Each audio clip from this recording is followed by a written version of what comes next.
All right, authenticate your birth certificate. Now you got, you want to learn approximately 250. All right, here. That ain't work. What you do now? Oh, no, you ain't get the embosser. Oh, that's another, I give you 500. All right, I didn't get this money. What's next? Went there, took it to the, they rejected. Nah. You missed the bond pay.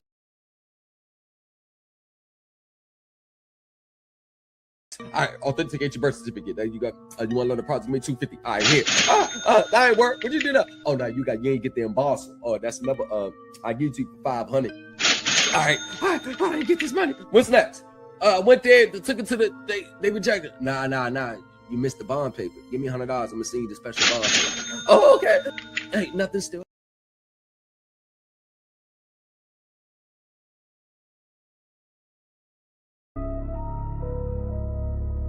You're rocking with the best. Run it up, running band. They scared of my team, they know who I am.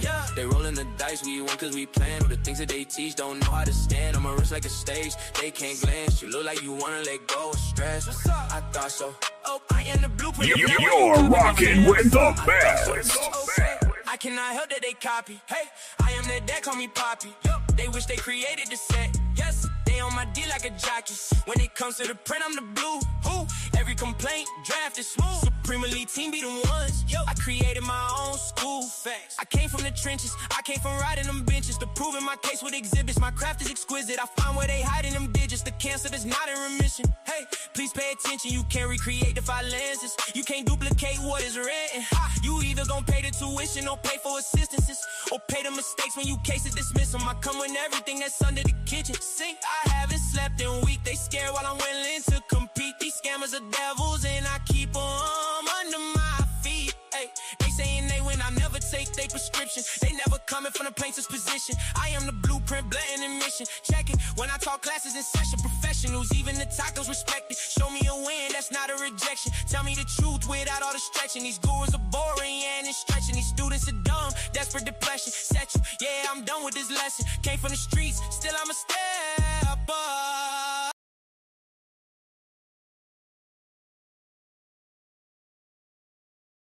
All right, authenticate your birth certificate. Now you got, you want to learn approximately 250. All right, here. That ain't work. What you do now? Oh, no, you ain't get the embosser. Oh, that's another, I give you 500. All right, I didn't get this money. What's next? Went there, took it to the, they rejected. Nah. You missed the bond paper. Give me $100. I'm gonna send you the special bond paper. Oh, okay.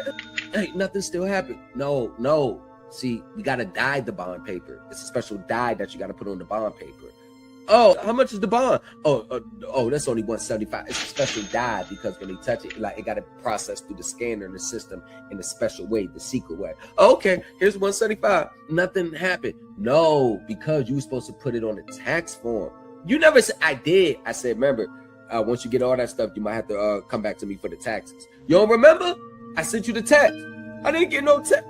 Oh, look, I've been dealing with so many people. Hold on, let me go ahead and type it up right quick. And then making sure like I didn't send it. I'm just gonna leave it in the box, but I'm not gonna send it. Hold on. See, it's right here. Oh, see, look. It never sent. I forgot to send it. Oh, well, how much is for the tax? $600. I'll do the tax for you. All right. Boom. Get it? Bang. IRS response. Courts have considered claims like yours to be frivolous. Look, we don't have to go. And with the best. When you are facing foreclosure, you are desperate for a lifeline. That is exactly what predatory companies count on. They sell expensive securitization audits, claiming a loophole in your mortgage paperwork can wipe out your debt or magically stop a foreclosure. It is a dangerous lie. Federal agencies warn these audits have zero legal standing in court. Scammers pocket thousands of your hard-earned dollars up front, leaving you with useless paperwork and less time to save your home. Securitization audits are not admissible in courts because the authors will never come to court on your behalf and swear under oath to its veracity. Another thing, everything you need to know about your loan, such as the owner, the investors, the pool numbers, can be provided to you through a qualified written request. Even still, Knowing where your loan is does not obstruct the lender's rights to collect or the servicing of the loan. Court requires more than an unsubstantiated audit and the location of your loan. Securitization is legal and highly regulated. Notice of its potential sale or transfer is given to borrowers via the deed of trust or mortgage agreement. The new culture empire will break down a particular audit to show you the realities. If you received an audit, you might want to stick around. Do not buy the hype. Protect your home and protect your money. You're rocking with the best.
Welcome to I know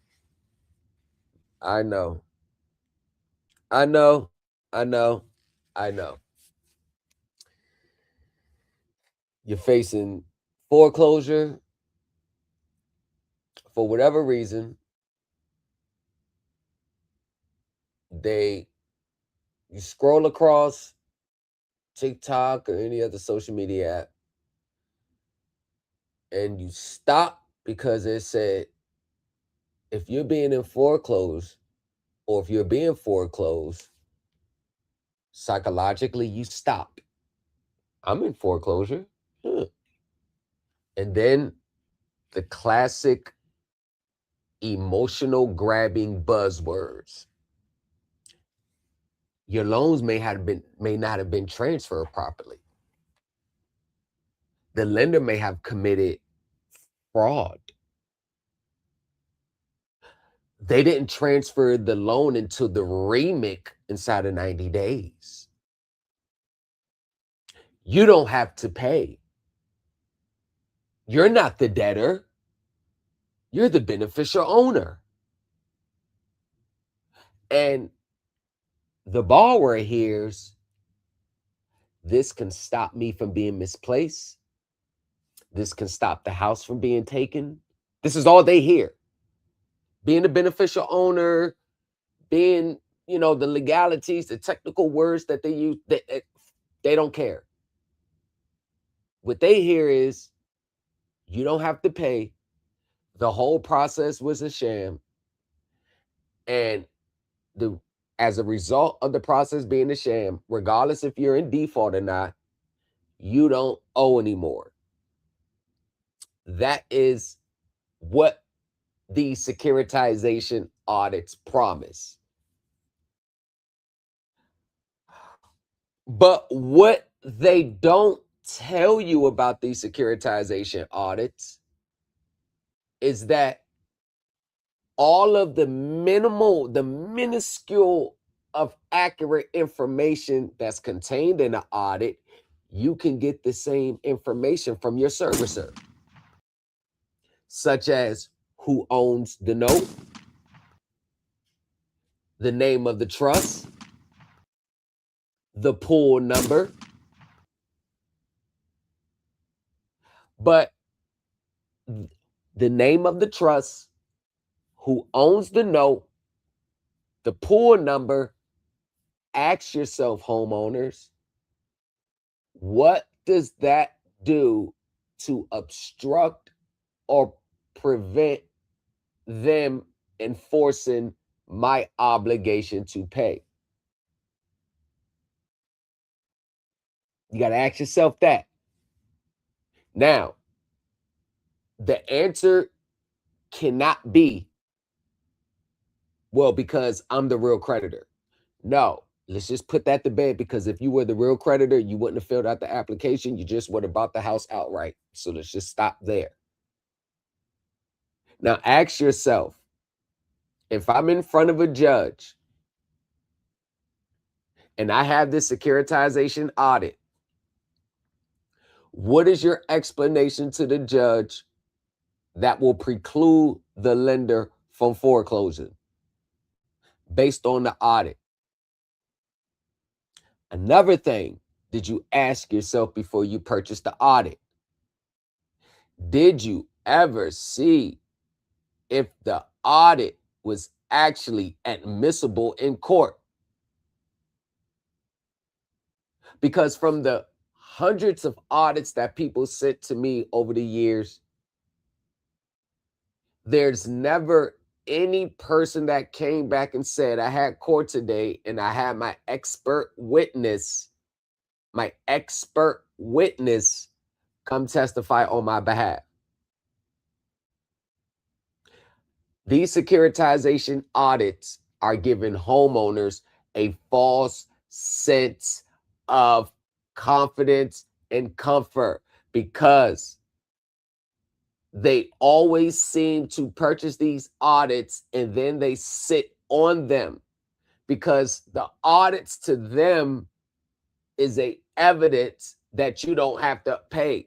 You don't owe. You may be entitled to something. But that reality is only the reality in the borrower's mind. So one of the biggest things about these spaces when it comes to these audits, it was a big money machine. It was a big money machine in the 2010s, early 2010s, when the aftermath of the mortgage bubble, that crisis.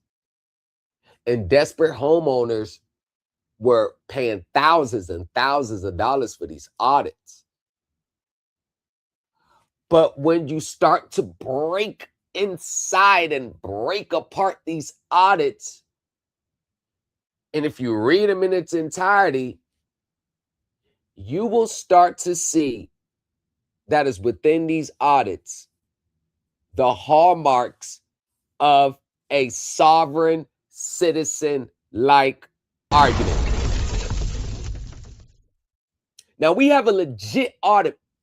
Now, I redacted the personal information. I redacted a lot of stuff because to keep the identities of who sent it to me private. But I have a legit audit. Well, not a legit, but I have a real audit. And we're going to dissect this audit. And this is part of the awareness that there is nothing in a securitization audit that me personally, I can't find out on my own. Because what a securitization audit cannot prove what I can prove on it. What we went over in court yesterday. There's no audit that I've seen that we even have that type of conversation. So not only has the government shut down these audits, let me see. Let me just make sure I find out. The government has shut these audits down. By the way, these companies that ran these audits for fraudulent activities. And another thing is the courts are not going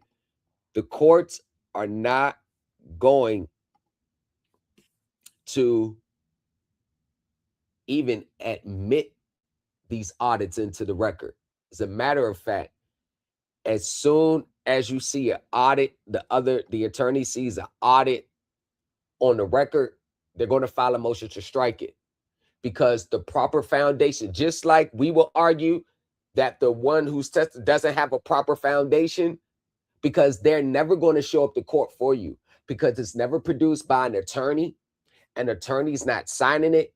You don't have an attorney or a person that worked on Wall Street for 30, 40 years who've managed billions of dollars in securitization transactions. See, that will qualify as an expert witness. So what they're doing is they're putting a bunch of templates together, going on sites and finding generic information that you can find on your own and selling it back to you for thousands of dollars. This is why when you have a securitization audit, you have nothing. It means nothing in court, and it doesn't stop a foreclosure. So it's part of my consumer education series, and this is one of the many series. As you can see, the consumer education series, volume 1, is coming out. This is part of the volume 1. I actually have my accounting weekly.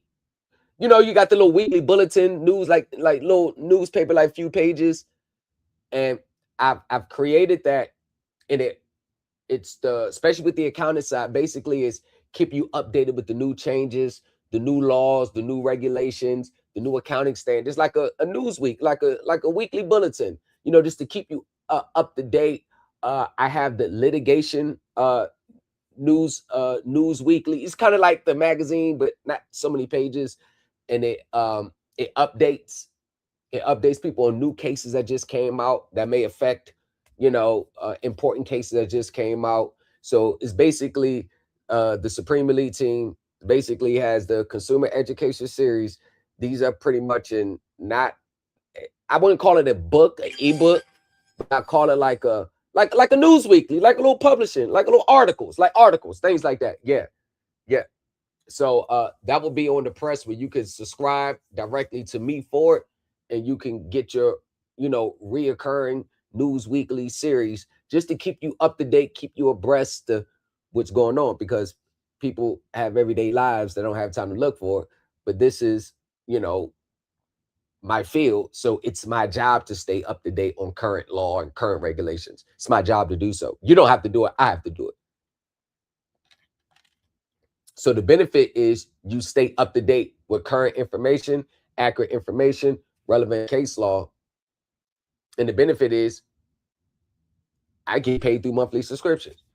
So the work is already done for you. It's an equal trade-off. So the securitization audit scam, a field guide to homeowners, what these audits are, where they came from, and what courts say about them, and what real analysis looks like. Companion document to my live stream. It's the one for today. Educational materials are for general audiences. No legal advice, no attorney-client relationship is created. The sample audit discussed has been fully redacted to protect the homeowner who received it. What a securitization audit is? A securitization audit, also sold as a forensic loan audit, chain of title audit, or Bloomberg audit, is a document marketed to homeowners in default or foreclosure. Can we pause there for a second? I just want you to take a step out, because you may be in foreclosure right now. You may know someone's in foreclosure, or you probably experienced this before. But if you look at the targeted audience for a lot of these companies and a lot of these, you know, people that has things for sale, if you look at the target audience, if you notice a trend, the audience is always targeted to individuals who don't really have the time to sit back and make a well-informed decision, because they either got a foreclosure looming, a repossession looming. They always got something looming where they kind of got to just go off ear, what sounds good to the ear. That marketing to people, that what sounds good to the ear, has made people massive amounts of money. Now, it is a document marketed to homeowners in default of foreclosure, typically for several hundred to several thousands of dollars. It promises to prove that the party foreclosing has no right to do so. But one of the things that these audits always miss, it's always missing their sales and contributions agreements, is always missing the internal agreements that they have with the owners, which gives the servicer the right to foreclose on their behalf, because they're not privy to that information. And that information is not even filed publicly. So whether they have a right to foreclose or not, it's all going to come down to the court side of things, not what an audit produces.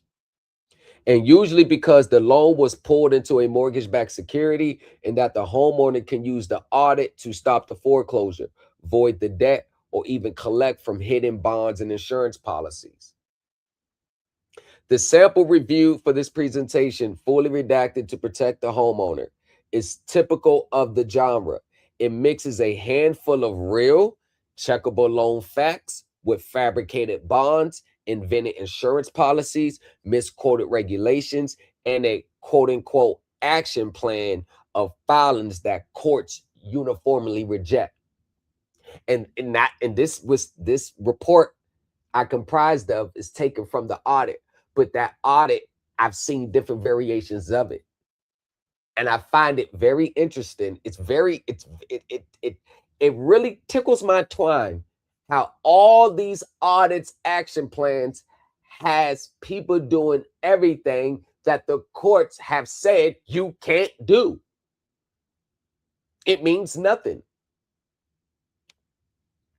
Where these audits came from, because if you were in my mortgage justice class, which we got a new bonus video for that class coming very soon, just finishing the editing, you will understand that before I even get into the subject matter on what the class and the webinar is about, we're always going to go back to the origins of where we came from in a particular topic, so you can know where you came from, so you can know where you're at today. So in the mortgage reality class, we went back to the inception on how mortgages have morphed into what is known today. And without purposely doing so, by going over the inception, by backing it up with actual professionals, while backing it up with actual real sources of information that you can check on your own. When we followed the timeline, that within itself killed damn near every theory or every talking point about mortgages online today, without even purposely trying to do so. The genre has two parents. TikTok, what's going on? TikTok, what's going on? YouTube, what's going on? What's going on, YouTube? The genre has two parents. The first is the sovereign citizen redemption movement of the 1980s and 1990s, which taught that each person has a hidden commercial straw man, that debts could be discharged through UCC filings and acceptance for value, and that signatures create money, known today as the vapor money theory in court. So if you go to court today, and I may not be saying the way that you would say it, but any variation of the sorts of, you only loan me you loan me credit, not money, my signature created the note, show me the note, I want to see the wet ink signature, I'm the real creditor, I'm really the beneficiary, no, I'm really the investor. Anything, any variations, and anything that spawns from that, the courts have packaged those arguments and any variations of those arguments, even if you're not actually saying it, but you're hinting to it, they're going to call it the vapor money theory. Now, you can look up the term vapor money theory, And you're going to find a plethora of both state and federal cases where homeowners have relied on such arguments or variations of, and the courts uniformly, all in unison, that said those arguments are not sufficient enough to withstand a Rule 12b6 motion or a motion for summary judgment or to defeat a foreclosure. These are one of my key sayings. If you don't want to hear from me, I'll let the judge tell you. It is those arguments that makes these spaces dangerous. Legitimate arguments in foreclosure defenses, I mean, those are the arguments that you need to make. I'm not going to promise guarantee wins because there's a lot of facts and circumstances, and you got the human side of court that goes into it. But at least you won't be making arguments that have already been rejected from the door. I'm okay with any outcome on arguments besides the arguments that have been rejected for 40 years. Any arguments outside of that, I'm okay with. Now, federal courts were sanctioning these theories long before the housing crisis. In one well-known 2005 California case, a court sanctioned lawyers for pressing the vapor money claim and described the litigation as a scheme preying on distressed homeowners.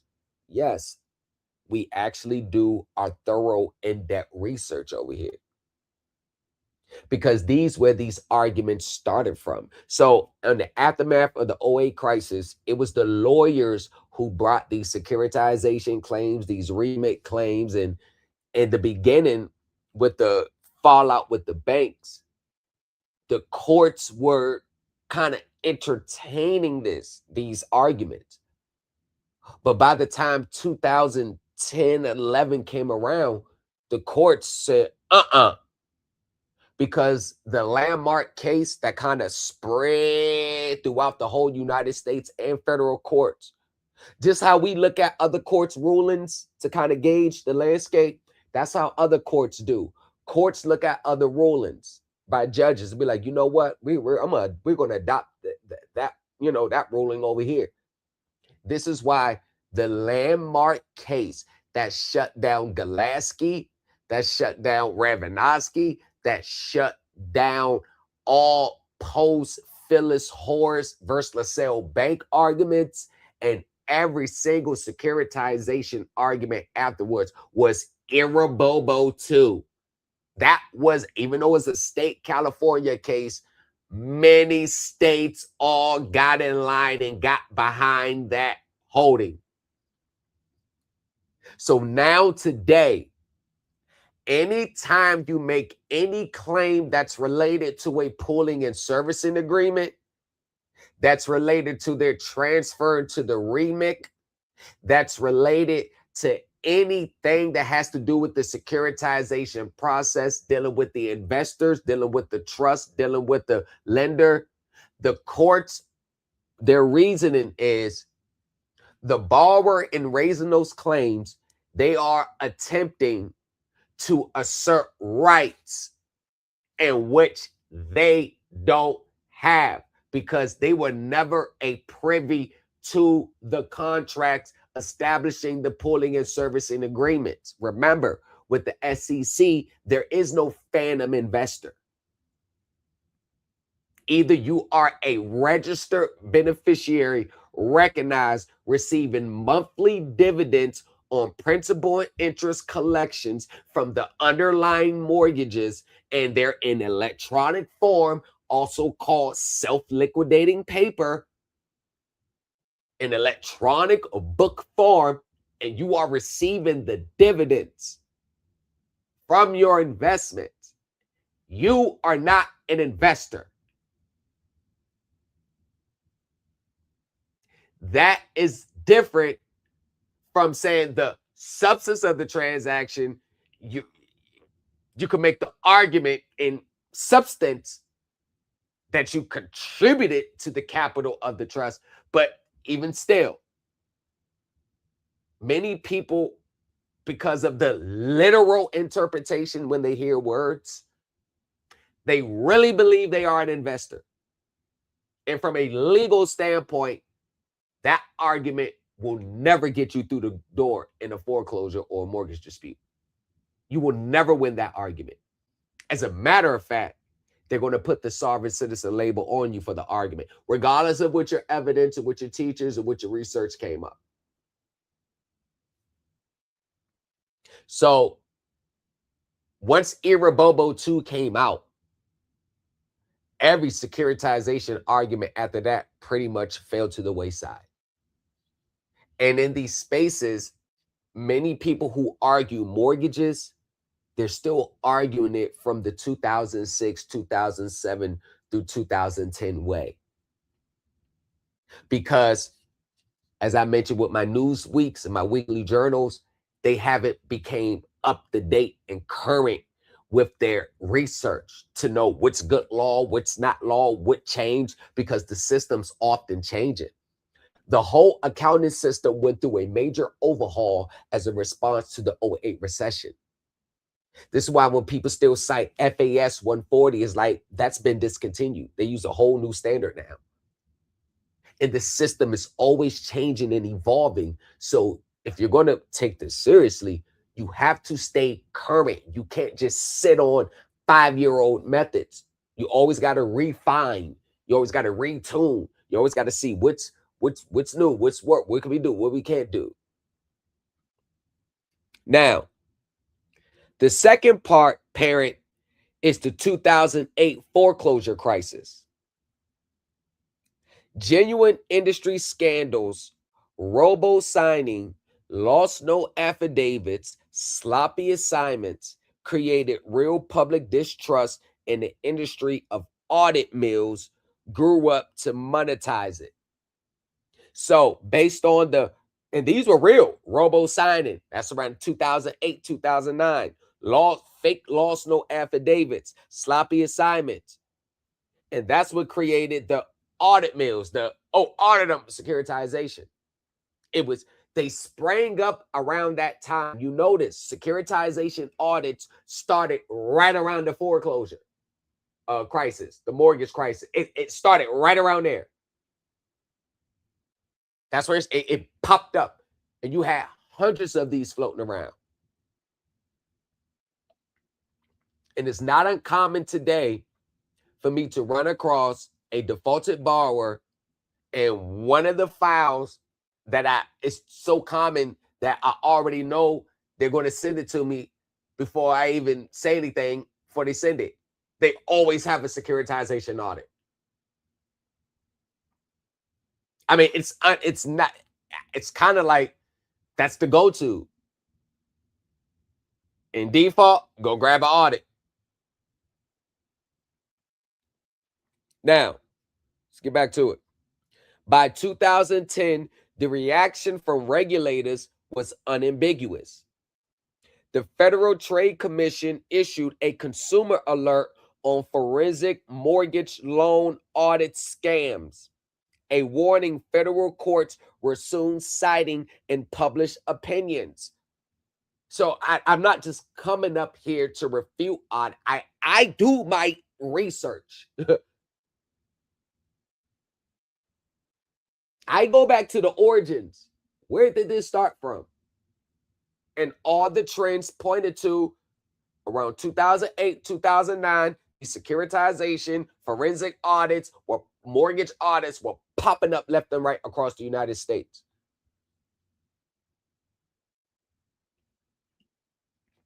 But the connection that you have to make is, how did this audit prove my case in court? The audit never says anything about the borrower signing the note and your obligation to pay. They already warn you on the deed of trust that they may transfer the note one or more times. And just because you don't have a contract with the transferee, you got to go back to your state law. What does the state law say about enforcing a note? Who has the right to collect the note? What does the state law say? Remember UCC 3? They always like to cite it, but I don't think they ever read it. They only cherry pick the most common and popular sections of it, but they don't really read the state laws version.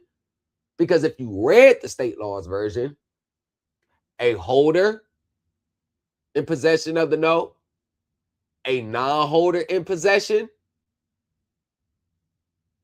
a holder in due course, a non-holder but with the rights of a holder in due course can enforce the note. And the entitlement to enforce the note can be transferred by delivery alone. Possession alone allows you to enforce a note. Filing the financing statement listing the note at the UCC1 doesn't defeat my standing to collect because I have the possession of the note. It's more superior in the court's eyes than filing a financing statement. Think about it. Let's get off the legal. Let's go back to everyday real life. If you found a check that had $1,000 on it and it was already endorsed, you just so happen to find it in the parking lot and it was already endorsed, right? You would still be able to cash that check because you're in possession of it. Remember? What do they tell you to do before they cash your check at the bank? We done it so common that you get your check, all right, turn around, sign the back of it and go. But we never really understood why they had you do it. It's the same thing with an endorsement on a promissory note because it converts the note into a bearer instrument, meaning the person who's holding it is entitled to payment. Prime example, and go back to the example. You found a check worth $1,000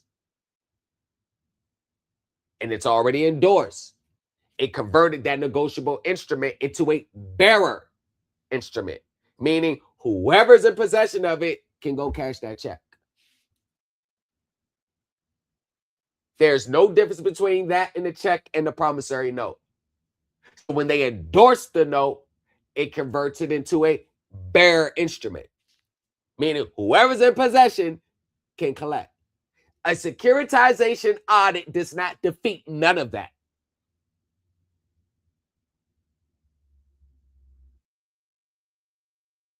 It doesn't even remotely can defeat that. Has nothing to do with it. So it's another X against securitization audits. Now, the Federal Trade Commission issued a consumer alert on forensic mortgage loan audit scams. A warning federal courts were soon cited in published opinions. And California's Attorney General, Department of Real Estate, and State Bar issued a joint warning calling forensic loan audits a phony foreclosure relief service for which there was no evidence of any foreclosure relief benefit, even when performed by licensed professionals. And trust me, I try to find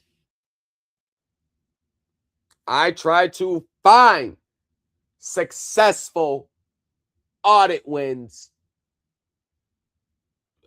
foreclosure wins with that audit on the record. But what I did find was motions to strike the audit and that motion being granted because it didn't comply with the exception to the hearsay rules under the business records, because that's pretty much what you're when you produce an audit, it's just like the lender producing their business records in court. Now we get into the court rules of procedure. I know it's as humans and being, not having a legal background in this stuff,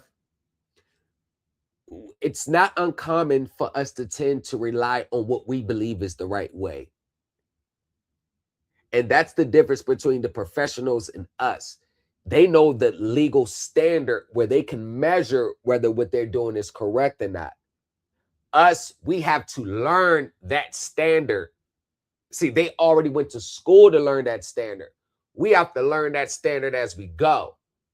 So without full understanding of that standard, we tend to believe what we came up with, what we got, what we feel is the right way to go. And since it hasn't been repetitive to us to always search the court rules, search the rules of procedure, to always make sure whatever you're trying to do is in line with the standards, we kind of, I'm not saying people do it on purpose, but people just disregard that because it's not something that's spinning in their heads that's reminding them to do. So they think that evidence alone is good enough, not knowing that the evidence has to be properly established, admitted, it has to be acceptable to the court under the rules of procedure. We think just because we got evidence, that's enough. Here, slap a SEC file into my lawsuit, and then there you go. Here, print out their 8K and 10K and just attach it to your complaint and just go file it.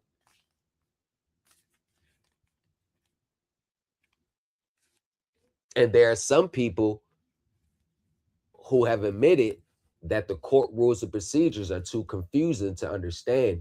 So they want to find a quicker and alternative manner, an alternative method. This is where you have the birth of the administrative process, where people will ride that administrative train to the fucking transmission falls out of it. Not because there's real success the administrative way, it's because to them, it's a better alternative than going into court.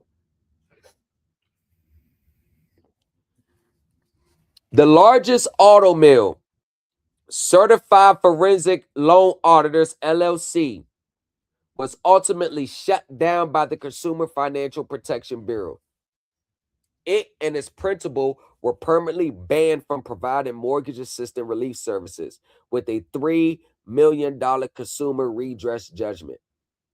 The product being sold today under new company names is the same product regulators banned with new decorations.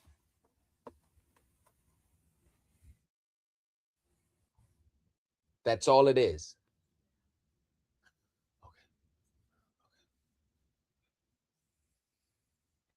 That's all it is. There is no securitization audit, and I'm speaking personal. There's no securitization audit that's going to provide me the information that is valuable in court that I can't get on my own. You don't really need to know the pool number. You don't need to know the pool number. The servicer will give you the name and the pool number, but that's immaterial. Because who owns the note is immaterial in court.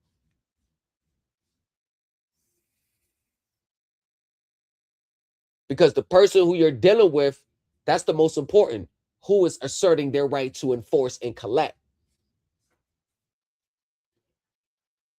And from a foreclosure standpoint, even if you get into judicial default, like my Loan Depot client, disclaimer, they was already in judicial default before they got to me. But even still, a judicial default doesn't automatically grant them judgment on unliquidated damages. So even though they're in judicial default, people were asking, well, how are you still in court? Because they still have to prove the unliquidated damages, aka the principal balance due. There is no securitization audit that's going to be able to break down the numbers in accountants like I can, so that it's useless to me.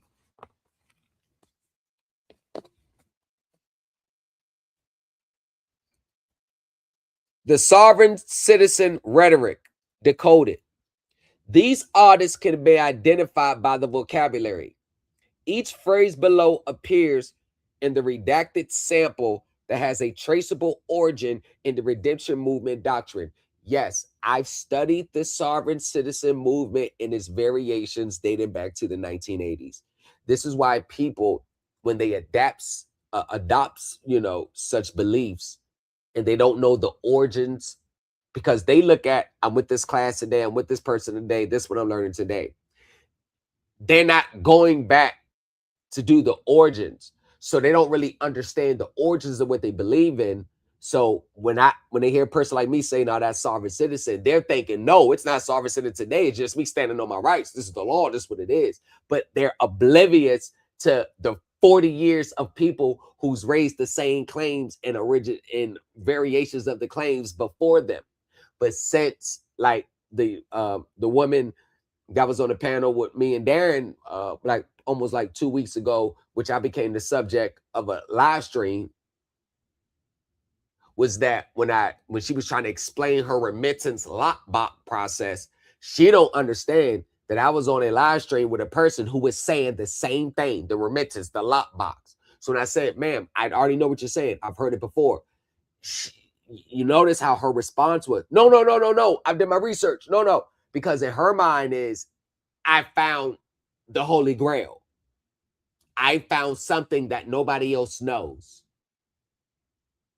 And that's another problem in these spaces. Everybody wants to be, known for finding something out that nobody else in the world knows. When you can go to the Proverbs in the Bible and hear them talking about the same things that will apply in today's time. The term, "there's nothing new under the sun," it's not a soundbite. It's a reality of life.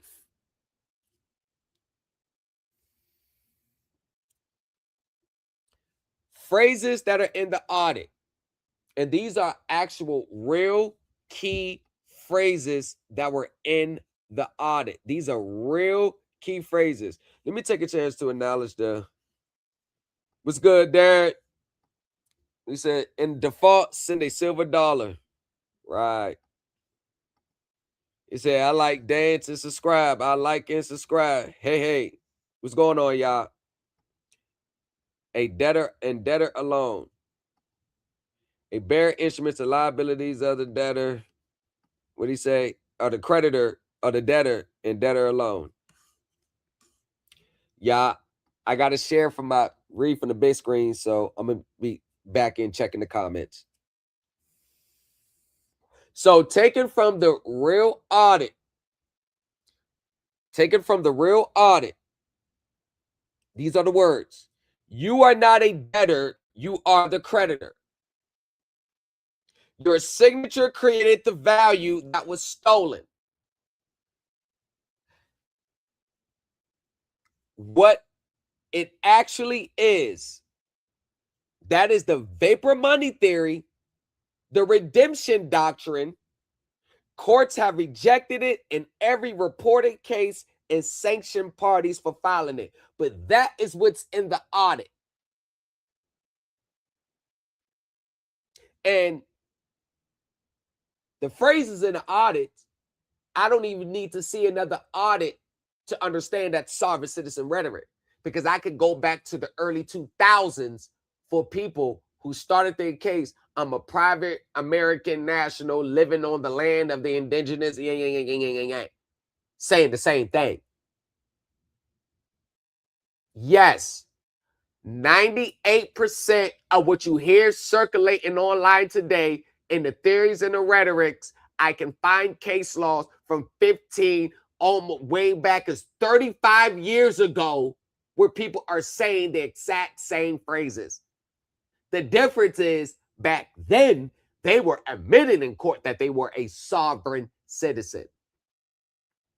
And for my critics and detractors, in the 1990s, they were telling people, if you're called a sovereign citizen, you might want to respond within 1 of 3 ways. You might tell them that there's no such thing as a sovereign citizen. Or you might want to say, you can't be a sovereign and a citizen, because in fact, you can't be a citizen if you're sovereign. I remember reading that word for word. And number 3, and since a sovereign citizen is a double-minded man, a sovereign citizen is an oxymoron. Fast forward to 2026. Every time I tell somebody in the comments that sovereign citizen rhetoric, they respond one of the three ways. So to them, they're telling me something. But the way I see it is, I've already heard those responses, seen those responses from documents from the 90s. So that lets me know you didn't even come up with those responses on your own, although you think you did. You think you did, but no, you really didn't. Second one, judges carry fealty bonds, FEALTY. Oaths are commercial contracts, and you can serve a notice of claim against the bond and affidavit of default. What it really is, pure sovereign citizen invention. No such bonds or registries exist. Bond claims against judges accomplish nothing except documenting harassment of the court in your own case. Remember, these are taken directly from the audit. Another phrase in the audit. File a UCC-1 naming yourself secure party over your own note. This is in the audit. What it actually is, the secure party creditor scheme. False financing statements invite expungement, slander of title liability, sanctions, and in some states, criminal charges for false filings. You might want to ask the great white hope, Chris Hauser, how that worked out for him, who was currently in a Tennessee Department of Corrections.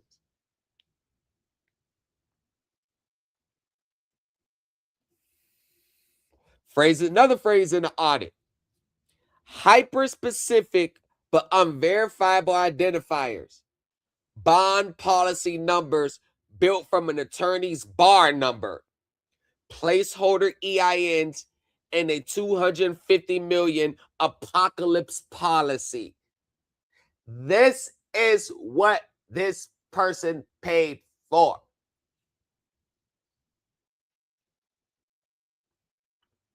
And why is this dangerous?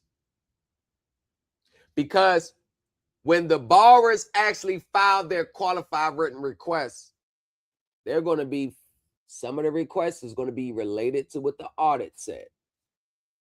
But what it really is it's a manufactured precision. Real identifiers, a pool number, a MIN number, are woven together with fake ones so the document survives a casual spot check.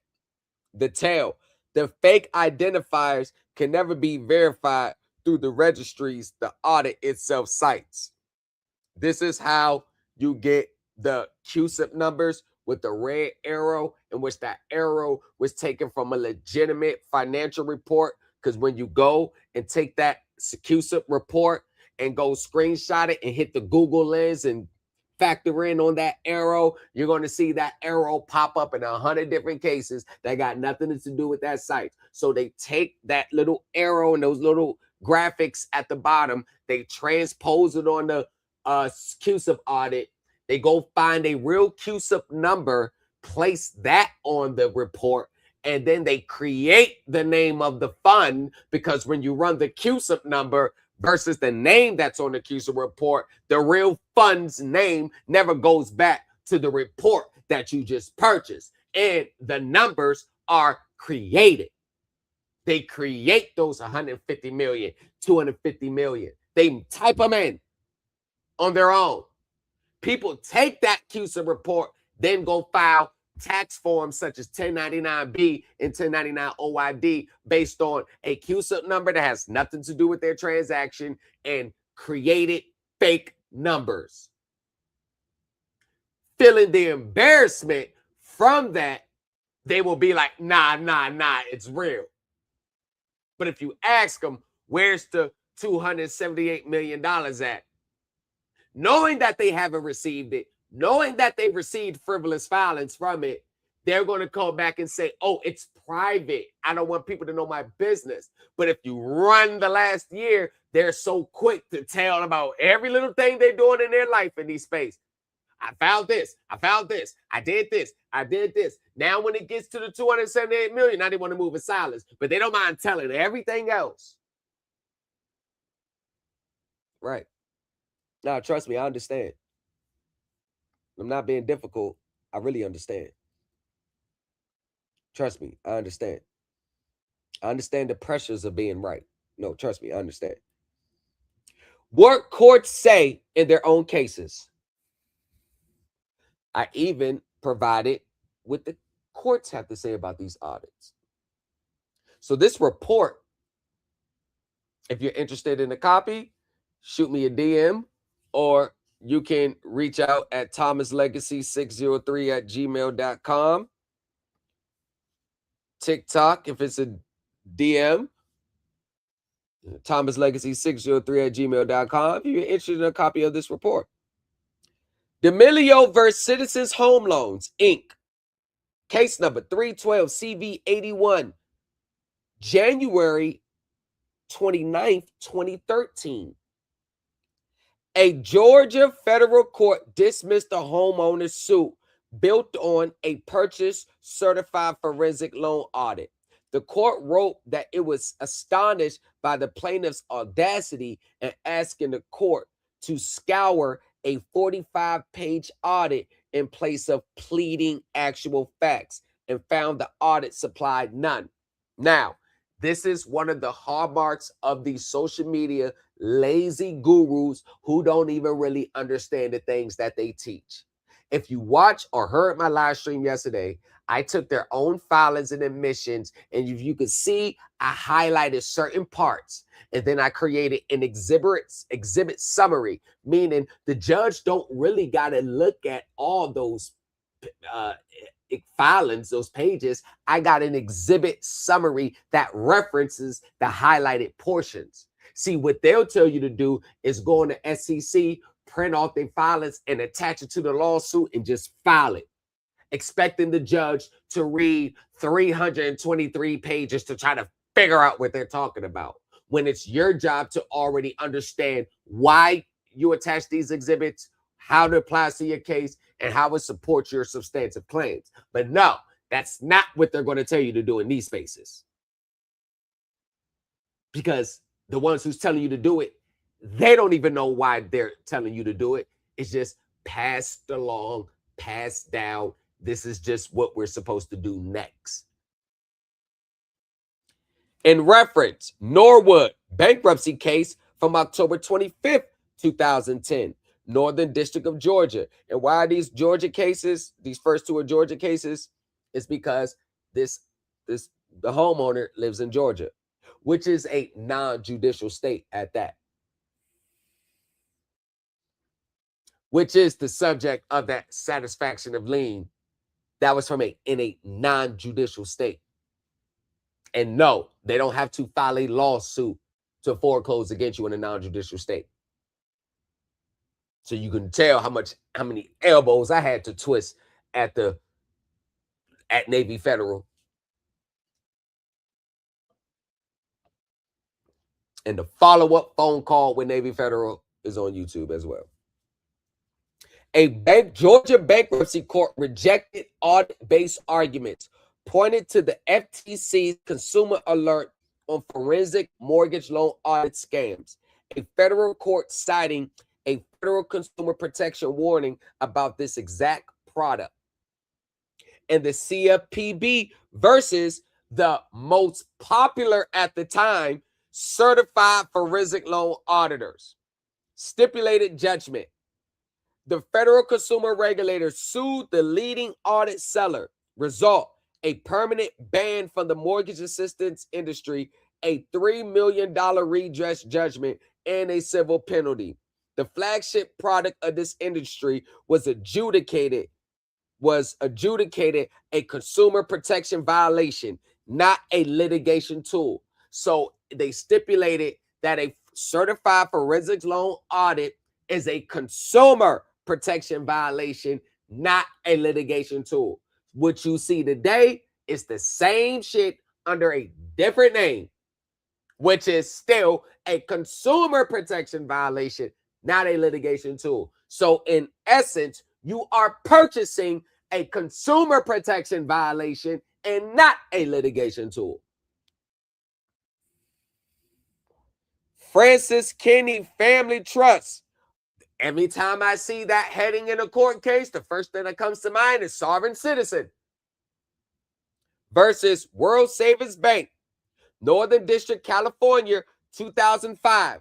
Just in case you're keeping score, 3 out of the first court cases that had years were 2013, 2010, and 1 2005. 2 out of the 3 years was at the apex of the mortgage crisis. A federal court sanctioned attorneys for filing the vapor money theory. Your signature created the money, so you are the creditor doctrine that closes the sample audit, describing the operation behind it as a scheme targeting distressed homeowners. And that's why I started to see the trend. 98% of people who had an audit were distressed, feeling the pressures of an impending foreclosure.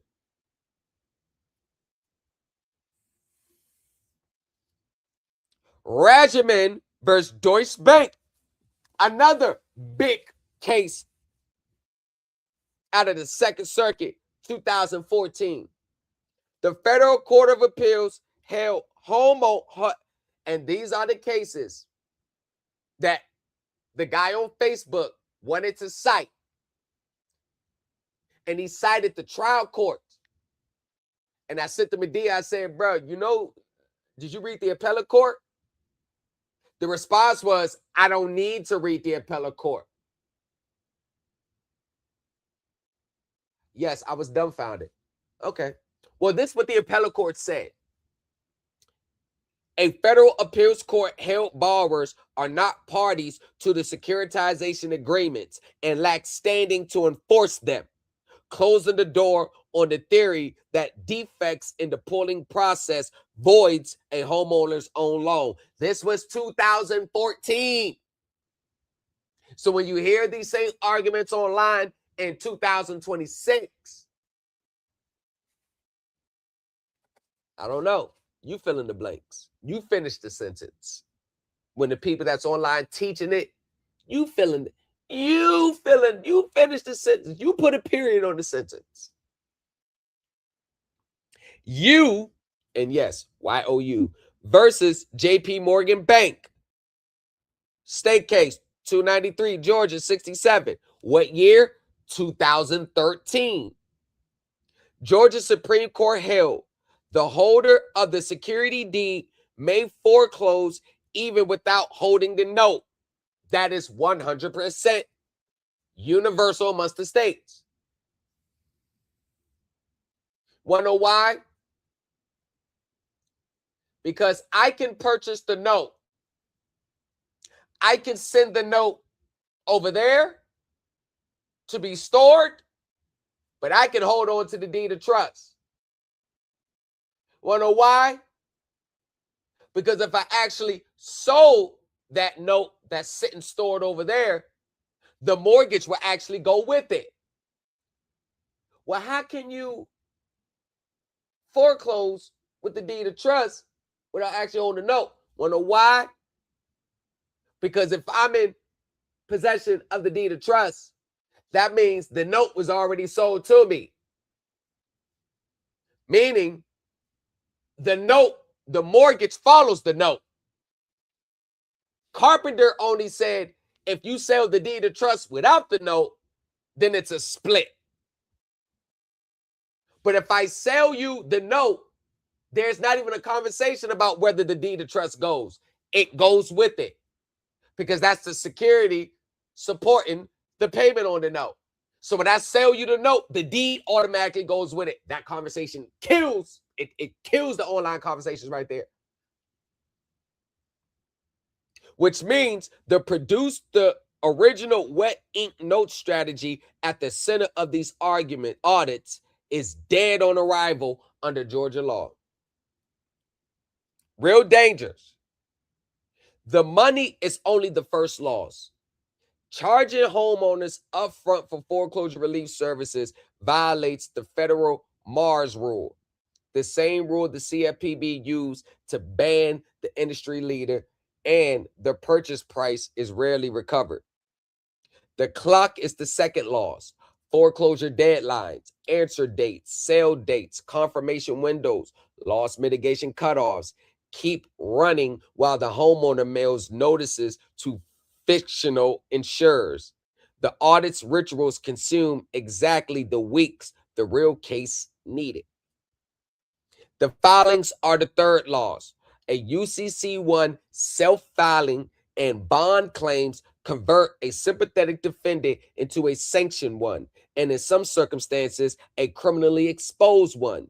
Judges recognize this playbook on site. It's what they recognize. So when I say DOA, dead on arrival, in 2026, you're probably like the 15,000 filings that they've seen of this. I mean, all these cases at minimum are 12 years old. So you coming right behind them in 2026. And that's the dangerous part, because you think you just discovered something so groundbreaking and new. All you did was just recycle the same things that have been rejected by the courts. And this is what I try to aware people of. It's bad enough navigating through the nuances of court and understanding how nuanced it can get. But when you're presenting claims that have been rejected on their face time and time again, you're pretty much committing, I'm not going to say the word, but you're doing it to yourself. And since we live in a human world with human psychology, somebody has to be blamed for this. We are always usually the last ones we blame. So it's human nature to find someone to blame for my own errors. And this is why I Got Scammed came about. I mean, the scammer can only receive money in these spaces, in this context that you give them. You got to question yourself. What made you pay them? What was it that you heard? Because I've said this before. The hallmarks of a scammer is telling you everything that you want to hear. The hallmarks of its victims are hearing what they want to hear. And with this debt elimination culture, once somebody hears, I don't owe anymore, I don't got to pay, this is going to stop the collection, they stop listening. They're sold. They're psychologically sold. And this is why they strategically market these things as debt elimination. Look online. If you go on these posters in these space, everything it's either free money, free return from the government, no accountability on these contracts you sign, you don't got to pay for it, and you can still keep the property. It's a fraud. You can keep it. You notice that's the number one pitch. You rarely ever see pitches that deals with understanding systems, understanding how the system works.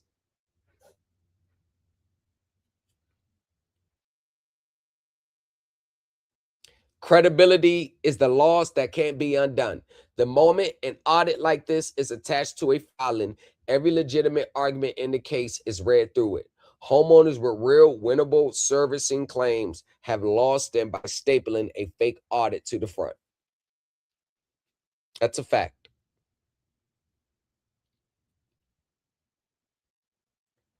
The contrast, what legitimate analysis looks like.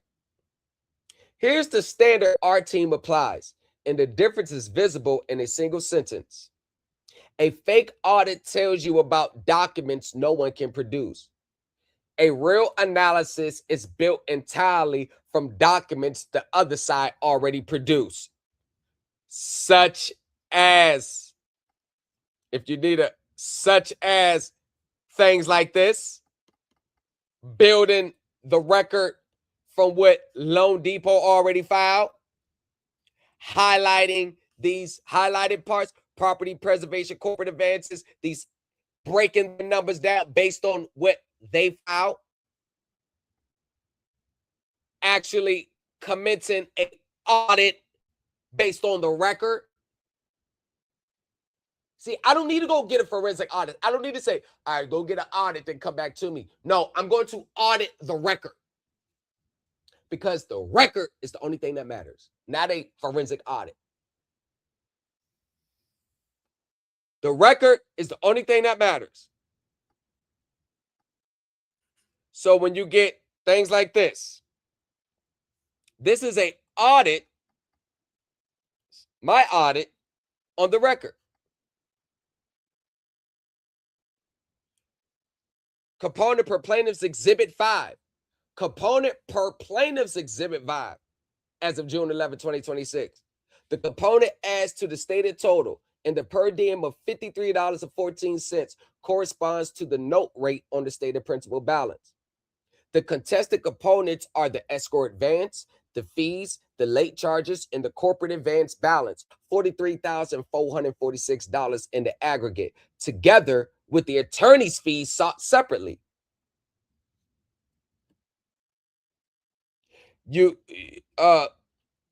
Schedule 7. 4 late charges were assessed between May and August 2024, each against the installment due date of May 1st, 2023. 12 to 16 months after that installment came due, and no others before or since. Even $77 was audited. Hold on. 12 to 16 months after the May 1st due date, you charged $77.53 on May 16, 2024, the same on June 17, 2024, the same on July 16, 2024, the same on August 16, 2024. And this total matches plaintiff's exhibit 5 of their $310.12 added to the judgment figures.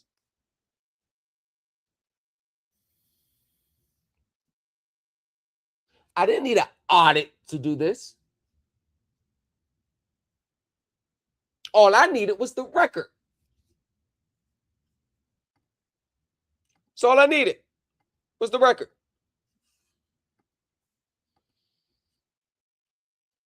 Another one. Okay.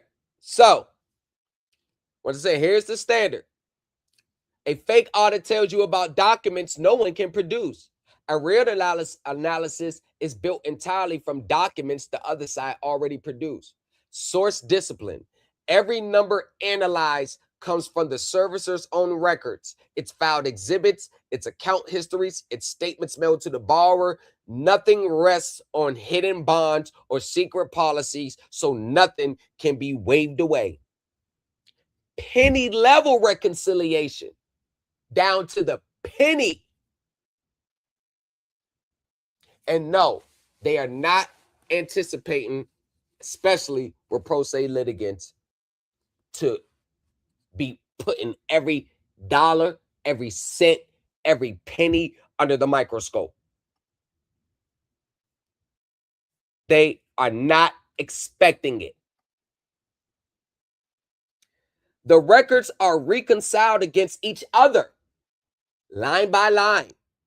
When a servicer's internal ledgers, its consumer-facing statement, and its court filing state 3 different totals for the same charge category over the same period, that is not a theory. It is an exhibit. Admissibility first. Every finding is framed for the rules of evidence, business records foundations, summary evidence rules, expert opinion standards, so it survives contact with a courtroom instead of dissolving there.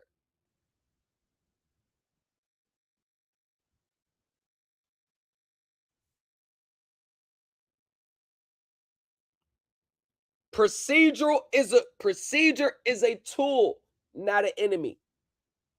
Court rules on defaults, evidence, in trial management and federal servicing law that obligates servicers to answer documented error notices on statutory deadlines. Do more work than any theory. The homeowner's right under those rules exists whether or not a lawsuit is pending. Honest scope. Real analysis will tell a homeowner what it cannot do. It does not promises a free house. It identifies which amounts are generally disputed, which defenses the law recognizes, and where licensed counsel is required. Because in litigation, strategy and filings belong with a licensed attorney and a homeowner's estate. Because we 100% open and honest. These claims are not going to survive, but these claims here will survive.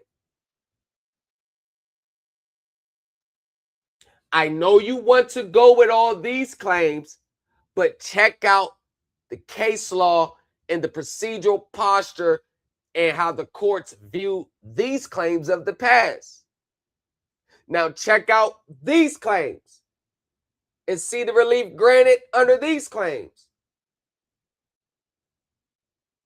It is my advice that we should go with these claims and not those claims.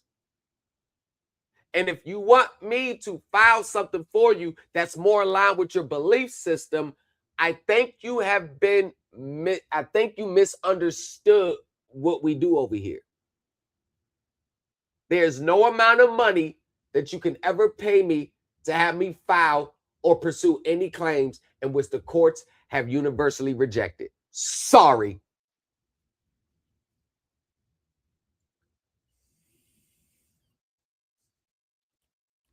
Red flags, a homeowner's checklist. Pay attention.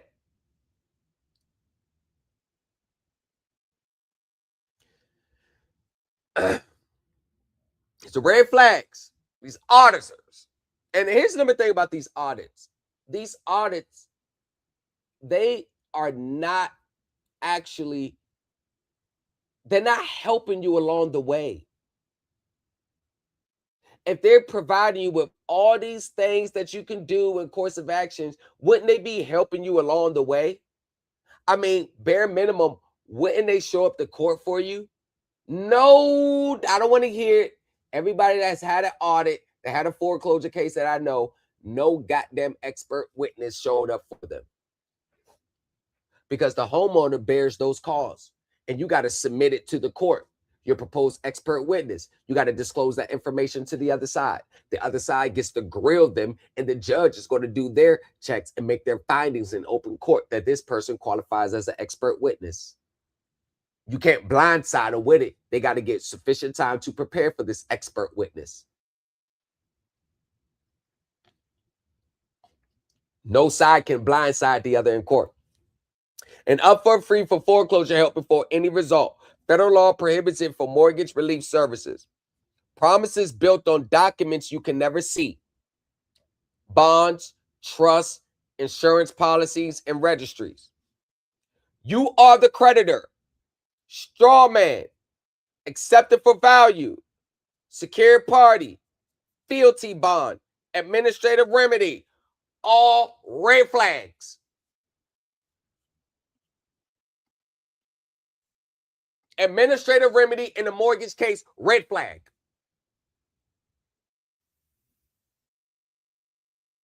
Red flag. Because in these spaces, the minuscule, minor one-off is being promoted to the masses. Where substantive law cases and arguments where the courts allow is universal to all of us. Policy or registry numbers that cannot be verified anywhere the document tells you to look. Red flag.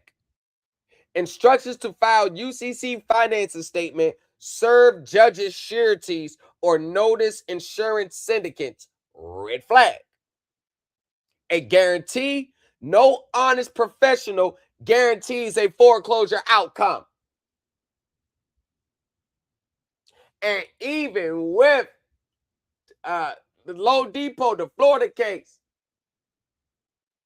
I told her there's no 100% guarantees in court. Got a text message. Regardless of the outcome of this case, are you still going to help us if we got to go on appeal? I said, absolutely. Absolutely. That comes with it. All the way through.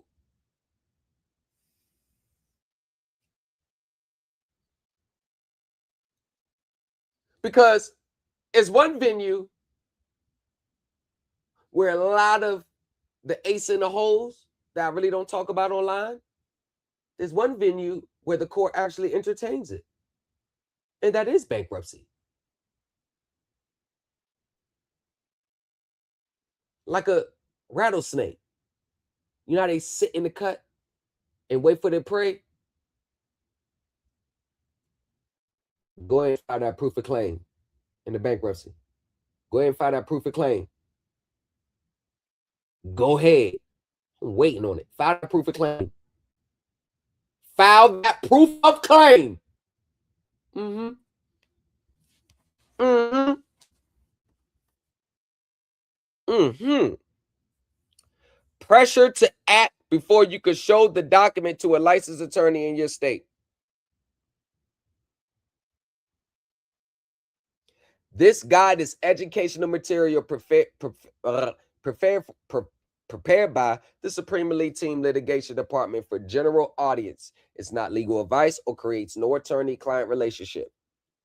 Homeowners facing foreclosure consult with a licensed attorney in their state. Legal aid programs serve homeowners who cannot afford counsel. Because when you are acting and dealing like a professional, you are required to make those disclosures. It is ethical to make those disclosures.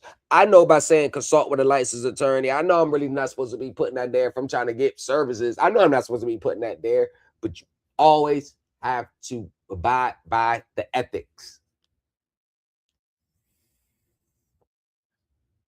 Luckily for her, all I got to do is, yo, check this out and hit send. And there's going to be professional, real attorneys, decorated careers, eyes on it. But it's not the case for everyone. Now, here is the actual audit, which is personal information is redacted for obvious reasons to protect the identity. MLT Integrity Audits, LLC. MLT Integrity Audits, LLC. Forensic Audit Summary Report. This forensic audit reveals systematic securitization fraud. There you go, right there. Red flag. Securitization is not a fraud. Securitization is highly regulated and perfectly legal. Securitization is the reason why many people who cannot afford to purchase that $50,000 cash, vehicle cash, even though if you purchase it cash, the sticker price will be different. But when you get financing, that $27,000 shoots up to $50,000. But that's not the part of the conversation. Securitization allows many of Americans who otherwise couldn't purchase or don't want to purchase the property outright with their own assets and resources to allow them to get the property now and pay back over time. Believe it or not, millions of Americans are dependent and businesses dependent on securitization. This is how you can qualify for a business loan, business lines of credit, credit card, able to finance the vehicle, able to get a mortgage to move your family in the home. Believe it or not, we are all dependent on securitization because I don't believe anyone that's listening is a multi-millionaire, wealthy beyond their means that's listening, including myself. So we're going to keep it honest. You are more dependent on securitization than your distaste for it. Because everyone that has something to say about it, they always got a credit card application they filled out. There's always an application for the vehicle they filled out, and there's always an application to purchase the home that they filled out. You want to know what allowed you to even fill out that application and get approved with a credit score of 620? Securitization.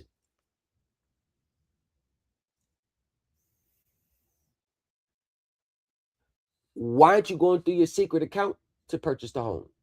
Put a claim in for the $800,000 from your trust fund account to purchase the home. I thought there's an account in our name that everyone can draw down to pay their debts. I thought you were the creditor. Well, if you are a creditor and you step into my world and I give you this application, that doesn't automatically make you the creditor in my world. In my world, you're the debtor. You want this house? Cool. You meet the minimum requirements? Cool.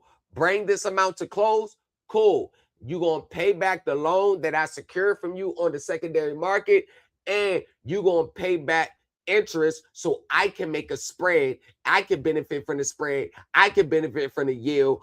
I can benefit from the operations of doing business, and I can mitigate my costs and risk by selling this agreement we have to them. So when you're paying back the principal and interest, that portion is going to them. The fees, the escrows and all that, the advances, the insurance premiums, I'm going to use your monthly payments to pay that. And I'm going to collect my servicing fee off the top of your monthly mortgage payments. But I don't have just you. I got 40,000 other people that I'm servicing this pool from that is making the same or close around the monthly payments a month. I'm living good over here as a lender. I'm good. I got 40,000 of you.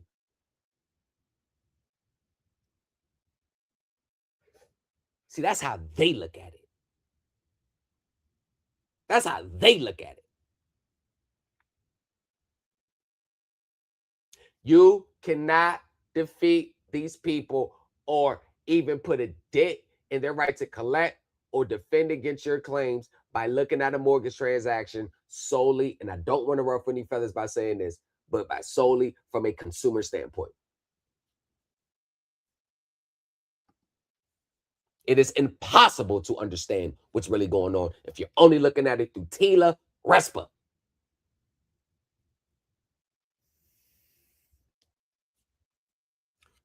Forensic audits of systemic frauds involving your property at redacted location, Atlanta, Georgia. Your mortgage has been immediately securitized into a Ginnie Mae pool with the master bond identifier QSIP number traded globally as a mortgage-backed security, used as collateral for multiple derivative instruments and insured through Lloyd's Syndicate 3333 for $250 million. There's none of that exists. I've looked it up. It doesn't exist. And a QSIP number means nothing. Y'all, please listen to me. A QSIP number, even if you have a legit one, and all it does is identify a security. It's a security identifier. No security travels through the secondary market, the international market, the S&P, the 500, the CDOs, the CDS, none of that. Euroclear, Bloomberg, none of that. My friend is a Series 7 securities broker. You don't think I can find any security? Who has a security clearance? All I need is the loan number. What's the loan number on the contract? And find it. Having the information means nothing.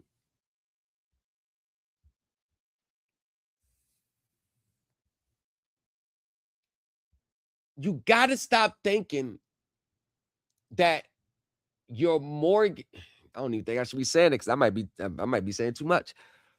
Let's get to the audit.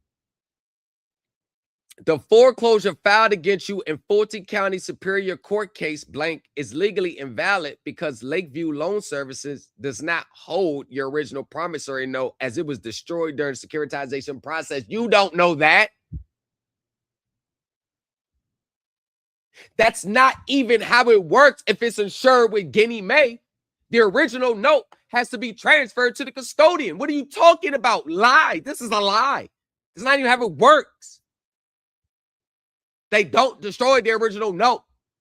There's a whole set of process behind the scenes that they have to do. And the original note, you know what? I'm so tired of these so-called audit people that's getting people out of their homes. Right here. This is part of the exhibit. These are the requirements. Right here. You're looking at it on YouTube. The corrective documents must be filed with the original note. If initial certification of the pool, the issuer must obtain the borrower's original signature on a copy of the pooled note, or the pool may not be certified. Neither a lost note instrument or bond or a lost note affidavit may substitute for a missing pool note at the time of initial certification. Stop. You got the right one on the wrong day. You could say whatever you want about me, but when it comes to this secondary market, the corporate finance and the mortgage, I really don't want to. Yeah, trust me. That's a lie. That's that 2008, 2009 destroyed note stuff. Your mortgage loan originated in July 2019 through Movement Mortgage Loan Number for the property located. 30-year fixed 3.7% interest with an interest payment of $1,400. FHA case number and MERS number. Those FHA, they're lying. That, oh my gosh, it doesn't work like that. Within 48 to 72 hours of your loan closing, Movement Mortgage sold your promissory note to Ginnie Mae to multi-class remake pool. Your loan was pulled into Ginnie Mae loan number, which was issued in August 2019 with the approximately $248 million. Your specific loan contributes approximately $144,300 in original principal to this pool. You have no evidence of that. And there is no exhibits I received with this. You have no evidence of that. That is not how they do that. All they did was take the 248 and then her portion of her monthly payments and all. That's not even how they calculate them. They calculate them from a totally different way. It's not even based on your mortgage payments.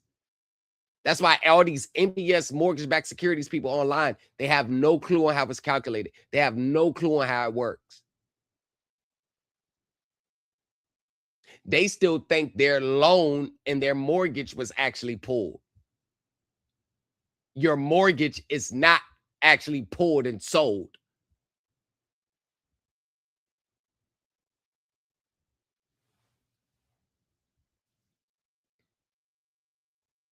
Don't worry. Well, I'll be on the phone with the Fannie Mae senior supervisor analyst tomorrow. I'll be on the phone with him tomorrow. I will be on the phone with him tomorrow. The CUSIP can be verified through multiple independent sources, including the Ginnie Mae disclosure database at GuineaMae.gov by searching pool number, Bloomberg terminal ticket. It's blank, and global book entry ledger showing Co as the nominee holder of the CUSIP. Lie. Looked it up, didn't say none of that there. Lie. This is that old 2007. I can see it right here. It's that 2007, 2008 mortgage crisis arguments. And SEC Edgar filings for Lakeview Loan Services showing your loan asset number in the ABS-EE disclosure. Actually, no. If it's a loan, a mortgage, what this is, it would be a mortgage-backed security, not a asset-backed security. This own report is contradicting itself. The FAH insurance on your shit.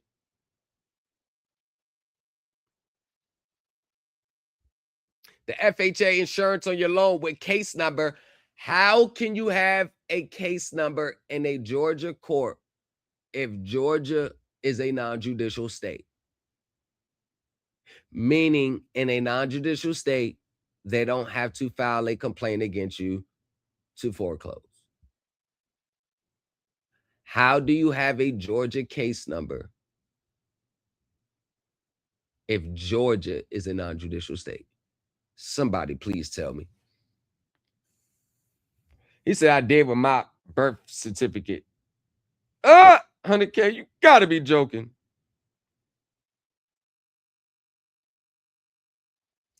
Credit repair specialist removing negative items from a credit report is okay. Credit repair specialists cannot charge upfront until the items have already been removed. Federal law was just passed on that, I think last year, 2 years ago. Yeah. Yeah. A credit repair specialist cannot charge you upfront. Federal law bans it. There actually have to be movement, a reduction in your, negative items before they can charge. So if anybody's talking about they can clean your credit and repair your credit for you, they're lying. Federal law prevents it.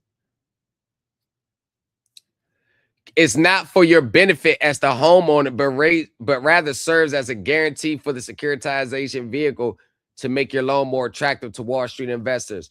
Anytime you hear the general term Wall Street investors, or they sold it to Wall Street investors, anytime you hear that general term, that is that sovereign citizen, that scam, like, I don't understand what's really going on, so I need a filler word to accommodate for my lack of understanding. So what's the normal word we hear everybody use? Wall Street investors.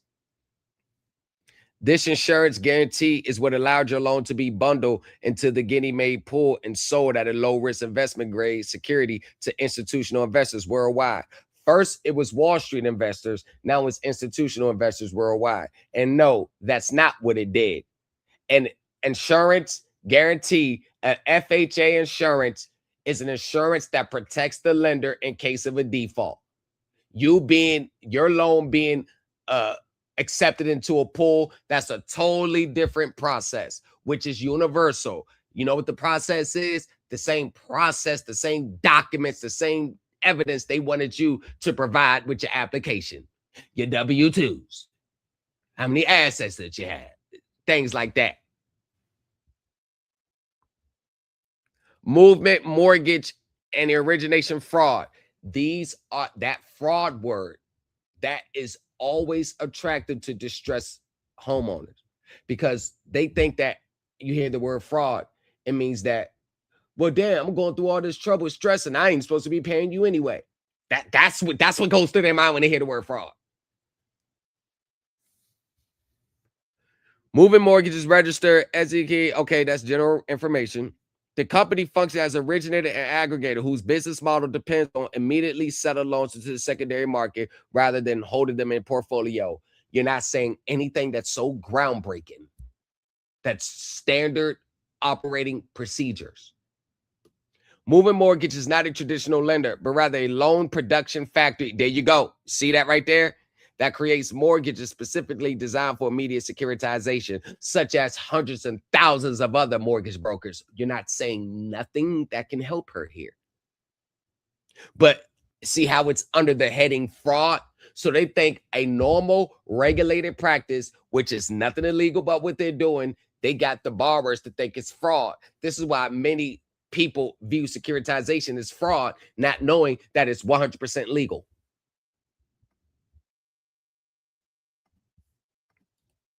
Movement Mortgage channels a significant portion of its profits through a non-profit entity called Movement Foundation, Inc., and is registered as a 501(c) tax exempt. This is lies. This is all lies. So this whole audit report is inconsistent and lies. All this here is inconsistencies and lies. There is nothing. Attorneys, bonds, this is a lie. Attorneys, they don't even have bond. Like this is a sovereign citizen scam. She brought a scam. All this is a scam. None of what it's here it's a scam. Judicial bonds, the judge's oath number. They're making up lies. Zurich, JD, lies. None of this is real. I did a whole check on this. None of this is. The only thing that is legit is the same things that she got in her QWR. REMIC means nothing. Lloyd's Syndicate 333 Apocalypse Policy.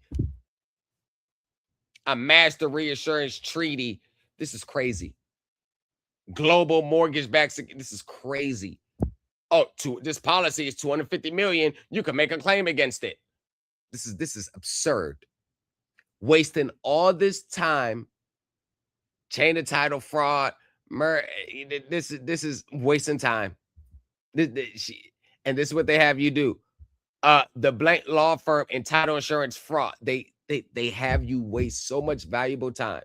What you could do with this information, this is what I want to get to. The most powerful section you could take from this is to file a notice of securities discrepancy with the SEC whistleblower office using form tips. You are a mortgage borrower. You're not an investor, a securities broker.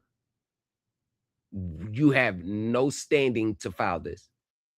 I told you, this is taken straight from the sovereign citizen playbook, because in these spaces, many sovereign citizens thinks that they could wear 5,000 hats at one time. First, let me say, these are the hats that they think they can wear. These are the hats. They're the executrix of the estate. And they're the beneficiary of the estate. Then they're the grantor of the estate. Then they're the investor. They're the beneficial owner of the securities. Then they're the living, breathing flesh and man. Then they're God of the land. Then they have nobody can tell them what to do because they have this exotic third-party treaty diplomat status. And the list goes on and on and on. But every single one of them, when you look at their everyday lives, none of them lives like the statuses that they claim. They should be trillionaires, all these hats that they wear. They're the creditor. They provided the money. But you're being sued at the same time. It's just like when Tory tried to say, oh, I still got the vehicle because I put it in a trust. Sovereign citizen tactic. But I'm suing them because they didn't loan me nothing. Are they coming after you for the vehicle? No. Huh. So they're not coming after you. You have the vehicle. But you want to sue them just to say they didn't loan you nothing. And is that where this space has come to?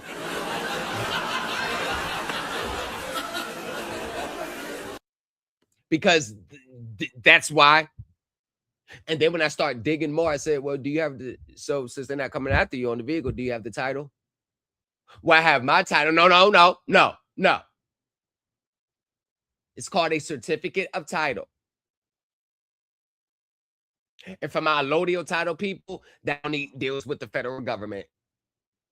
So trying to discredit someone, and what it really is, you're upset because you don't have a certificate of title with your processes. So you want, oh, you don't have the allodial title. That doesn't apply unless it's the federal government. It is an ancient, old title. Only applies to the federal government. Allodial title to the land. Federal government. You got to update your Black's Law Dictionary. So I said, hey, so your title. I said, so was the lien released from the DMV records by the lender, the auto company? Was the lien released? And then it was about 5-10 minutes to gaslighting on the question. Like, if you know, I mean, it's a simple answer. So after 10 minutes of gaslighting and moving the goalposts, she finally said, no, the lien wasn't released. So when she said the lien was not released, now the situation is clear. You're being sued.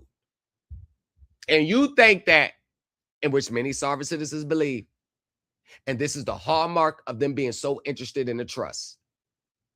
They believe that if you put an asset in the trust, it stops the lender from collecting.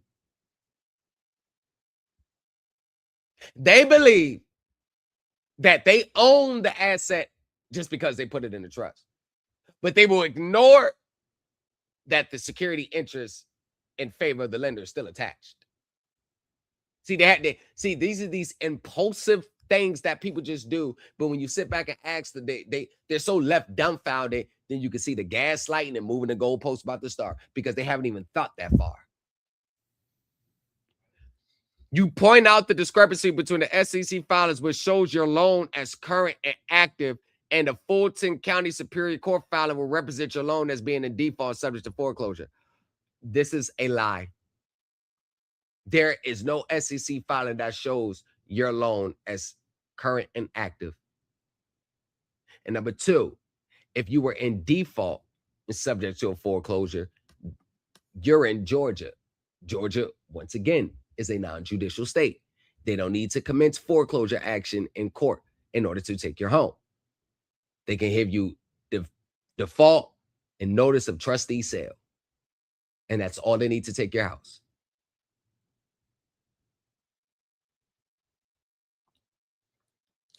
Then under SEC rule, once again, when a securities discrepancy is reported, right here, number 47, the servicer is required to repurchase the security from the pool within 5 business days. That's a lie, because I just went over it yesterday. It's not a securities discrepancy. That's only in the event of default or certain circumstances take place. Then they have to repurchase. Has nothing to do with the securities being discrepancy. Actually, this stage has nothing to do with the borrower. And this is one of the hallmarks of sovereign citizens. They always want to assert themselves in positions and functions of the system that has nothing to do with them. Prime example, the remake. Oh, you transferred the loan late. That has nothing to do with you. You did not sign the pooling and servicing agreement as the investor. Only the investors can void a transfer into the pool. This is why the courts view those claims as technical and probably only most likely at most voidable instead of void, because you have no authority to reject a loan in which you are responsible for paying back into a pool. I know they like to give us these exalted statuses, and you could, these spaces, sovereign citizens, just like the army, you could be whatever you want to be in these spaces. Whatever hat you want to wear, you could just automatically wear that. Hell, you could start speaking in a new language if you want to. Now, all of a sudden, the United States this is all one big Morocco land. You're not in the United States of America. You're in Morocco. Well, what about the country Morocco that's on the map right there? That's not the real Morocco. Oh, okay. I get it. Simultaneously, you should serve a notice of claim against bond and affidavit of default on all 3 foreclosure attorneys referencing their specific professional liability bond and policy number. And they may have gotten this person to file things that don't even exist based on this right here, this trash of an audit. And I'm not gonna lie, it looks so sloppily put together. As soon as I seen the audit, I already knew, got caught in the scam. But it's so disheartening because when borrowers get it, they feel so empowered by it. And then instead of recognizing the reality, many borrowers would get mad at me because the way I'm delivering it. And it's not really the fact that I'm delivering it like this. It's because whatever in their mind that established that hope has been popped. See, many people just want reassurance in these spaces. They don't really want the harsh realities and the truth in these spaces. They want reassurance in these spaces. So then it goes down. You must file a notice of claim against the bond directly with Western Surety Company, referencing the judge, fealty bond. Do you see now you go judge's bond, and none of this has anything to do with default or challenging the foreclosure. None of it. Absolutely none of it. You should demand production of the original wet ink promissory note. File a complaint for securitization fraud. The CFPB only deals with consumer-facing transactions, not securitization, especially since you're not a party to it. The CFPB has nothing to do with securitization.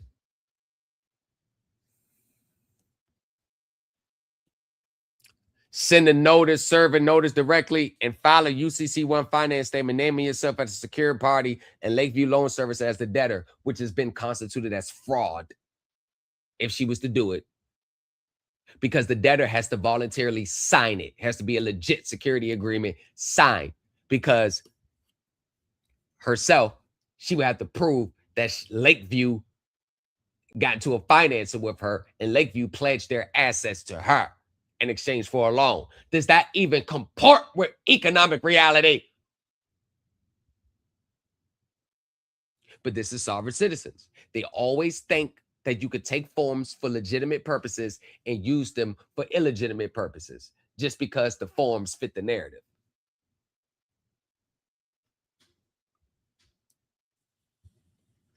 Prepare demand to dismiss foreclosure case. A whole bunch of trash. So that ends that. Now, let's get to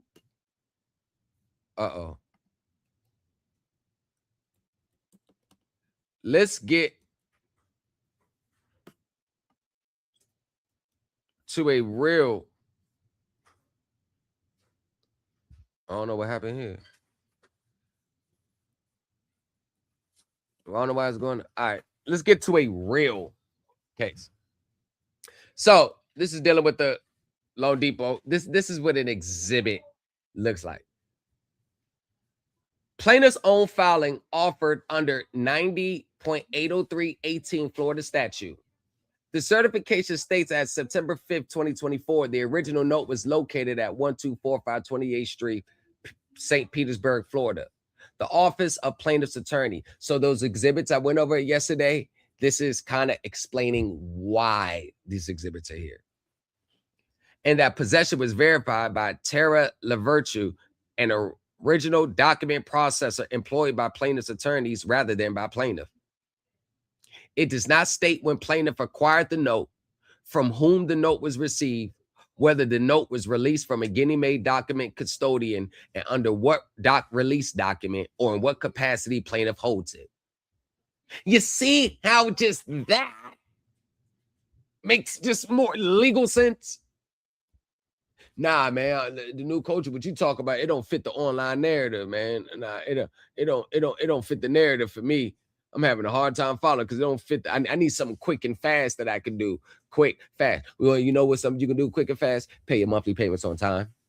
But when you decide not to pay, then you can't dictate the quick and fast outcome. When you stop paying, you lost some of your power when you stop paying. So let's stop. And the reality is, many people stop paying in hopes of finding some defects in their complaints. That's one of the catch-22s with people winning credit card cases. It gives them the mindset that they continue to get credit cards and not pay. But when they run into an original creditor in a situation where they just not going for it, now they're stuck in their credit reports trashed.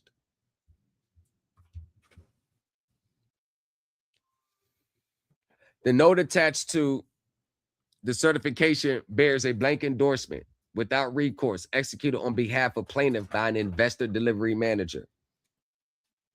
Exhibits D, offered as plaintiff's own records and as records produced in discovery. Defendant has requested and continued to request the forms, schedule pooled mortgage, request for release of documents, together with the identity of the document custodian and the date and reason for any release of the original note. So much for the note being destroyed. Exhibit K, plaintiff's own business records offered against plaintiff.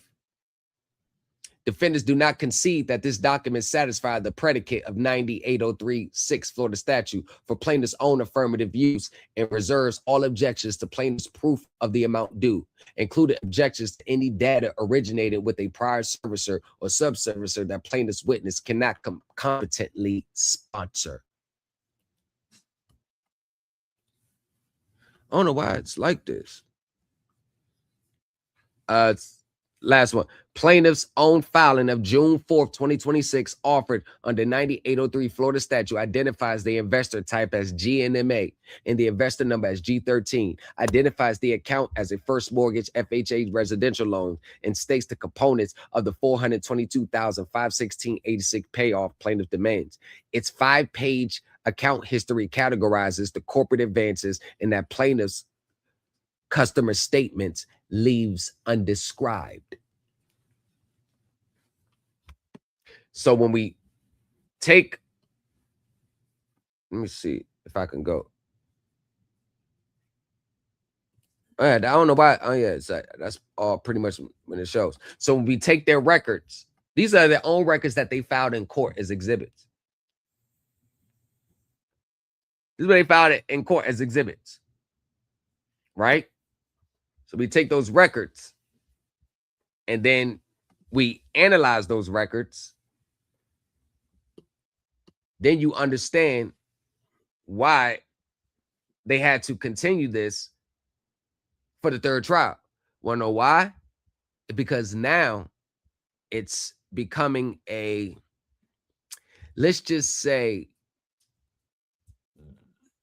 they're having a hard time proving the actual balance, which is one of the prerequisite evidence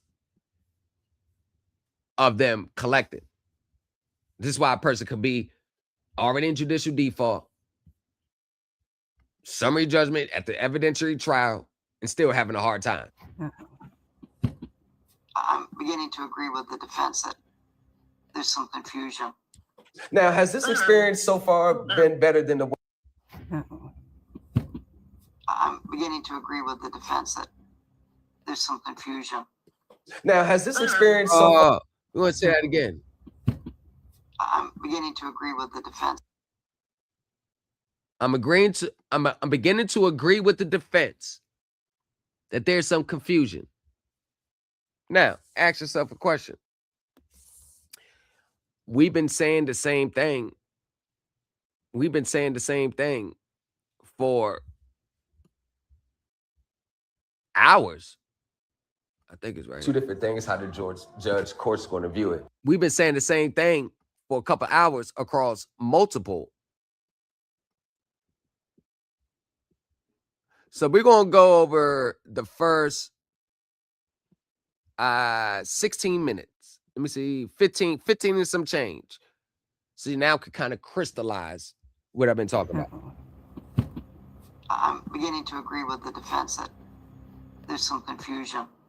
Now, has this experience so far been better than the ones that you had from the past with these gurus? Yes, like you don't even understand. It's like another world. Because like I said, the fact that we even sit here and hash out like what went down, what the game plan is, or afterwards, like talk about, okay, this is what could have been done, this is what could have done, we could have done better, or this is where it could go, I've never had that with someone.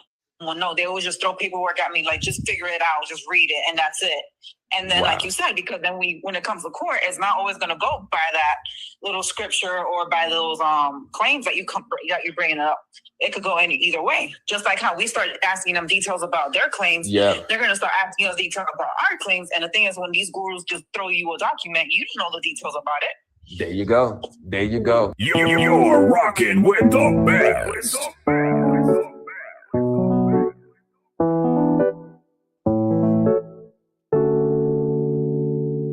Oh. When people see a helping her stand here, real people, real cases, real preparation, real results. You're rocking with the best.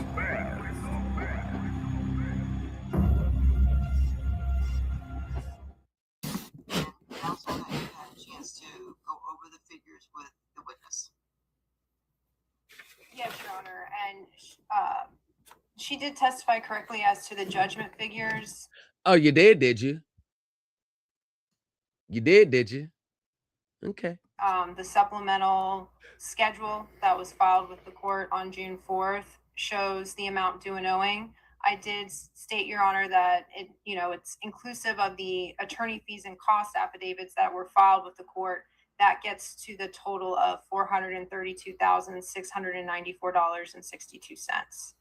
Oh, it does do it. Oh, you sure it does? Okay. So that's a conclusion you came up with? Okay. So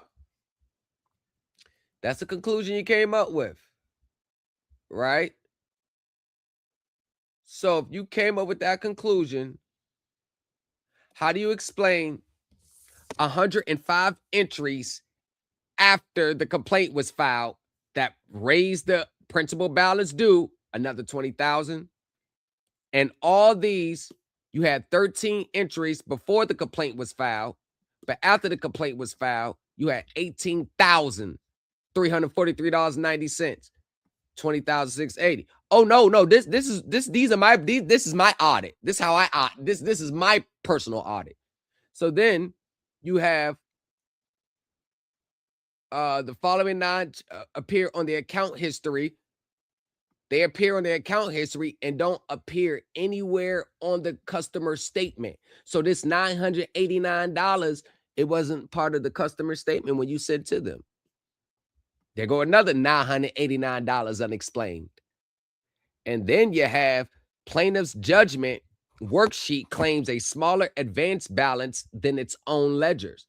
If the difference represents charges plaintiffs determined were not recoverable from borrowers, plaintiff has not identified which charges those are, on what basis the remaining $18,350.40 is recoverable under the note, the mortgage, or applicable Department of Housing and Urban Development requirements, which is unaccounted for $1,718.09. It's still unaccounted for. It's still unaccounted for. Or a Loan Depot, you're messing with a numbers guy. I'm a numbers guy. And now you got 8 charges categorized on plaintiff's account history as attorney corporate advances, totaling $3,960.90, but they're carried inside the actual corporate advance. But you're suing for separate attorney advances, attorney fees for this right here, right? But then 7 of the 8 post-date the filing of this action. Plaintiff separately seeks an award for attorney's fees in paragraph 11 and in the prayer relief of this complaint. And then you got late charges that were 12 to 16 months after they were due. 12 to 16 months? I thought it was only supposed to be charged by the period, the late period. The late period. That's on the note, only for that period. So you added $310 more. Oh, come on. Yeah, we can get to it. Or we can get to it. Or we ain't playing. So that jumps up to $422,516.86 with $18,350.40, which is $1,700 of that is unexplained for. You got $310 that you charged that took place 12 to 16 months after the due date. And then you got all these unaccounted for fees and these inaccurate amounts. So what were you saying again, lawyer? Okay, just because we're on Zoom and there's confusion because we're putting numbers around, can you screenshot your judgment and have the witness go through the figures? Yes. Give me 1 second. And then are the able to see the screen? We're looking now. Yeah. Okay. Okay. Attorney's fee, So- 16,000. If the witness can go through, And in court, this is what they're going to do. They're not going to do anything more or anything less. This is what they're all going to do. Remember, y'all, I'm on the phone here. They're actually in the hearing. I'm on the phone. I'm here with them. This ain't just helping someone with documents and filing motions. This is being in court with them. It's a difference between just filing motions and documents. This is actually in court. based on your review of the records that are maintained In the ordinary course of business. Yeah, it's the old cliche word they use. in the ordinary course of business, and explain all these numbers and how they're arrived at, the defense is questioning. Explain all the numbers and how you got to them. Not just reading them from a screen. How did you get to these numbers? Because I know how you got to those numbers, but you have to establish it. Because if you really explain how you got to the numbers, like I know how you got to them, you'll be exposing the corporate finance side. Okay, so we have a principal amount of $316,690. Okay, how did you get to it? Is she either going to explain how she got to it, or she's going to move on to the next item? 47 cents. That was left on the mortgage, correct? That was the outstanding balance on the mortgage? Correct. All right. That was Interest. time of default? Yes. All right. You see how the judge is filling in the little blanks to make sure she gets the actual proper words on the proper words. You know how the Dana, but she was leaving certain stuff out. But you know how the judge keep filling in the blanks for? Golly, judge. Which, Your Honor, the final judgment just show the interest dating back to April 1, and the witnesses testified to the default date of May 1, 2023, just so there's clarity on that. Okay. That made absolutely no sense. That made absolutely no sense. Run that by me again. Exactly.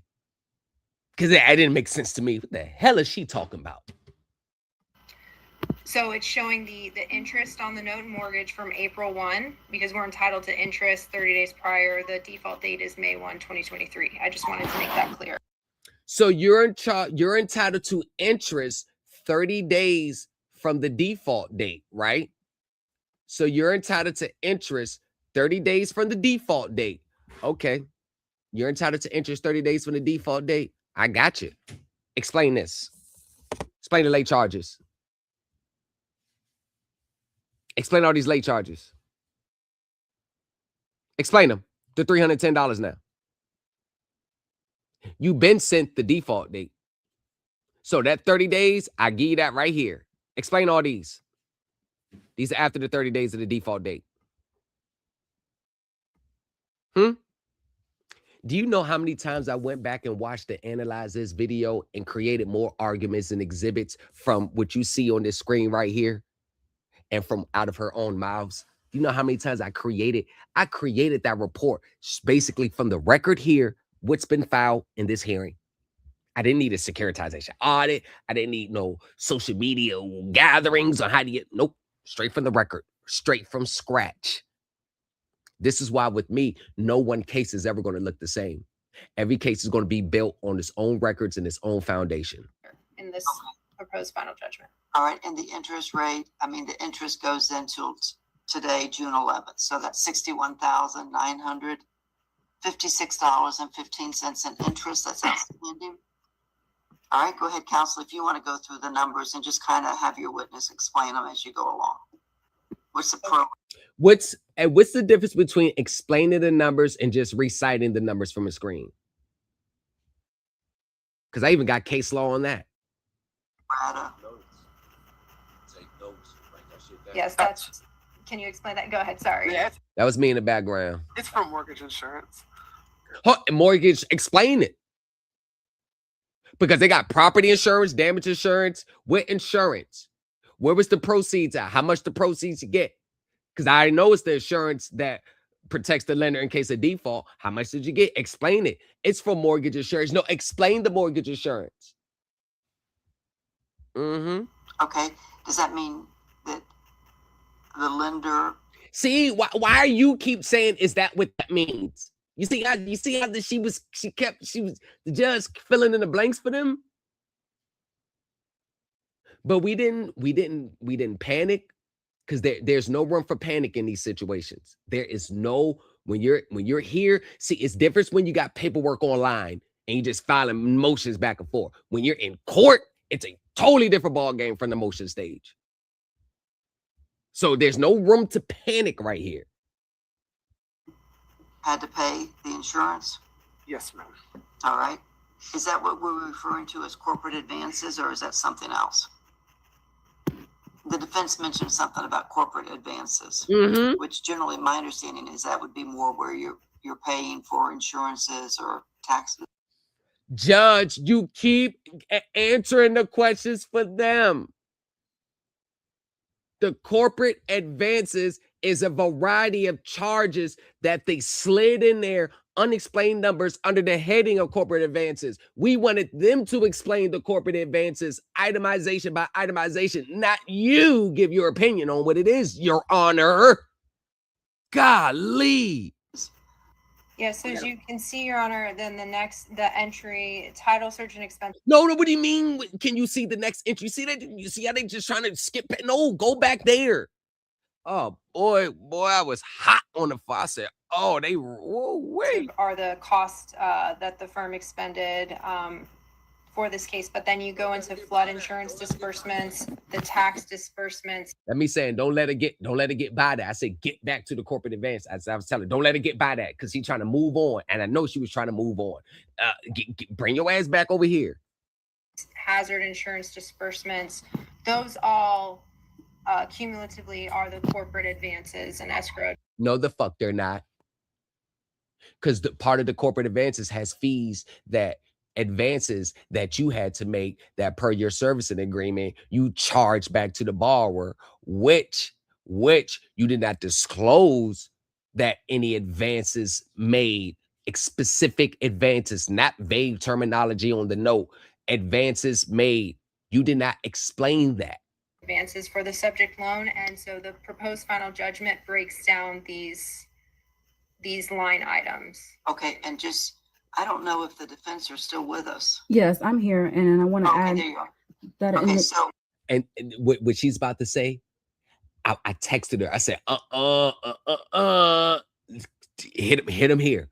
Maybe we probably had about 75 texts during that hearing, because I can't say nothing, but I'm texting. This is what she about to spit from my text. Your exhibit, because I see conflict already.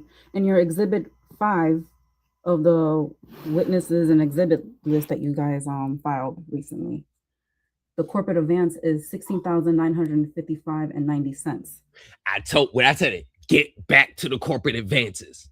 This is going to save your fucking house today. Get back there. Take that script, throw it on the other side of the room. We stand right here. We had a whole script, abandon the script. Go right here.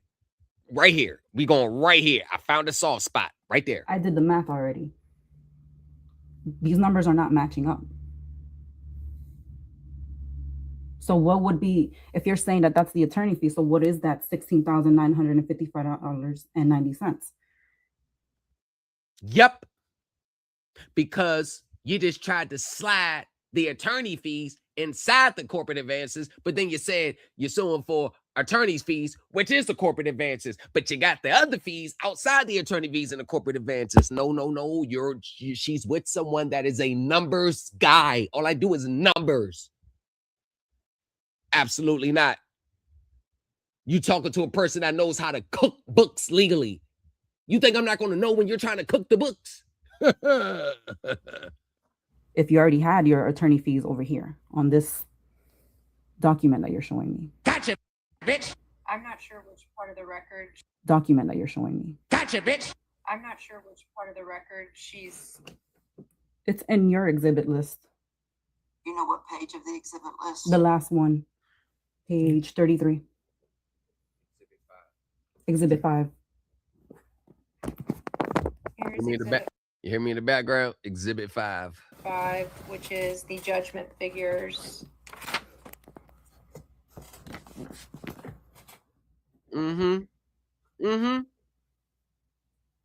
Crickets.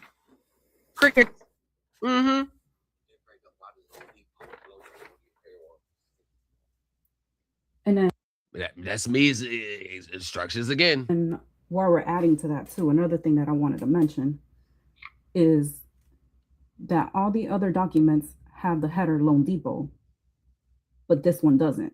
And also the total amount due is redacted. Why? Clearly, the total amount due, if y'all look, okay, YouTube, look at the first redacted line at the top.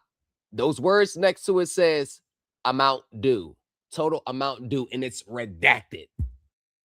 Why are you redacting the total amounts due?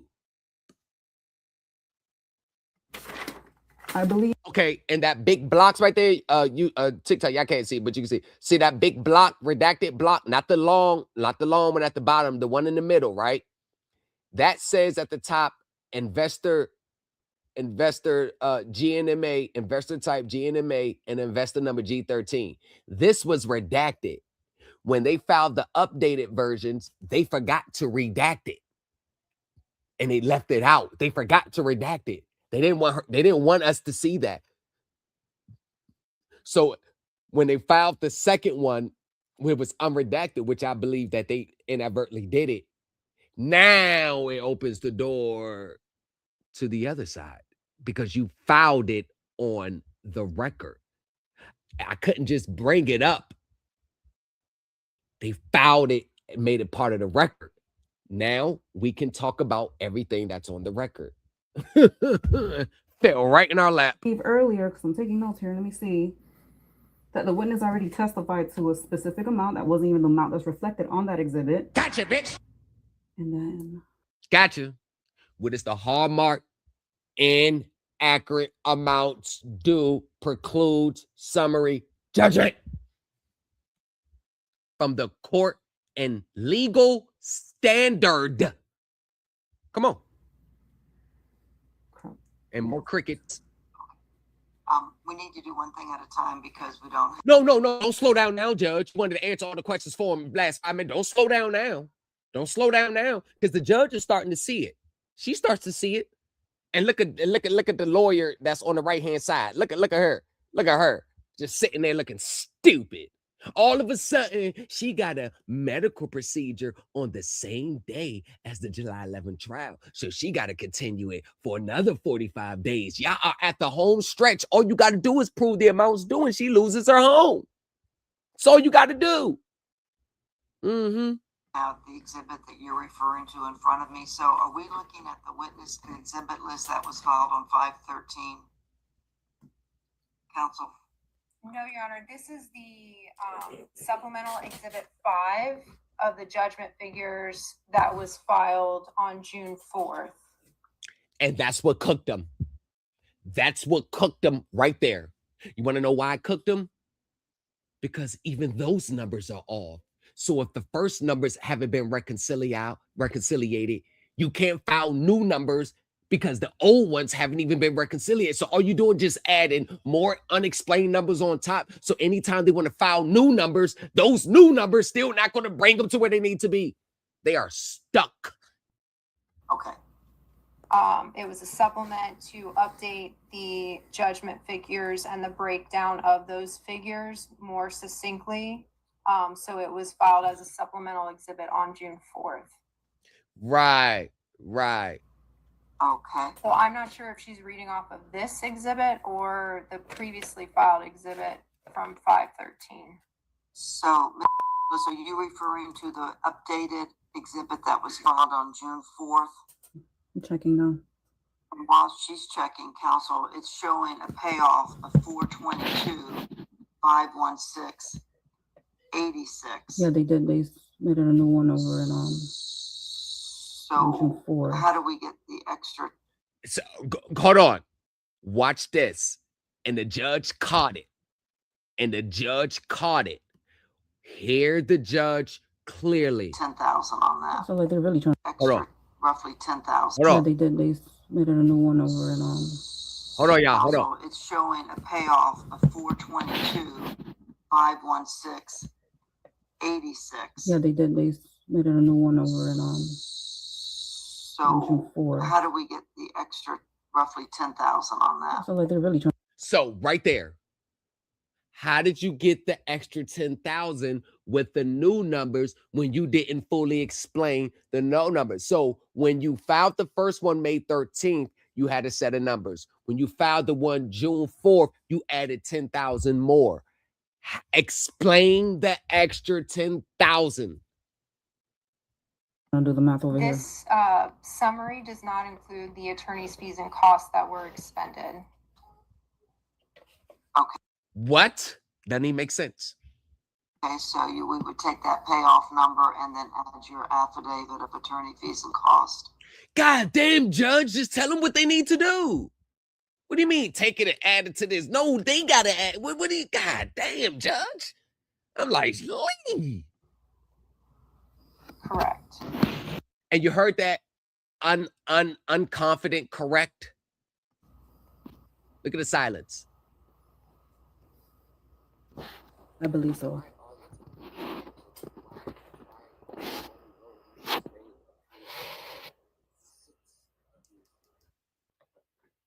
Look at the silence. Okay, I'm reviewing it. I just pulled it up. Okay, so you're saying that the 4,666 and 20 cents were added? Because then that still doesn't even add up. Gotcha, bitch. Yep. As soon as they add the new numbers, she did the math. I'm doing the math. And you know what's so crazy? She had a different set of numbers from what I had. I was like, I got this. That's still off. I'm tending to agree. I'm tending to agree. I'm tending to agree. Facts. Numbers is off. I'm tending. Not up. Gotcha, bitch. Saying that the 4,600. Okay, I'm reviewing it. I just pulled it up. Okay, so you're saying that the 4,666 and 20 cents were added? Because then that still doesn't even add up. Gotcha, bitch. I'm tending to agree. I'm tending to agree. I'm tending to agree. And you know what's so crazy about it? Y'all, I don't know why they ain't record at all, but we grilled the shit out of their first witness. See, they didn't. The other witness ain't even come back for the second. She passed this matter. This is just the restart after she went over like 3 or 4 cases. She had to pass the matter the first time because what kicked it all off is by the time when they was going to admit these as exhibits, I was texting her, object, the numbers are off, object, because if she would have, she didn't read the text too late to after she already admitted it, because if she would have objected right there, this would have been the conversation before the judge ruled on its admission. See how this conversation going back and forth? So she wouldn't have ruled on the let it in yet because we objected. Now we getting over the numbers. The judge would have had to deny the entry, like, I got to file some new numbers to get it back, which would have damaged them. But she didn't read the text till like 2 minutes later. I was like, object. But I can't say nothing when I got to text it to her. So we went, she had those numbers. So we just broke those numbers down, said, no, it don't add up. It don't add up. I'm tending to agree. I'm tending to agree. I'm tending to agree. You're rocking with the best. They studying the source now. Supreme Elite. And remember, before this, the judge was doing the same thing in the first hour. Just letting it go, letting them, explaining it for them, explaining it. Oh, no, I think they met their standard. I'm like, God damn, Judge. I'm like, golly, Judge. Please get out the way. The judge was in our way until she couldn't. She started to see, and this is what I tell you when you're in default in court. The judge is going to have a little bias against you. If assistant counsel was a person, God, I'm like, God damn. Like, how many times are you, Judge, be quiet. Let them do it. And she was like this for the first hour, but we had to stick through it. We couldn't get upset because she tell you the judge is helping. I said, I know, just don't stay in the moment. We don't have time. We got to just keep pushing. These are the barriers. These are the nuances of court. These are the things that you deal when you're already in default. When you go to court, the judge and the courts are going to have a little specific bias, and they're going to lead towards the numbers. We have to fight and fight and fight and fight and get over the hill, and we got to get the job done. We can't complain about how unfair it is. I know it was, but in that moment, I wasn't worried about. I was just like, all right, damn, judge. Okay, come on, let's get back focused. Stay focused. Stay in the moment. I was texting her, stay in the moment. Don't get flustered. Take a deep breath. Don't get flustered. Stay in the moment. Stay right here in this moment, because this was going to help her further. Okay, I'm reviewing it. I just pulled it up. Okay, so you're saying that the 4,666 and 20 cents were added? Because then that still doesn't even add up. Gotcha, bitch. I'm tending to agree. I'm tending to agree. I'm tending to agree. You're rocking with the best. They studying the source now. Supreme Elite. If you take your payoff amount, you had 4,000 and 10,000. It's going to be more than your 432. You see how the judge is now shifting towards our side? You see what we had to go through in order to get the judge to start to see? He said he just left the Sovereign Citizens Avenue. Freddie was over there battling them. But you see how it is kind of like when you're in default. See how what you got to fight through. Now that once you fight through, you remain consistent and you stay within the law, because them is the inaccurate amounts due. You got to have the proper amounts due. So you notice how the judge is now like, hold on, I'm shifting over to their side now. I'm shifting over a little bit. I'm now just starting to agree with them, meaning the first hour, she wasn't really trying to, she was on their side because she's like, hey, you're in default. They got the numbers. She was anticipated and expected to rule for them that day, but we kept hammering them. Off amount, you had 4,000 and 10,000. It's going to be more than your 432. Crickets. And then, sorry, Judge, I know you mentioned one thing at a time, but again, that document does not have the Loan Depot header. The witness already testified that. But at this point, the judge, in her mind, she already made her ruling. She wasn't going to make a ruling today. We're going to send it back. She's not going to make a ruling. Now, why didn't she just dismiss it? Because the realities of court, and I love this video so much because it moves beyond the just responding to motions and documents and this. This is in court. In court. It's not that cut and dry. This is in court proceeding. All these documents came from Loan Depot. Yeah, they work from Loan Depot. And more crickets. You mean the Exhibit 5 doesn't have a header on it? Yes. And the account history? Yes, there's no way for me to guarantee that this came from Home Depot. Like that header. The Loan Depot header. Oh, I mean, and how can I verify that it's... That doesn't have a Loan Depot header. In your honor, you knew exactly what she was talking about. This right here doesn't have a header. Firsthand knowledge. Gotcha, bitch. Okay, well, the heading is basically part of the, establishes the lawsuit. That's not what we're talking about, your honor. God damn.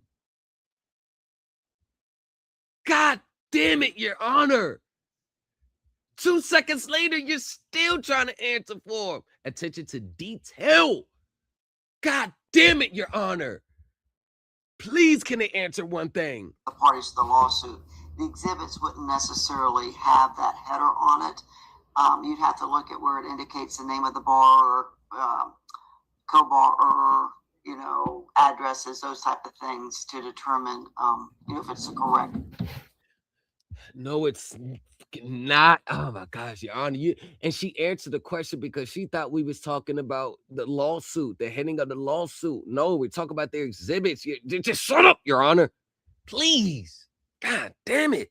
People, but counsel, I'm a little confused too now because these numbers don't add up.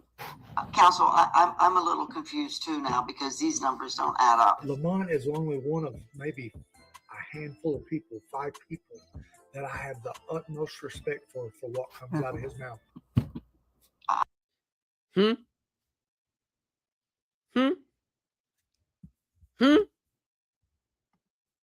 Huh? You said what? You're rocking with the best. What is the core elements of a claim?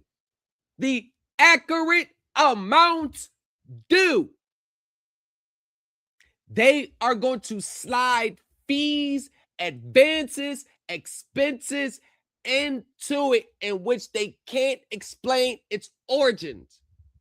So when you try to supplement and file more on top of that, all these amounts, all these figures, I'm a numbers guy. One number is off, it messes up the whole balance sheet. And this is what they're experiencing. The problem for them is this is one of the prerequisite elements that they need until those numbers are established. Exactly. They need the numbers established. The problem, 100K, they can't establish the number because we have over 16,000 that's still unexplained for. So they just got to get this key. And he said, man, I'm about to go back and look at the paperwork. That the numbers are never going to add up when you're dealing with a securitization, third-party records, and then the fees and the agreements and the amounts that are being charged back to the borrowers based on their own servicing agreements and their own insurance agreements. This is why they can't explain it, because they are passing their stuff on to the borrower, but they're blurring the lines in the note by saying any amounts covered by the lender or the investor or the holder may be charged back. So they blur the lines there, but when they actually got to explain all the numbers in a securitization, it is impossible for them to have the 100% accurate numbers based on the use and forbearance of money. Because all the numbers they're adding in there, 98% of the numbers has nothing to do with the use and forbearance of money. Has nothing to do with it. This is the corporate finance side, what we're attacking here, because this is everything that has to do with their financing and their agreements and the shit that has nothing to do with us. But they try to slide it through the back door, and we caught them. And the judge caught them too. But I wish he would just be quiet. I'm beginning to agree with the defense that there's some confusion. Lawsuit. The exhibits wouldn't necessarily have a header on lawsuit. The exhibits wouldn't necessarily those type of things to determine if it's the correct people. But counsel, I'm a little confused too now because these numbers don't add up. Counsel, I'm a little confused too now because these numbers don't add up. Lamont is only one of maybe a handful of people, 5 people, that I have the utmost respect for what comes out of his mouth. I'm beginning to agree with the defense that there's some confusion. What? I do not understand. And then the total amount Busher, due is rejected. Ms. Busher, Now she's getting into full panic mode. And you would think she's about to break it down. All she's going to do is just read from the same screen.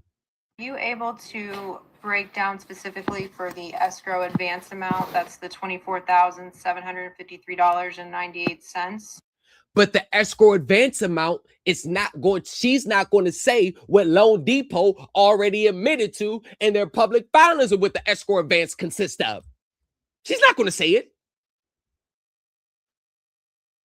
And I wanted to hit into that this hearing, but you got to understand, I can have my understanding of it.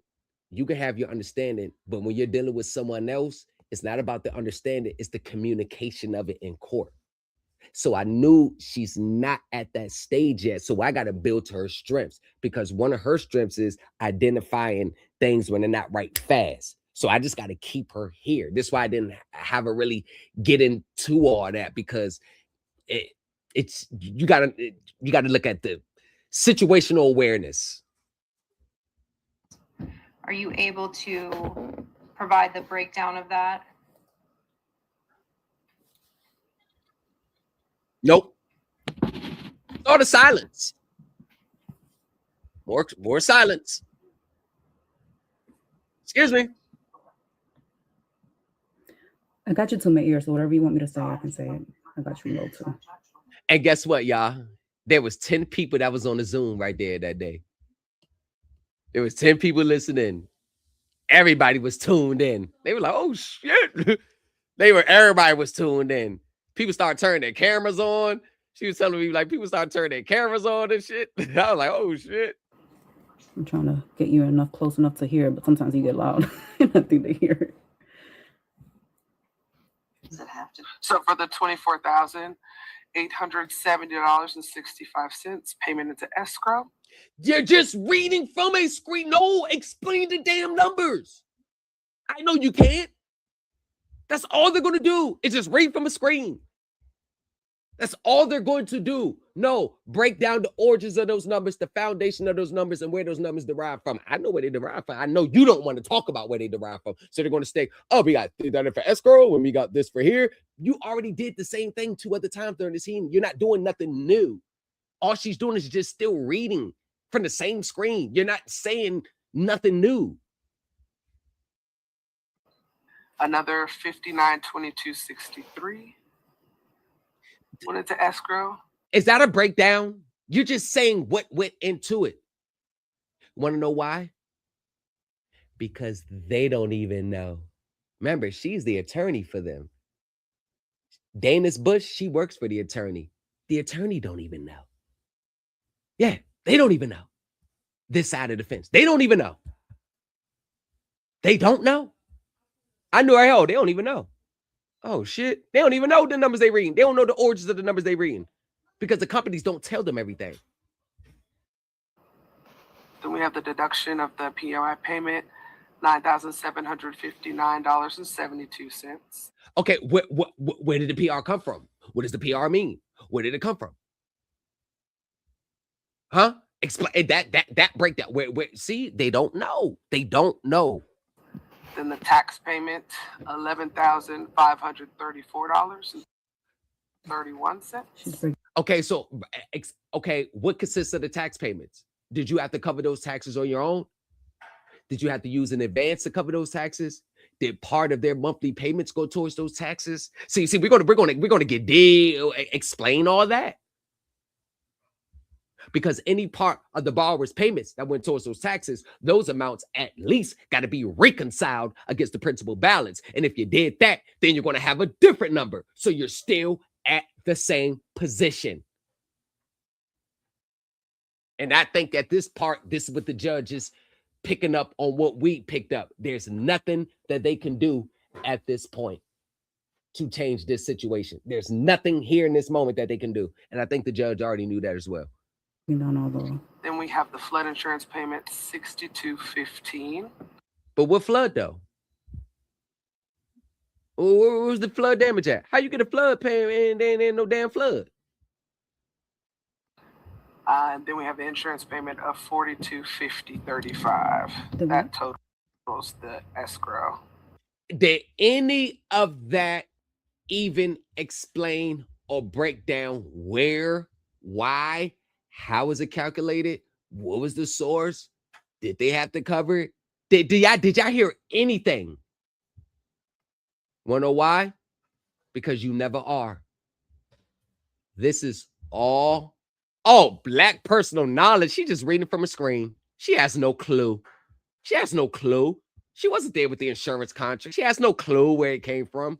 But this is what they do when they come with these little witnesses and these ones that's going to testify. They're going to read from a screen and they're just going to read off what's going on.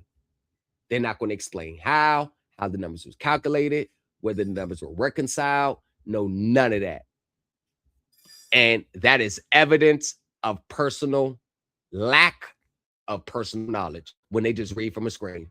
For $24,966. $24,966.10.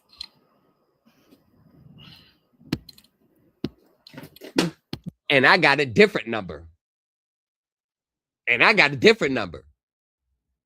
My number is like $300 off. It just everybody had different numbers. I wish she would record it from the beginning, would set this all off when the court reporter blurted out, I got a different number.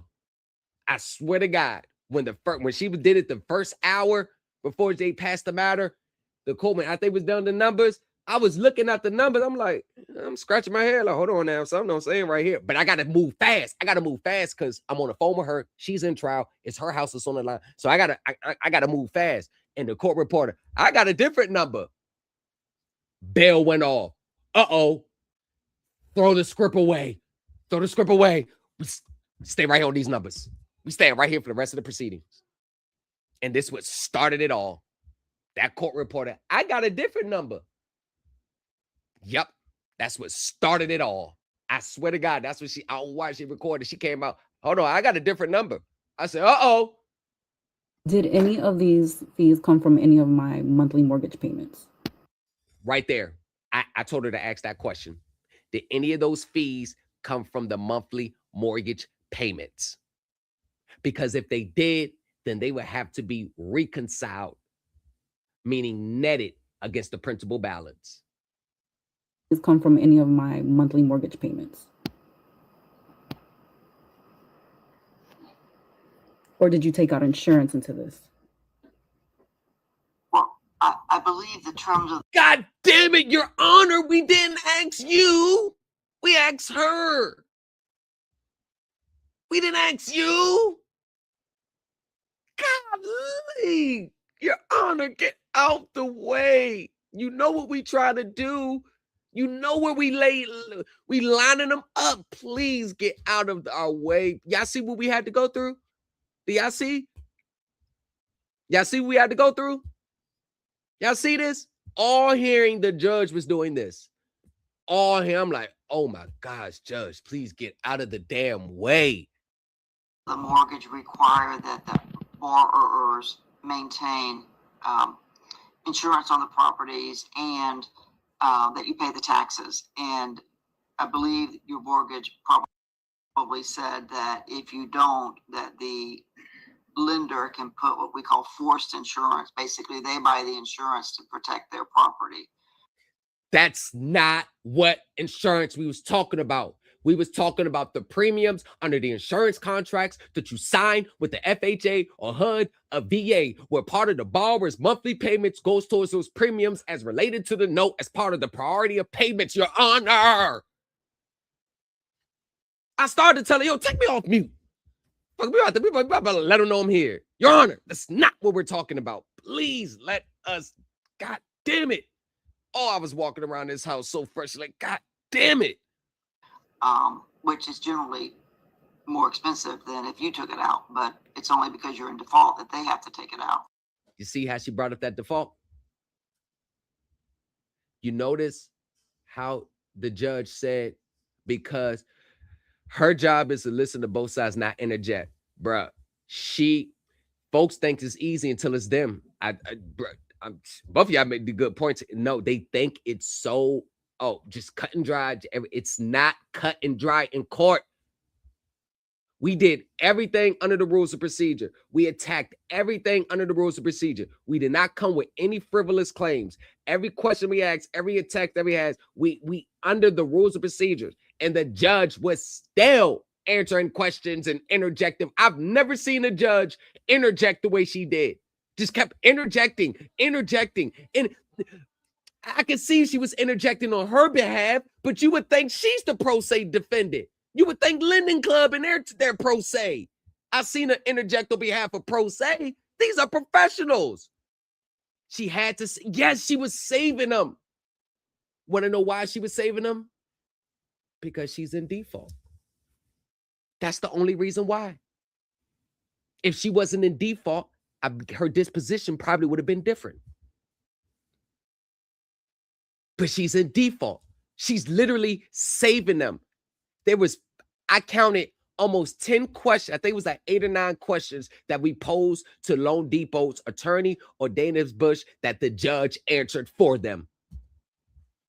The judge answered. I'm like, oh my God, you gotta be fucking kidding me. But I'm not telling her that. I'm telling her, chill, relax, stretch, it's cool. Because she was getting flustered like the judge keeps. But I'm like, God damn it, you're right. But I can't let you know I'm mad too. Somebody got to be cool. So that wouldn't be in your records because you didn't Oh, pay what, it. of That's putting why the the bank had insurance? to pay it. But that's not the question that we asked, Your Honor, and you're still answering the question for them. I'm telling you, in court, it becomes an uphill battle when you're in default. When you deal with people who their only experience of court is just filing motions, behind the scenes motions, ask them to actually show up to court or be on the phone when a client got court, if it's on Zoom, and see. I only think a select few people in these spaces could have done what we did in this hearing. Thinking on our feet, because the only way that you're going to be able to think on your feet if you understand the court rules of procedure. If you understand the court, staying in honor changes the game. Yeah. But there's going to be a prejudice, and I knew this going in, that she was already in default. There's always a unbiased, it's just a biased prejudice against the defendant. What I didn't expect was her to start answering questions for them. That's what kind of threw me for a loop. Is there any evidence of the insurance being paid in? That they took out the insurance. I told her to ask that question. Okay, Your Honor, since you want to answer the question for him, then let's just pose the question based on your response. Is there any evidence that they actually took out the insurance?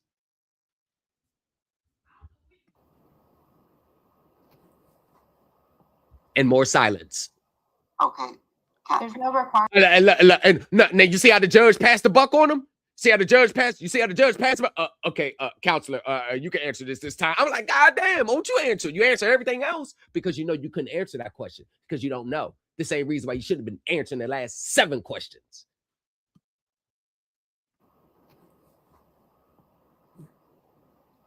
Okay. There's no requirement to establish insurance being taken out, only that the payments have been expended, which is what the payment history that's been admitted as Plaintiff's Exhibit 4. You see that weak ass answer? So there's no requirement to establish that insurance been paid out, but only that it's been expended. So what happens before you expend it? It had to be taken out. So you can show that it's been expended, but you can't talk about whether it's been taken out. You see that right there? You see that? There's no requirement. She didn't say under the court rules. She didn't say what rules that it didn't. But only thing that they could show is that they expended on it. They don't have to show that they actually took it out. That there's a pre-existing, I'm not saying the exposed actual contract, but some evidence that they was charged it. How do we know you was charged that? How do we know you're not just sliding that in there as a different fee, like an auxiliary fee, but you're charging it as insurance? How do we know you're not doing that? Has been entered into evidence. Oh, really? I'm just trying to double check here on the attorney fees, Your Honor. Right, because you just noticed you see your own trying to double dip. Because the attorney's fees are supposed to be the corporate advances, but you already have your stated attorney's fees. So explain the corporate advances. Because first, the judge, my understanding that attorney fees is the corporate advances. But we pointed out, no, you already got your attorney's fees over here. So explain the corporate advances. And now, judge, the lawyer, she can't explain it now. And the more silence. Go fix it again. Come on, more silence. I know. And then I want to know, how did our monthly payments not go towards the monthly premiums? I told her to ask that question too. You hear that question? You know where that question comes from? Right on the note, priority of payments. Part of the monthly payments is going towards the premiums. So he said, hey, yo, ask her, how didn't your mortgage payments go towards the premiums on that insurance that she's expended? Want to know why? Because I'm tied it into the reconciliation. Because if any dollar of ours went to that amount has to be reconciled against the principal balance. Oh, lining them right on up on the corporate finance side. How did our monthly payments not go towards the monthly premiums? Again, like, I understand what you're showing me here, but there's not really that much details. Nothing. There you go. That's how you do it. And more silence. Silence. When they're silent like this in court, when they're this silent, when they are this silent, that silent, you got them. You're rocking with the best. When they're that silent, you got them. Finish them. When they're that silent, I texted her at this moment and said, you ain't losing shit today. Good. Got him. Come on. More silence. More silence. Counsel, I think this is becoming too complicated to be doing this on Zoom without having the records here. I think it needs to be done in person. Okay. Let's go ahead and just refer it back to the assigned judge so it can be done in person. And then the defendants can be present and actually look at the documents as they're tendered into evidence. Second time they try to take the house. Okay. So we'll basically continue the trial to be reset in front of the assigned judge. Is that something case management will facilitate? Okay, so the case managers will facilitate that and then send the notice for the new trial date. Okay. Thank you, Your Honor. All right. Very good. Thank you, Your Honor. Have a good day. Thank you, Your You Honor. too. Yeah. But you know what was really supposed to happen here? What was supposed to really happen in this moment? What was the judge really supposed to do in this moment instead of continuing the trial? What was the judge really supposed to do?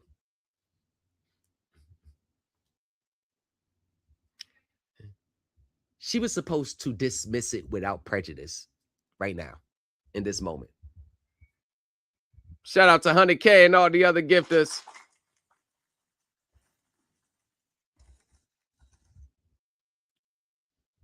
Shout out to 100K. The judge was supposed to dismiss it within trial. So now I'm going to open the panel up for a second. I'm going to open the panel up for a second. And y'all want to give y'all thoughts or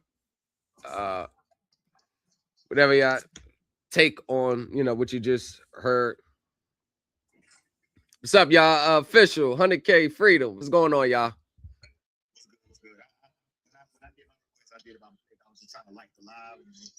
Oh, okay. Well, you can stay or drop whatever you want to do.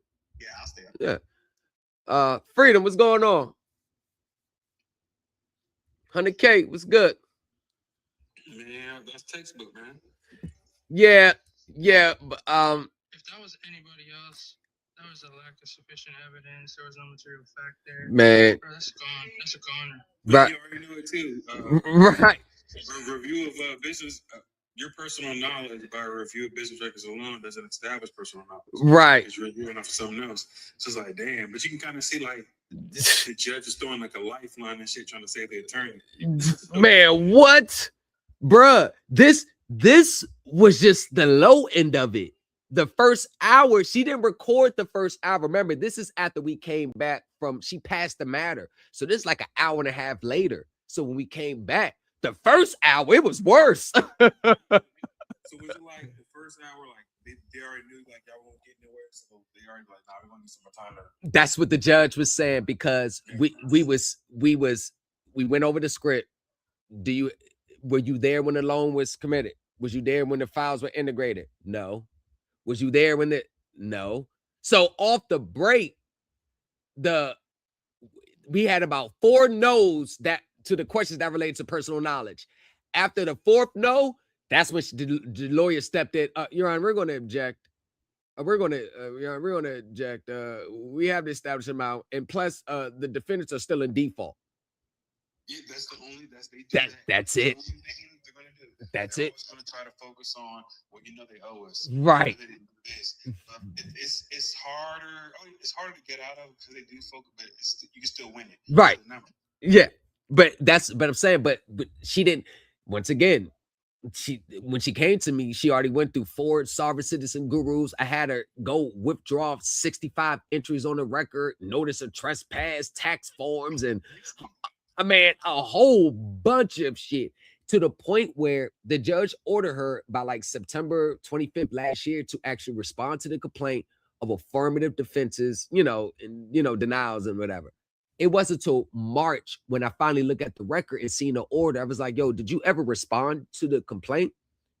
And she's like, yeah. I said, let me see the response. She sent me that notice of trespass. I say, that's not a goddamn response. You didn't even respond to the complaint from a legal standpoint. So I rushed to, let me, Your Honor, we made a mistake, excusable neglect. We fixed the error. We had a hearing set for in May. And the other side, and I told him before the hearing, said, the judge might deny this because you waited like 4 months. And it was that sovereign citizen crap on the record. And then there was motions to strike that stuff. So the judge we get in there, and the other side, she let me know what they said. The other side brought it up. Your Honor, they wait till almost 4 months now to want to finally start to comply with your order. So the judge, after hearing like 5 minutes, now I'm going to deny the motion. I mean, I was like, damn, because it kind of keeps us in a defensive mode. We can't really get on the attack. But I knew that a summary judgment does not admit unliquidated damages. So they still got to prove the damages. They still got to prove the amounts due. So I already knew we still had that. So I'm like, okay, this is the lane that we're going to have to. It's good thing it's one of my specialties, but this is kind of the other lane. Now we're going to we were supposed to have a joint hearing to continue the trial, and hear the new motion for amended to leave and respond to the complaint. But the lawyer that y'all heard, she conveniently had a medical procedure on July 10th, the same day the trial was supposed to continue to. So she asked for a 45-day continuance until September 1st. So to go back September 1st. But I have these new exhibits and and we're going to revisit the motion, the amend, to leave to file the complaint. We're going to be like, Your Honor, they had 2 bites at the apple. It's like, how many bites at the apple y'all going to keep giving them? So, yeah. But, yeah, man, she was in a tight spot, man. She was in a tight spot. She was in a very tight spot. I mean, y'all should have seen some of the filings they had her do, man. It was just like, oh, my God. This is going to show how harmful they are, too. Man, what? I have somebody who put in some soft shit recently. She hit me up yesterday, like they want a sua sponte hearing on it was about using AI as well. That they need to disclose what they're using AI for, how they're using AI. They need to put a summary. They need to put a summary of it at the beginning or the end. And they put in some secured party creditor shit. The bitch was 33 pages long. Oh God! They took they took that off the record, or they excused it because it was a garnishment hearing. It's a garnishment case at this point. She defaulted already, and they said that you as a defendant don't need to respond, so there's no reason to put this in. I was like, oh shit! But the only thing we got on them is they put on the certificate of service that they served her July 21st or some shit. They served the company. So it's either 3 days after the company was served or 5 days after the initial hearing was filed. And so on the third day, they marked that certificate of service. Why she got the mail in the letter in the mail the next day postmarked for a day after the due date? So wow. That's a procedural defect right there. It looks like your only procedural defect, because if you want to attack anything else, you have to attack the underlying default. Right. Yeah, which usually unless it's a good reason, like they're not going. Yeah. Reason to get it Yeah, they're not going. Yeah, they're not. It's very, once it's a garnishment order and it's you gotta just go. At this point, it's way easier to get the garnishment off and then worry about the other shit later. And this is the note with that defect. Yeah, with the servicing, yeah, because that establishes a subject matter jurisdiction with the servicing. Proper servicing, yeah, you get it there, but boy, they play these these are part of the nuances of court. I be telling you, man, they all think it's so easy. I be like, man, sometimes, man, yeah, I don't, man, that in court shit, boy, whoa, way, good God Almighty, that shit can get nuancey. But I've never seen a judge do that much answering questions for them. I've never seen that. I've never seen that. I've seen judges The other side, like she was part of the other side. right. That I've never seen it from that standpoint. I've only seen it when the judge is interjecting on behalf of the pro se litigant, or kind of helping them out. I've seen that in open court, like the judge is helping them out, overruling objections that they clearly should have sustained. You get what I'm saying? Like giving them a chance to answer the questions, and interjecting when the lawyer objects, and interjecting on behalf of the pro se. Nah, I think they meant this, so I'm allowed to. I'm like, oh shit, you get love. I've never seen it on the other side, from a licensed attorney to pro se litigants. These licensed attorneys, well, some of them be knowledgeable as fuck, but some of them just be straight ass. Yo, these attorneys don't have, or their witnesses don't have firsthand knowledge of these numbers. They just get right. It's impossible. They just get the numbers from the ones that's suing. They just give them a printout. All right, these are the numbers, and they just go and argue it. This is why she just kept reading from a screen. That's all they're gonna do. Read from a screen. I mean, shit. Yes, sir. Yes, sir. So, yes, sir, True Seeker. But yeah, we'll be prepared for September 1st. I don't think, any new numbers that they come with, the game plan is not changing at this point. They haven't even reconciled the last balance. What you want to do? It's not the balance that I'm more worried about. They're not explaining the new additions to the new numbers. You get what I'm saying? They're not explaining how. They're not explaining why. And in the exhibits that should be filing with the court, there's still $1,700 that's unaccounted for from the recent customer activity report they just sent her in July. That's not $1 or $2 off, even though I think 100% all amounts have to be accurate. $1 off is too much to me, and I think under the Florida court rules it is.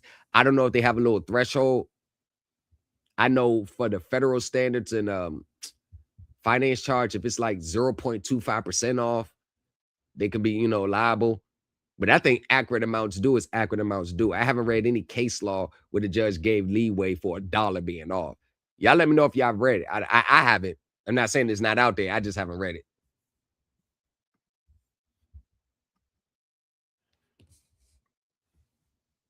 Yeah, they redacting the evidence.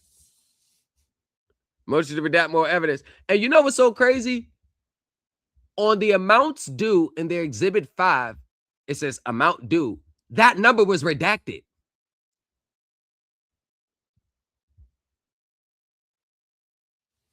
Like the number was clearly redacted. How do you have the amounts due number redacted? I never understood that.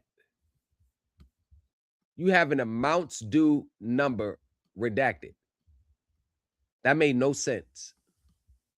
Made no economic sense at all.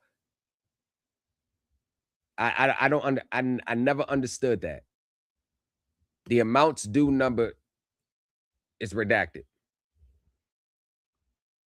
Account history number redacted. They had so much stuff that was redacted. We like, hey, yo, Your Honor. Actually, let me show you what I'm talking about. Y'all can't see it on TikTok, but I'm going to show it on YouTube. The only thing I can think of is maybe they caught their mistakes and they try to change it and just hope you guys didn't pick it up. Right. Right. So YouTube, y'all can see total amount due. Total amount due redacted. But I've never understood that. I've never understood isn't the amounts due what you supposed to be like proven? You're supposed to have the numbers there. Why is it redacted? That was crazy. Most of us, well, I'll say most people in this space though don't really pay attention to the detail of the paperwork. To be honest, like when you're skimming through, you're not really paying attention, and then most of the time they have you hone in so much on default, or you didn't make a payment, focus on the payment history. Right. So you're not really paying attention because you're already like, I wouldn't even say the guilty conscious type deal because you know what I mean. Right. Yeah. You don't pay attention to it. You don't pay attention to the assignment paperwork if anybody signed at all. Anyway. That's the human nature side of court. Remember, they say this online like it doesn't matter. It's still winnable. I'm not saying it's not winnable, but there is a human nature side of court to a person in default. The human nature side to the judges is if somebody is in default being sued, that means they must didn't pay. Y'all get what I'm saying? That's the initial, like, somebody must pay. Somebody owes somebody something. It took us almost 3 hours to get the judge to finally say, I'm tending to agree with the defendants. Almost 3 hours. So that means everything we were saying for the first two an hour, some change, you pretty much had your mind made up. That's pretty much what you were saying.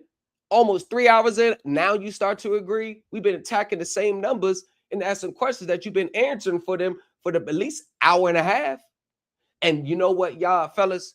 We never moved off the position for the numbers. We never moved. We never moved off the numbers. We was going down on that ship that day. We never moved off those numbers because there was nothing else to talk about. Of course, they're in default. Of course, there's a judicial default compounding the issue. There ain't nothing else to move. Remember, it's not like it was the beginning stages. Y'all get what I'm saying? It's not like it's the beginning stages where we can go over the, like all the stuff we doing now, we did from the beginning. Man, she was like 2 weeks before trial. But she came to me 2 weeks before the first summary judgment trial. And she didn't have the documents she needed to prove that she did actually respond to the complaint. And I say, use this angle. Even though this response is BS and the judge is not going to entertain that inspection of the note claim and all that crap and continuance, I say, did the judge respond to your filing, even though it's BS? She said no.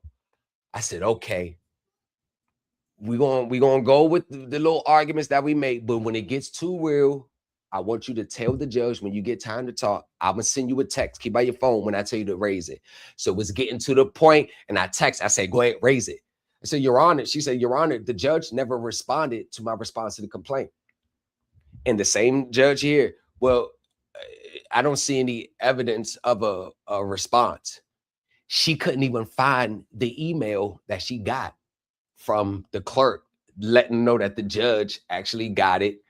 And, she sent a copy of the response. So the judge about to take the house from her there. So I had to scramble. I said, oh God, let me find this email for her. I sent her the email and I sent it to her and she forwarded it to the clerk. And the lawyer and the judge came and said, she's right. I can't award summary judgment today. She did respond. The judge never responded. The judge never made a final order on it. Right after, like a week later, the judge denies that response. I said, look at this, like the original judge. So that's what saved her the first time.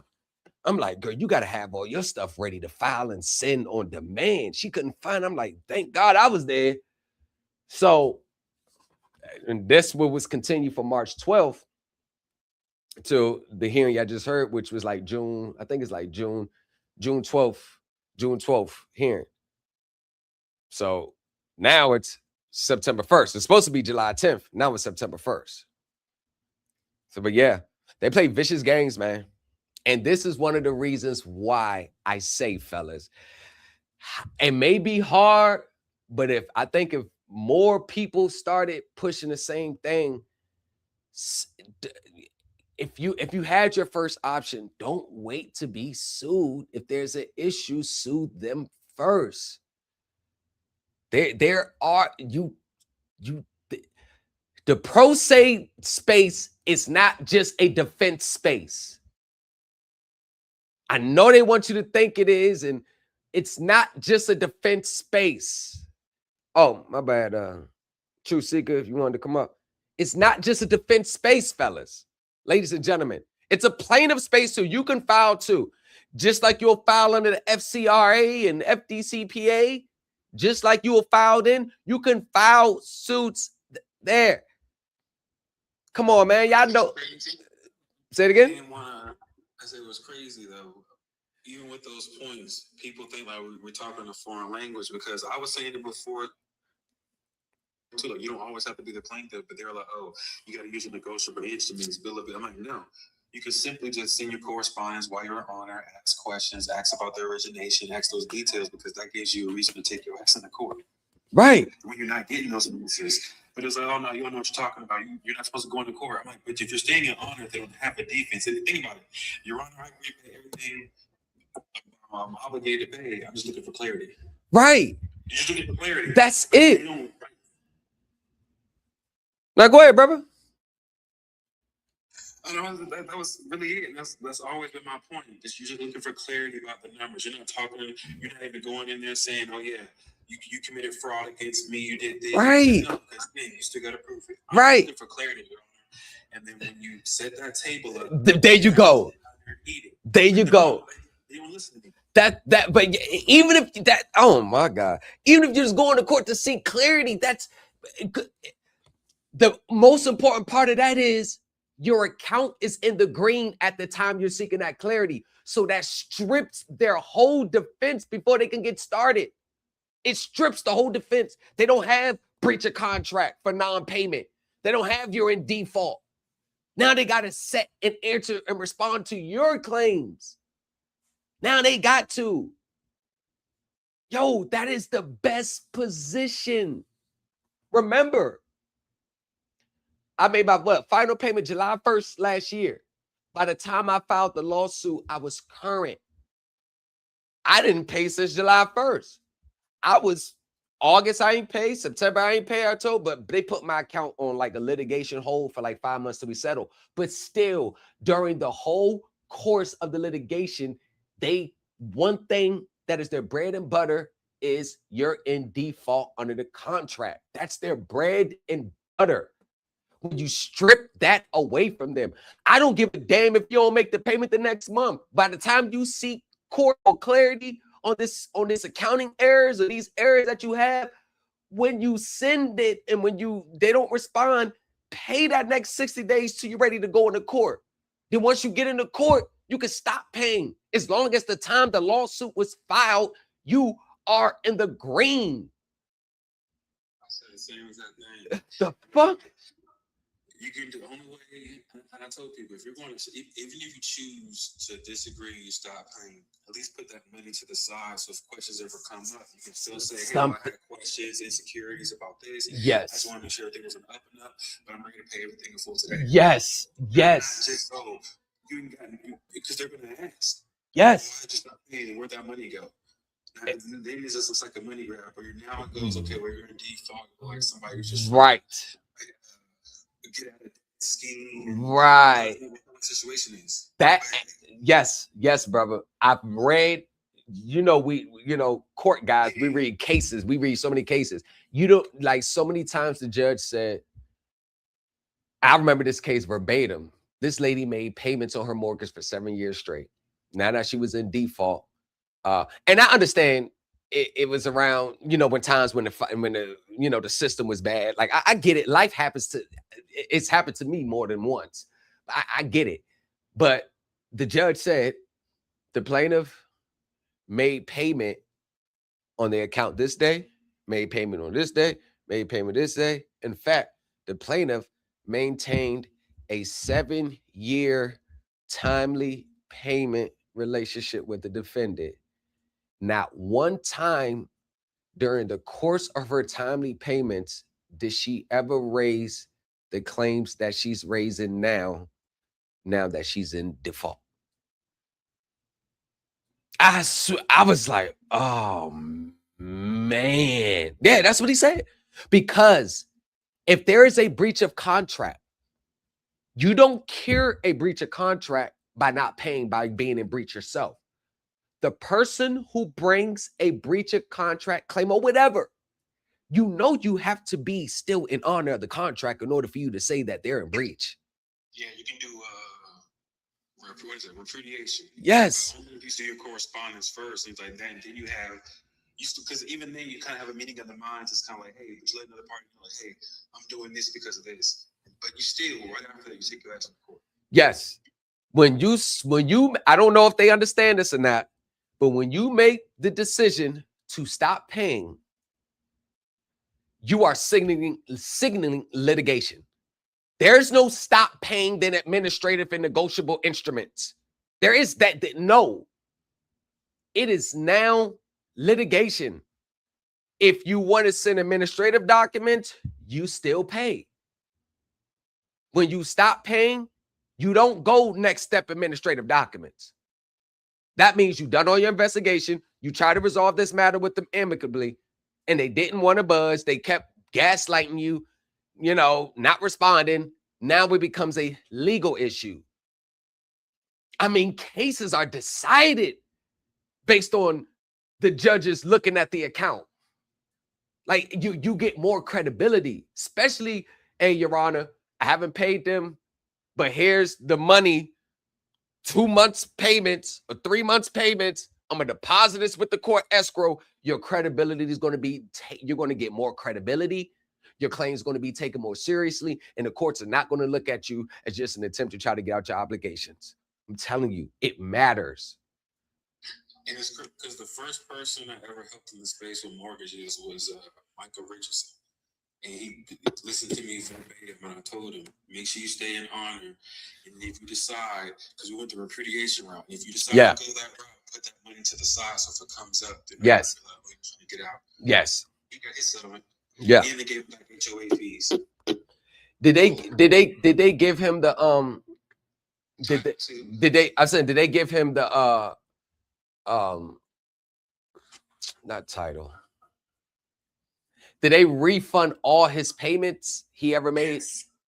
They gave him all his money back, all his cheese. He came on showing his check too. I think Ricky, I'm not sure if Freedom was around when he came on, but he got on that wagon. Well, okay, I can do this, so I can do all my bills too. And I was like, you can't save him, man.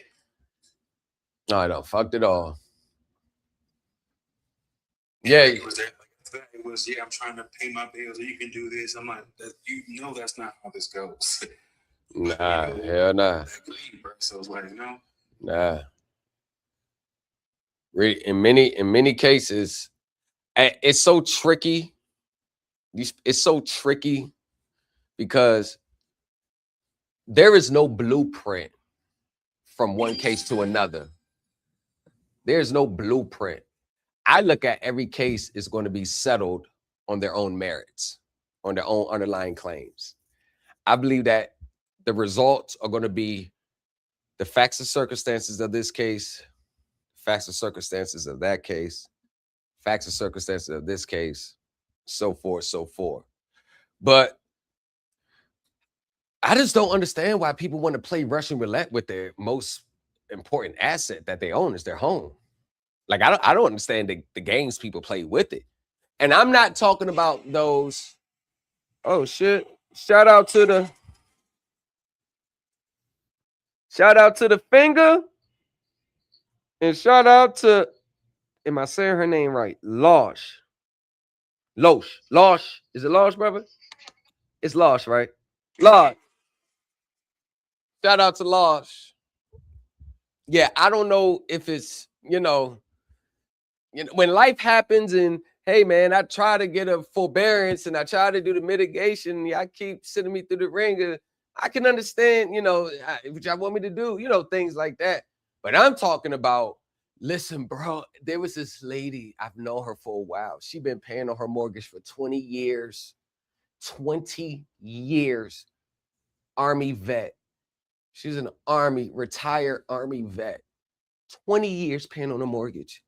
Got with this trust, ecclesiastical ministry trust thing, and now she's in foreclosure.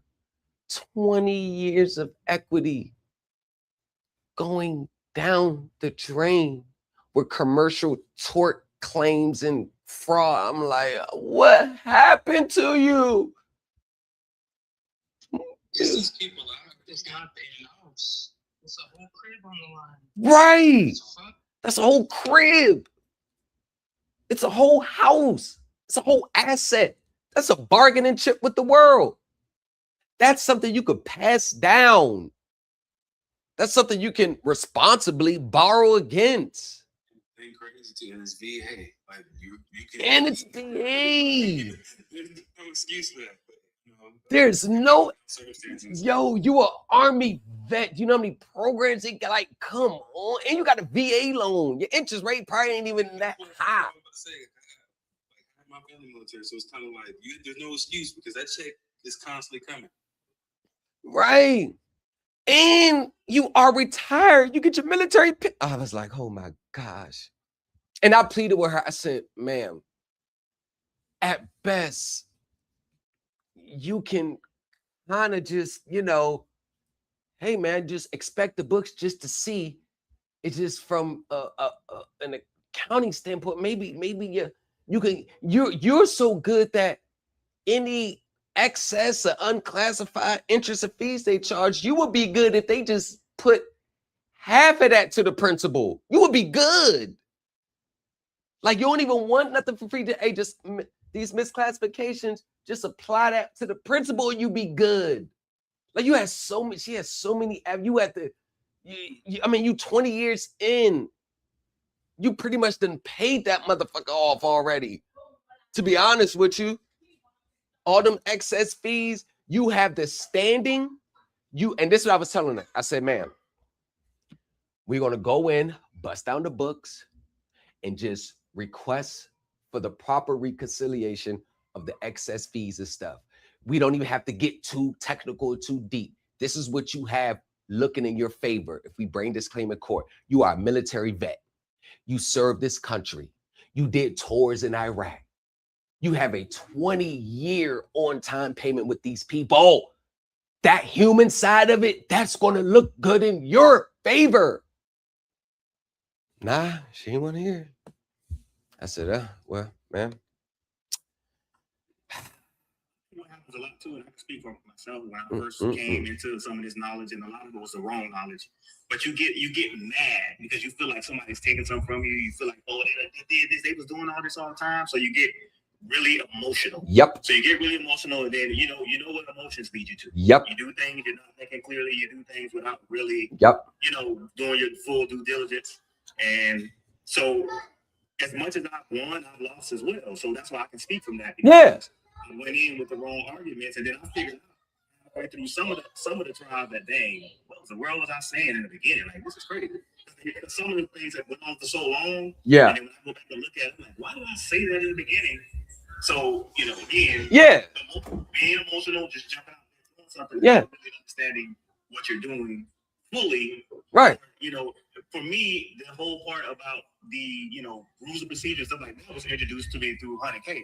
And that's when I realized, okay, I got to go in court and I got to attack I got to be knowledgeable of the procedures and see whether, where I can get in right there. Because again, a lot of them don't think you know nothing. So they just don't throw something at the wall and see if it sticks half the time. And then 100K also taught us, based on the amount, that's how hard they're going to come. So I was in one, I had like 6 different lawyers on me for my mortgage. So it just depends. And you got to be, I'm working every day and all they're doing in their office is on this case all day. So who you think gonna have the upper hand? So a lot of the things people don't think through when they first jump in. Yeah, man. Yeah, I tell everybody that's kind of like the first introduction when you get to this space is always going to be the sovereign way. It just is what it is at this point. That's the first introduction. But the most important part is knowing, be like, I see where I was at. I see where I did wrong, because that shows growth. If you're not growing in this space, you should not still at this state be hanging on to those frivolous claims that you learned when you first came to these spaces. Wins and losses are part of court. There is no such thing as a 100% win record. It's not the losses that matter. It's the, like, when I'm looking at this space, when I see people raising the same arguments that the courts have already universally rejected, that's been my own angle. That's the problem. That's the problem. Sometimes, and I've known, the balls ain't gonna bounce your way. I was a hair from beating the federal government in 2015. I was a hair away from beating them. Waived my right to appeal and everything. Did the colloquy, the knowing the intelligence, waived my right to appeal, and they still heard my appeal. And this sentence haunted me from the day. However, Thomas fails to raise these arguments in the district court. 5 years it took for them to rule on my appeal. 5 years. However, yeah, we got it. And I knew something was up because my case was held in abeyance to 2 other cases. First, it was United States versus Ali. And then they pretty much indirectly held my case in abeyance in United States versus Mathis. So I called the 4th Circuit Court of Appeals. I'm like, yo, what's going on in my case? I'm pretty much done. And I just denied Ali. I just denied Mathis. She's like, no, your case is still going to, they're going to decide your case independently. I said, I'm like, oh, shit. I got like a year left. 2 weeks before I was about to go home. Thomas, you got legal mail. I read that order. I said, the opinion. I said, oh my God. But I did make it a constitutional claim. And I cited case law when you're making constitutional claims, you can raise it for the first time on appeal in the 4th Circuit. Because I knew I didn't raise it in front of them. So I said, Your Honor, I said, hey, I didn't raise this in the district court because of this. And the case I was relying on didn't come out till afterwards. But it's still a constitutional claim. Y'all should. Man, they said, you forgot you did not raise it in the district court. I said, oh, almost had their ass. Yeah. You got to learn from. I was sick. I mean, I was 2 weeks out the door anyway, but it was just everything that comes with it. Getting your only thing I would have got back is no probation. And I probably would have, went straight out the door there. I still had to wait for the person to get the bus ticket and get all that stuff. Then you could have hit them with the prosecution and some more shit. Well, yeah, I probably wasn't going to take it that far, but the only thing I was going to win is just no probation. But I knew something was up because I'm like, damn, why is my case on abeyance for 5 years? Like, why is it 5 years on abeyance off a simple plea? And I torched them on it. And that one thing, procedural misstep, you forgot from that day forward, there ain't nothing that leaves that's missing the record from me. I don't even give a damn if it's not even a strong argument. There's going to be something procedural in there that I'm going to put it on the record. I'm going to put it on the record. I ain't nothing. Just in case I ever got to go on appeal, I'm going to make sure my appellate claims are preserved. And absolutely not. I learned from that order. Oh my gosh. Woo. Still makes me mad to this day. The government got slipped through the damn cracks, boy. Almost had them. Then they would have had to go back and overturn Mathis. They would have had to overturn Ali. I would have set new precedents in the 4th Circuit. So all those cases that were similar to mine, they just denied, they'd have had to go back and redo them. So I believe I got caught in a numbers game. And that happens especially on the criminal side of court. I got caught in the numbers game. Everybody was making the same arguments, and I pleaded with Mathis' attorney because we was at Beaumont together. I said, brother, look at my brief. Look, the aiding and abetting of a crime is not the elements of a crime of violence to substantiate a 924C enhancement. Aiding and abetting itself is not a crime of violence. Nobody else that was before me was making that argument. Thomas argues that aiding and abetting a Hobbs Act robbery is not a crime of violence for the purpose of a 924C. However, Thomas failed to raise this argument in the district court. I said, oh, that's how they're going to use to get me up out of here. Yeah, because they didn't say, oh, under Ali, you're done. Under Mathis, you're done. They heard my appeal independently. I knew I had something. Oh, yeah. Oh, yeah. My lawyer filed an Anders brief. That's basically saying you have no meritorious claims for appeal, but just because I'm your lawyer, you asked me to, I'm going to file it. Anders versus California, Anders brief. When your lawyer files an Anders brief, that means you ain't got, he don't believe you have anything there. He's just filing it because you asked him to. But in my pro se supplemental brief, that's what got my case held in abeyance and where it's still for the next 5 years.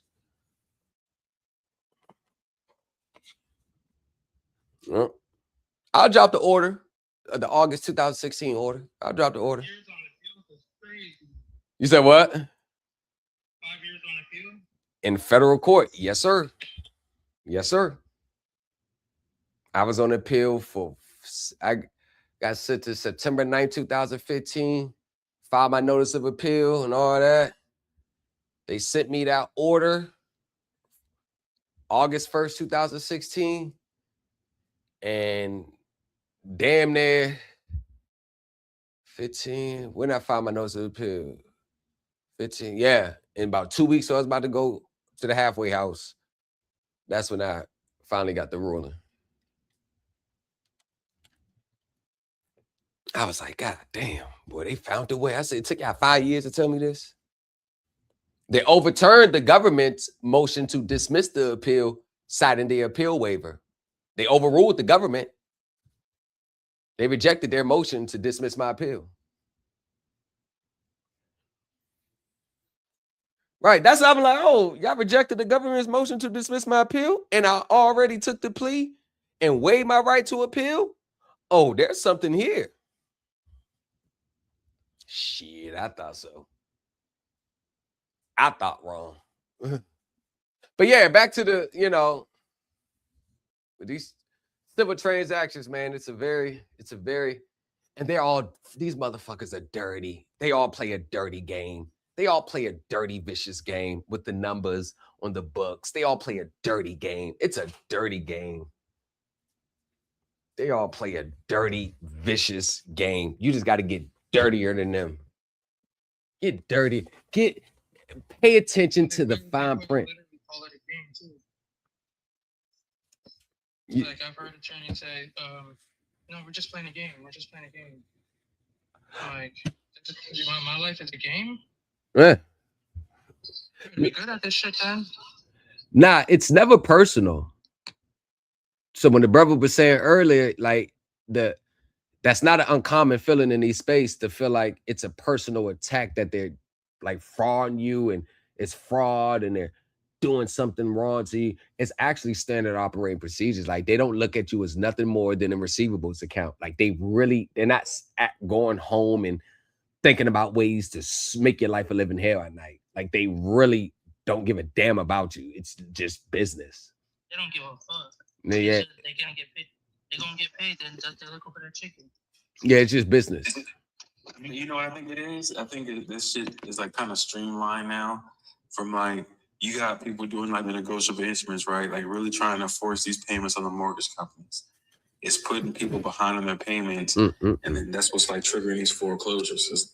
Because there's no other reason for people to stop paying. You know what I think is going on? I think but and that's I said it. You can give it to me. I think the foreclosure people who run to this side for foreclosure help, I think those are the negotiable instruments. I think those are don't pay and send this administrative document. Because it's always like pulling teeth. You ever talk to one of your clients on the phone and you try to get you ask them, well, what led to the default? How did we get here? They always start from, well, I filed some documents and then they, filed a foreclosure. I say, hold on. Think about who you're talking to now. You say you skip the first notice, right, second notice, right. Let's talk about that because that's going to come up. Right. You just get here and they try to take your right. And I said, and I always said it with this. I said, oh, that's what they did. I said, oh, we filed a lawsuit for unlawful foreclosure. There's no way. Oh, we're going to win this case. You was paying your mortgage on time, and all you did was just send a letter asking questions, and then they just foreclose on you for asking questions. Oh, yeah, no. It wasn't. No, it wasn't that. Oh. And that's what I used to force it out of them. I said, oh, no, we're going to change it's going to be a whole different suit now. Oh, well,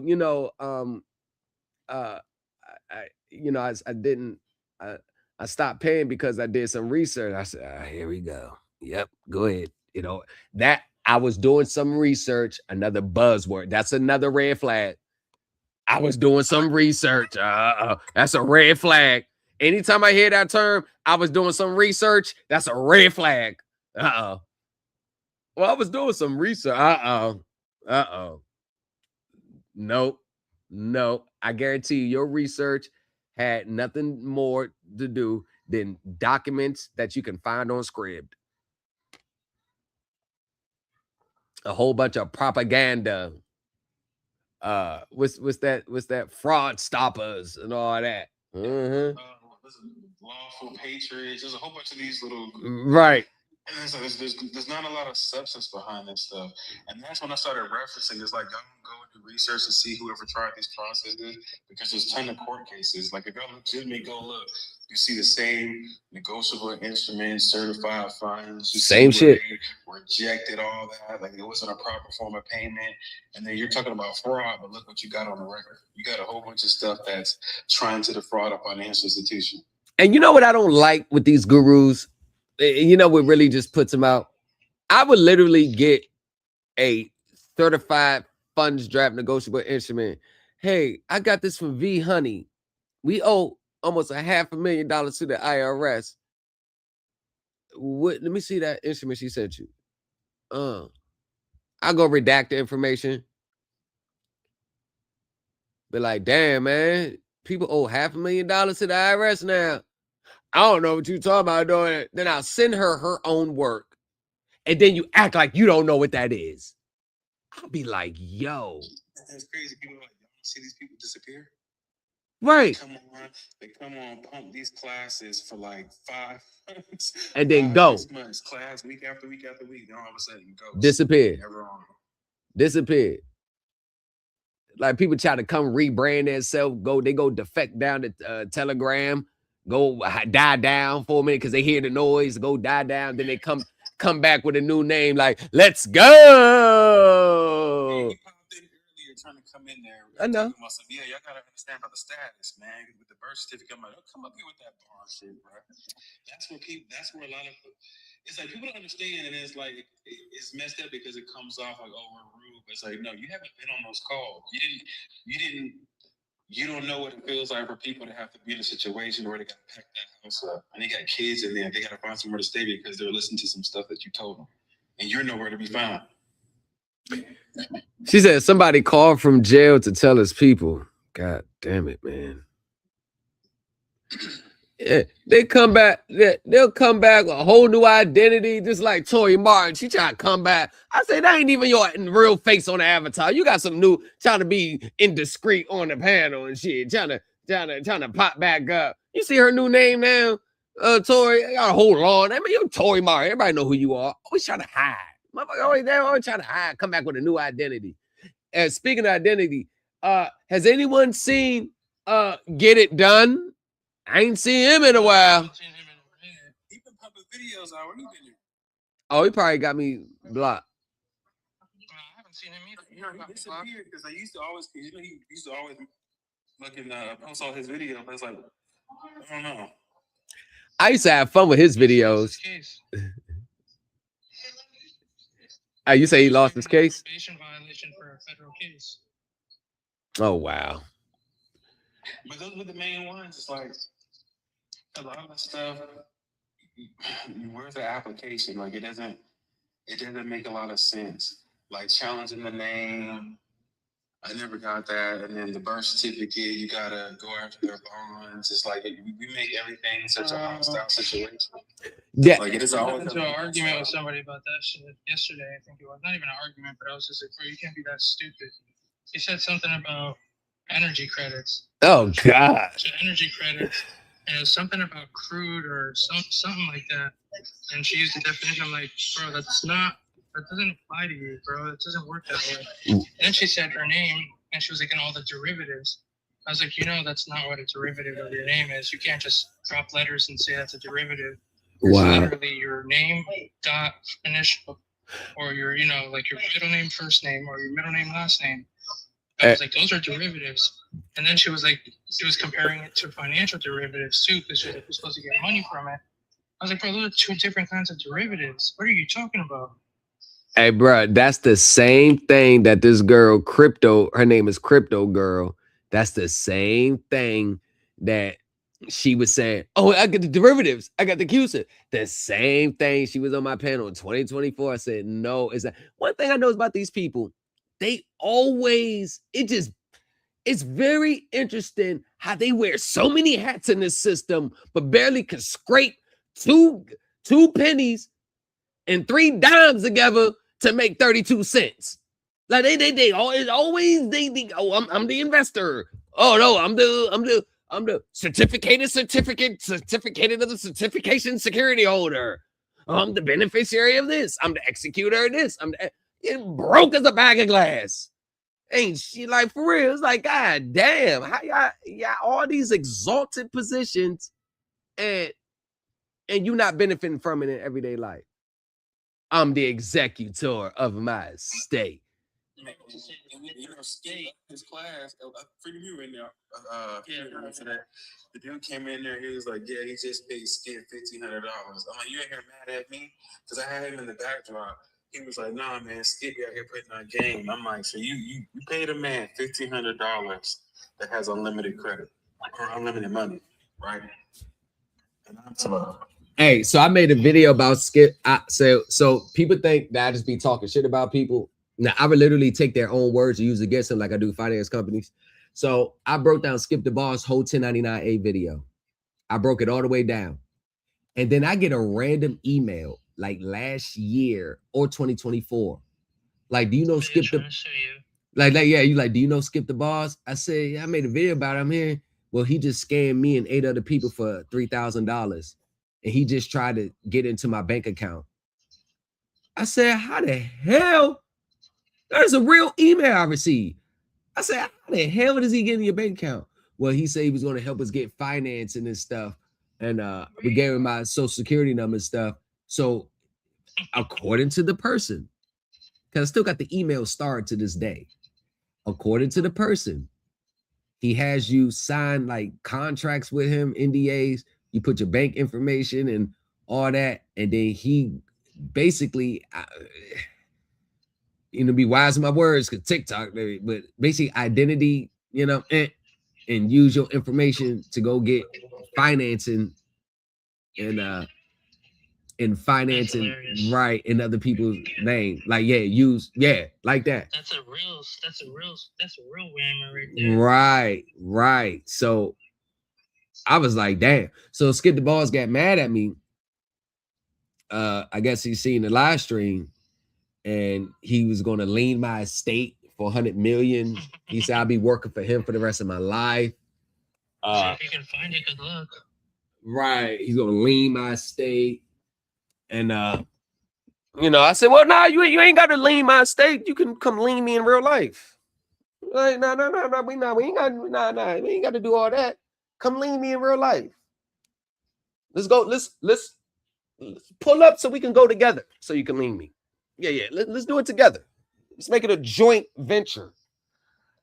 And of course, more threats about lien in my estate, and I'm gonna put a lien on you. Yeah, whatever. To this day, I haven't heard. I seen him once in a blue moon pop up on my timeline and watch. Okay, yes. What happened? Who did it? Mommy did it. You mad at mommy? What do you want me to do? Want me to give mommy a spank? Okay. Want me get the belt and spank mommy? Okay. I'm gonna spank in 10 minutes, okay? Darren, what's good? Chillin', man. Trying to get to this money. Yeah, man. What's up, y'all? Birth certificate and get your secured interest from and deposit it over there with the treasury. Man. Hey, yeah, I ain't gonna hold you. If you put a lien on your own estate, you become the transmitting utility. You could potentially earn millions doing that. Hey, someone was in the New Culture live center, like, just put some silver with it and you'll be good. Right. Hey, you know, I ain't gonna lie to you. What's the one that they doing today? Okay, so claiming the credits from the birth certificate. You know what? I'm about to try. So all I need is the numbers on my birth certificate, right? What else I need? And I'm gonna go find it and I'm gonna do my thorough research and report and I'm gonna put together. And I'm gonna come back and let y'all know what happened.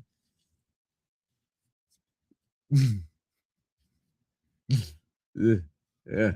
Man, you can get my tumbo door. Hey, and that's because I was telling 100K, I was like, bro, Vince is following me now. He's trying to, I guess, hop on my live whenever he wants to. He said you're not gonna find anything. Nah, you know who's starting to follow me too? From two different channels, and I blocked him for following me, removed him. That fucking dude that was with Tamika. What's his name? Dude with the bush. Caleb. Yeah. Caleb, man. Oh, Ricky just showed me a video of him. Man. Yeah, I see you in the comment because that's the first thing I said. Talking about all the Form 56. Man. Like, bro, you the originator. You was with that shit. He was with that shit. If you're still doing this, you're outdated. Nigga, I was like, nigga, you was doing it. Like this what happened. Core B. Check out the Core B show. She exposed them from top to bottom with the receipts on Tamika's prop. No. Yes, she did. She had thorough.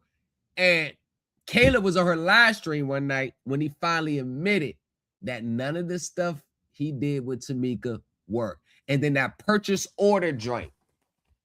Tamika got a purchase order to make a purchase for a vehicle. And Jonah Bay was selling the same thing.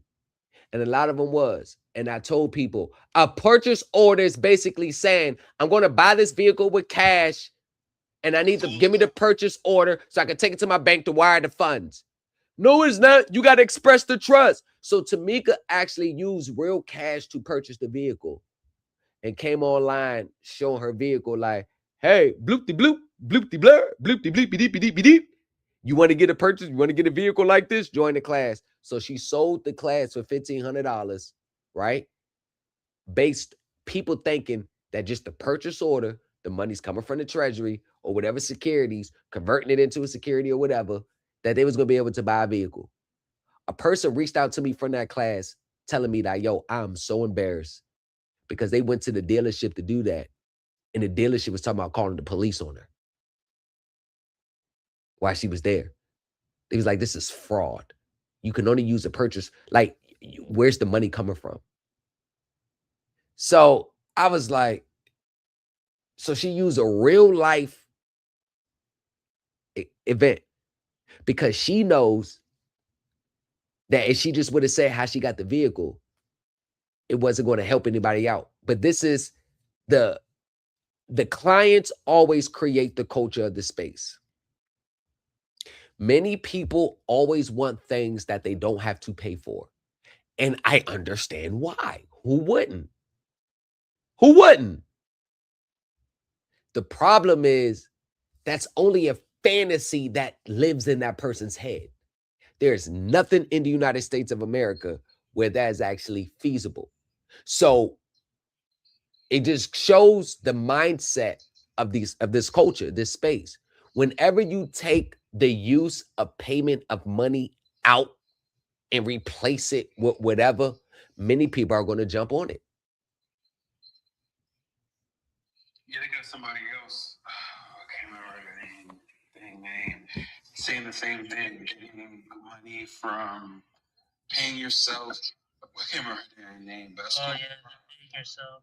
Yeah, it's like the same verbiage. It's like, oh, you gotta pay yourself, and everybody's pushing that. Well, oh, why are you charging? And she's doing it for free. And not everything's free. Then go to them for free. Then go there. Frivolous violence. They'll follow behind payments. Bro, that was on Jay Billionaire's. Yeah, okay, yeah. That's a name. I'm like, hey, why are we pushing this narrative that we don't have to pay for nothing? Let me ask yourself a question. Do y'all go to Walmart and tell them, let me get these products for free? Do y'all go to Google and tell them, let me get this products for free? A person, no, I'm just saying, if you could find wherever you go where you can get things for free, call your water bill, your electric bill, your mortgage, your auto, and call them and say, let me get this vehicle for free. And I say, if they give it to you for free, then yes, I'll give it to you for free. You can come to me for free. This is that, and this is why I push back against these people with that, because they have no problem for paying for the things they want, but they always want to beg for the things they need. They always want to. They have no problem to come out the pocket for things they want for enjoyment and pleasure. But as soon as it comes to understanding and teaching and learning, oh, you should give it for free. No, the fuck I won't, because you know what you should do? You should go do it for free yourself. It costs you nothing but time and energy. Man, they better miss over here with that. Matter of fact, let me just say this last part. Let me just say this last part. I'm gonna get you my. If anybody comes to me that ever said, "Oh, you should do this," they're always immediately banned forever, banned from the channel, ever. Now, for real, I don't give a fuck you talk shit about me. I don't block people like that unless you lie on me. But any that, oh, you should do this, but ban up out of here. Go ahead. No, I was just gonna say too, like, that's fair. And it was like, oh yeah, everybody, y'all, what were they trying to say? Oh, y'all mad, y'all losing clients. It's like, it's not really a clientele. Like, people do work in real life, but it's y'all chasing a ghost. And then when y'all get to a starting point, you want someone to feel bad. Like, they're trying to, oh yeah, you're charging. But I'm like, what I should be charging to get you out of that situation, I'm actually not. Even if it was 10%. No, let's say that if you did 10%. Bruh. What the situation was, you did 10% of a mortgage, 10% of an auto. Bruh. You could be charging that. Hey, brother. Okay, so let's do this. Let's play a game. That's not even bad. Yeah, it's not bad. Let's play a game. Ricky, official Ricky, he's the one that he's the documents examiner. Freedom, you're the technical specialist. You make sure the draft's compliant. 100K, you are the one who's actually overseeing the drafting of the complaint. You kind of put the final touches on it. I come in as the accountant to run the numbers. Bruh, do you know that 100K, you got a client and you're listing me and my service, you're listing Freedom service, you're listing official Ricky services? Do you not know that, bro, I'm going to charge you $350 an hour? Like, that's just the standard, $350 an hour. If they was going to professionals, basically what I'm saying is you're going to get smacked in the head per hour. And once they're done, it's a billable phase.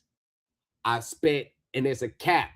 You pay me every 10 hours I work on your case. $225 an hour, 3 hours. And then include the paperwork. People don't understand that. The documentations too. Right. Plus that. And then you have people that have 500 some odd pages with because they filed their filings is like 100-something things going over the history of America. I'm like, those pages add up. What is it? $10, $15 a page that you charge to go review? Like 10, 15 a page. So if you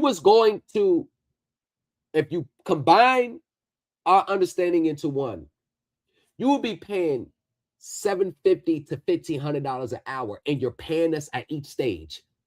The initial filing stage, okay? Now it's the responding to the complaint stage. Now you got to pay for the discovery stage. Oh, it don't go our way. Now you got to pay for appeal.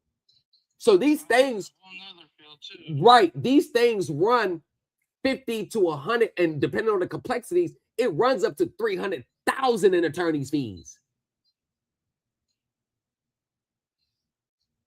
So, especially in a mortgage litigation, especially on a complex nature, you can easily pay 25, 30,000. 5,000, 6, 7, 10,000 is love. But they're not looking at it like that. Because they're not. What? I have someone right now with Freedom Mortgage. And I even know his attorney. His attorney was around. He out in Tennessee. He was around during the little mortgage crisis, so he knew exactly what the situation was. So one of the dudes came to me. We did the petition. He second guessed it, wasn't 100% sure, didn't really want to make the move. And just for him to give it to he paid the attorney, I think it was $10,000. Just for the attorney to say, hey, this was spot on. Did you go to somebody? Did you go to another law firm? I'm like, bro, it's the same. You just wasted $10,000 for him to tell you the same exact thing I was going to tell you. And they're struggling right now with the numbers, with the accounting, and with the assignment. The same thing I told him was going to happen because I helped him do his administrative process. Didn't want to listen. I spoke to somebody who was going to an attorney who charged them they charged them $35 or $5,500 for 18 hours worth of work. Plus, he had to pay for phone calls. So he could, if he's calling them or they were calling each other, that's a whole separate billing. But $5,500 for 18 hours is fine. And didn't even think about that because think about how many people pay that large lump sum in their retainer and you didn't see that man or woman until the day of trial. And that phone calls too. Yeah. You're doing my time to do Monday through Friday. Okay, they're going to tax you for that, and that's why I say you're going to burn through that retainer. Bad. It depends on how the pace of the case, but that retainer is going to be gone pretty quick. Retainer will be gone fast. $10,000 retainer. My friends who's friends with the ex-SEC attorney don't even think about even getting a referral for him or any of his lawyer buddies, especially the more complex the case get, unless you got 10 to 15,000 just to retain them. Like off the break and no guarantees. That's just to retain me. Accountants upwards of $700 an hour to review your sheets, to review, no guarantees. You know how much money these corporate clients be paying to these people? And a lot of them going to just say the same shit that we say. And not even that. They're like, hey, well, you know what? I think it probably be in your best interest to go ahead and settle out. Unless you want to refinance. And that's pretty much what they're going to say. Yeah. They're not going to fight. The standard is they have to be experts. If you're getting outside sources, right, they need to be experts. They're not going to fight. They cost money. Y'all, they're not going to fight. There was this person I keep saying, hey, do you think you connect attorneys that help you? I be like, I got to handle your financial situation.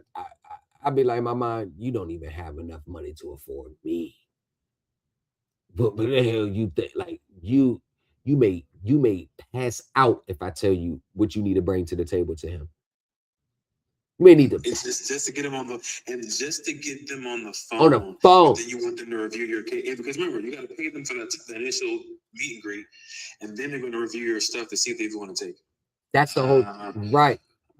That's the whole thing. Like you don't even understand how much, and I'm getting mine off the top just for having the connections to them.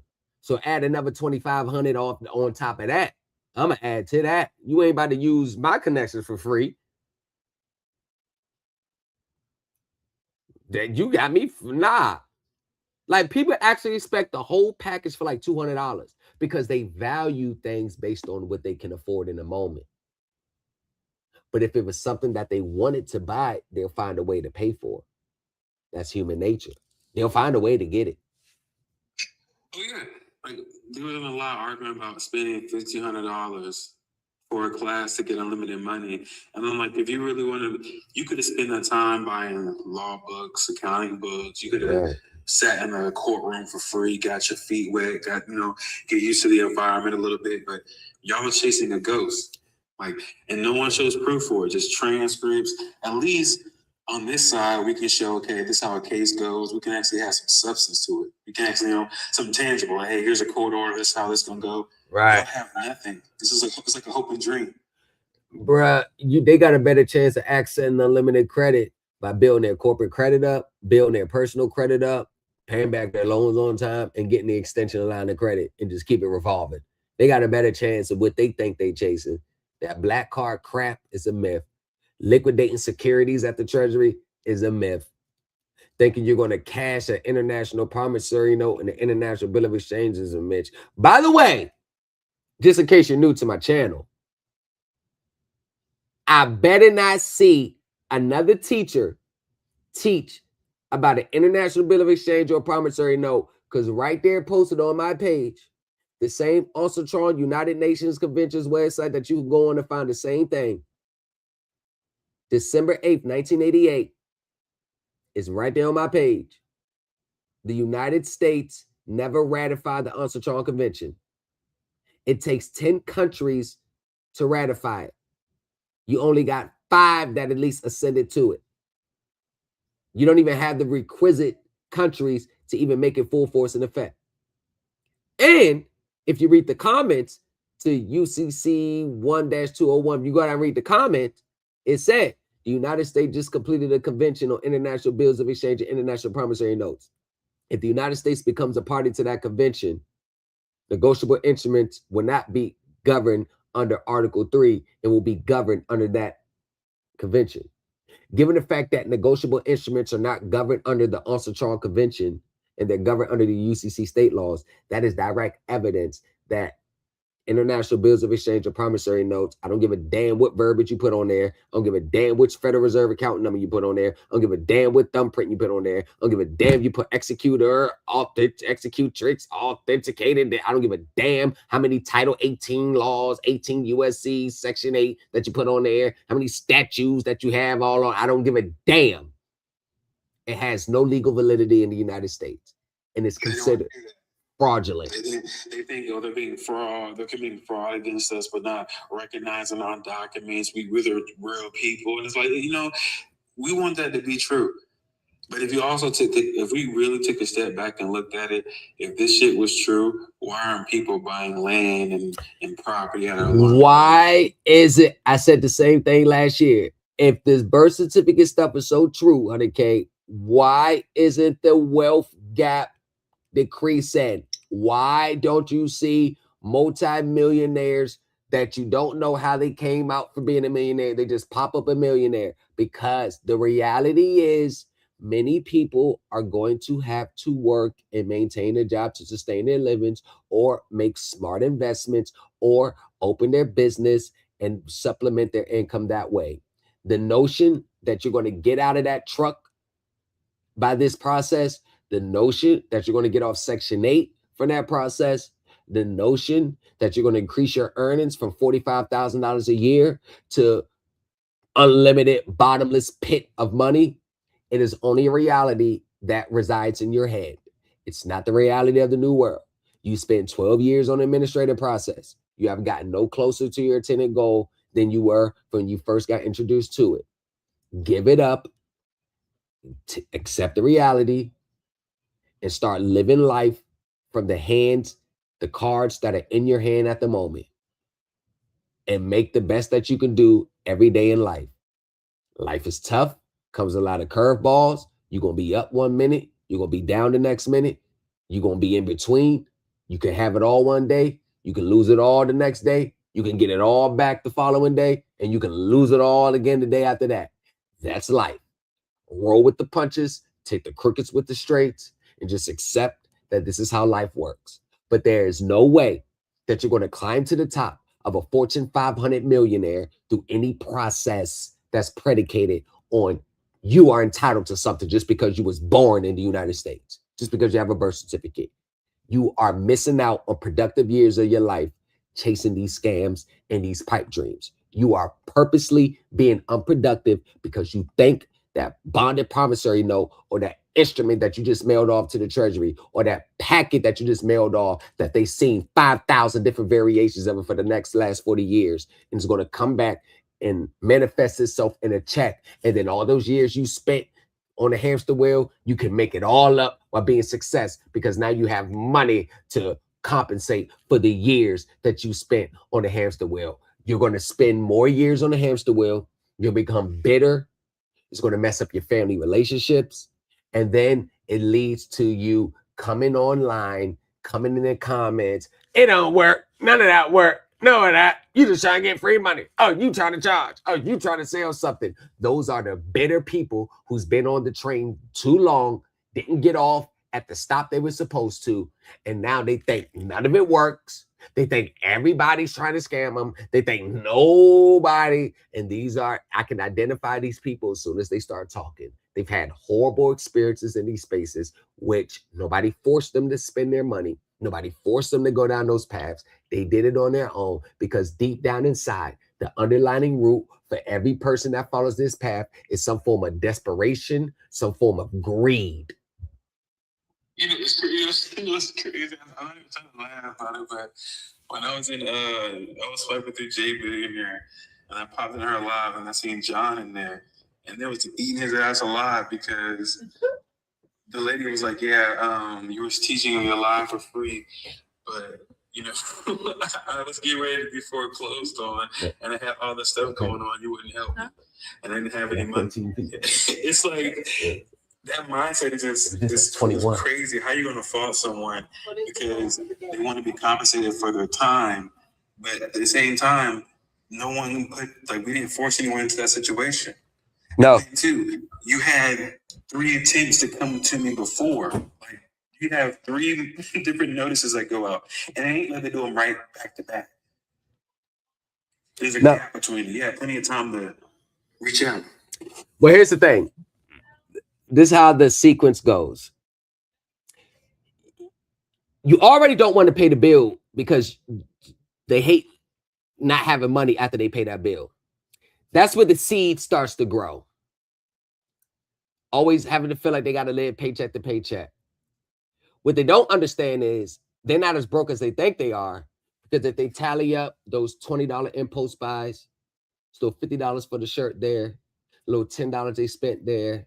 When they get their check, they go out, spend like $60 there. If you add all that up throughout the course of a year, that's about 3-4 racks that they spent on pure entertainment. Not saying don't enjoy your money, sit back and average it, but if you add up all the little $5 here, the money that people spend and they don't think about, $10 here, $25 here, $8 here, $15 on DoorDash this week, $20 over here, $8 at this, Chipotle, McDonald's, going to the movies, doing. If you add all that up throughout the course of a year, that's thousands of dollars that you would have been in a surplus at the end of the year.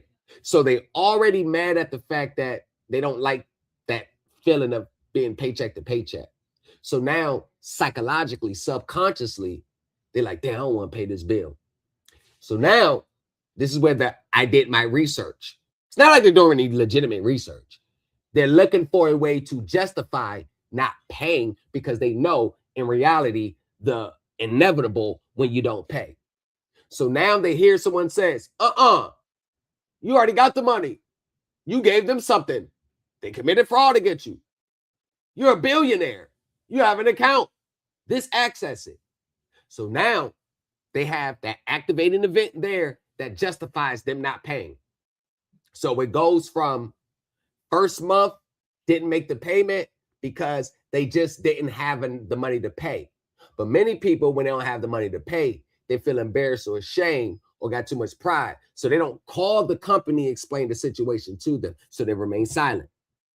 So the second month comes, This is the part where they're actively doing their research, right? Past due for the second month. This is the research. So the third month, this is when you see the negotiable instrument. It's always about that third month of default. They pop up out the blue with a negotiable instrument or a coupon method. It's probably about the second or third month. Bam. That don't work. That don't work. That don't work. They keep sending administrative documents back and forth because now they believe that they were supposed to accept this because they had statutes on it. And their research says they got to accept it. So now they're upset and they start flooding them with administrative documents, trying to scare them into accepting the instrument.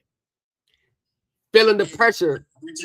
Hold on, what is it? Feeling the pressure that they're about to lose it all.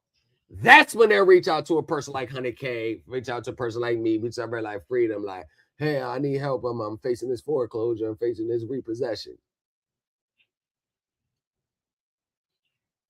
That's how it normally goes. Or, you know, anybody that have said, that's how it goes. The thing about that is they will never tell you. They will never tell you about all the stuff that they sent to the people before they got to you.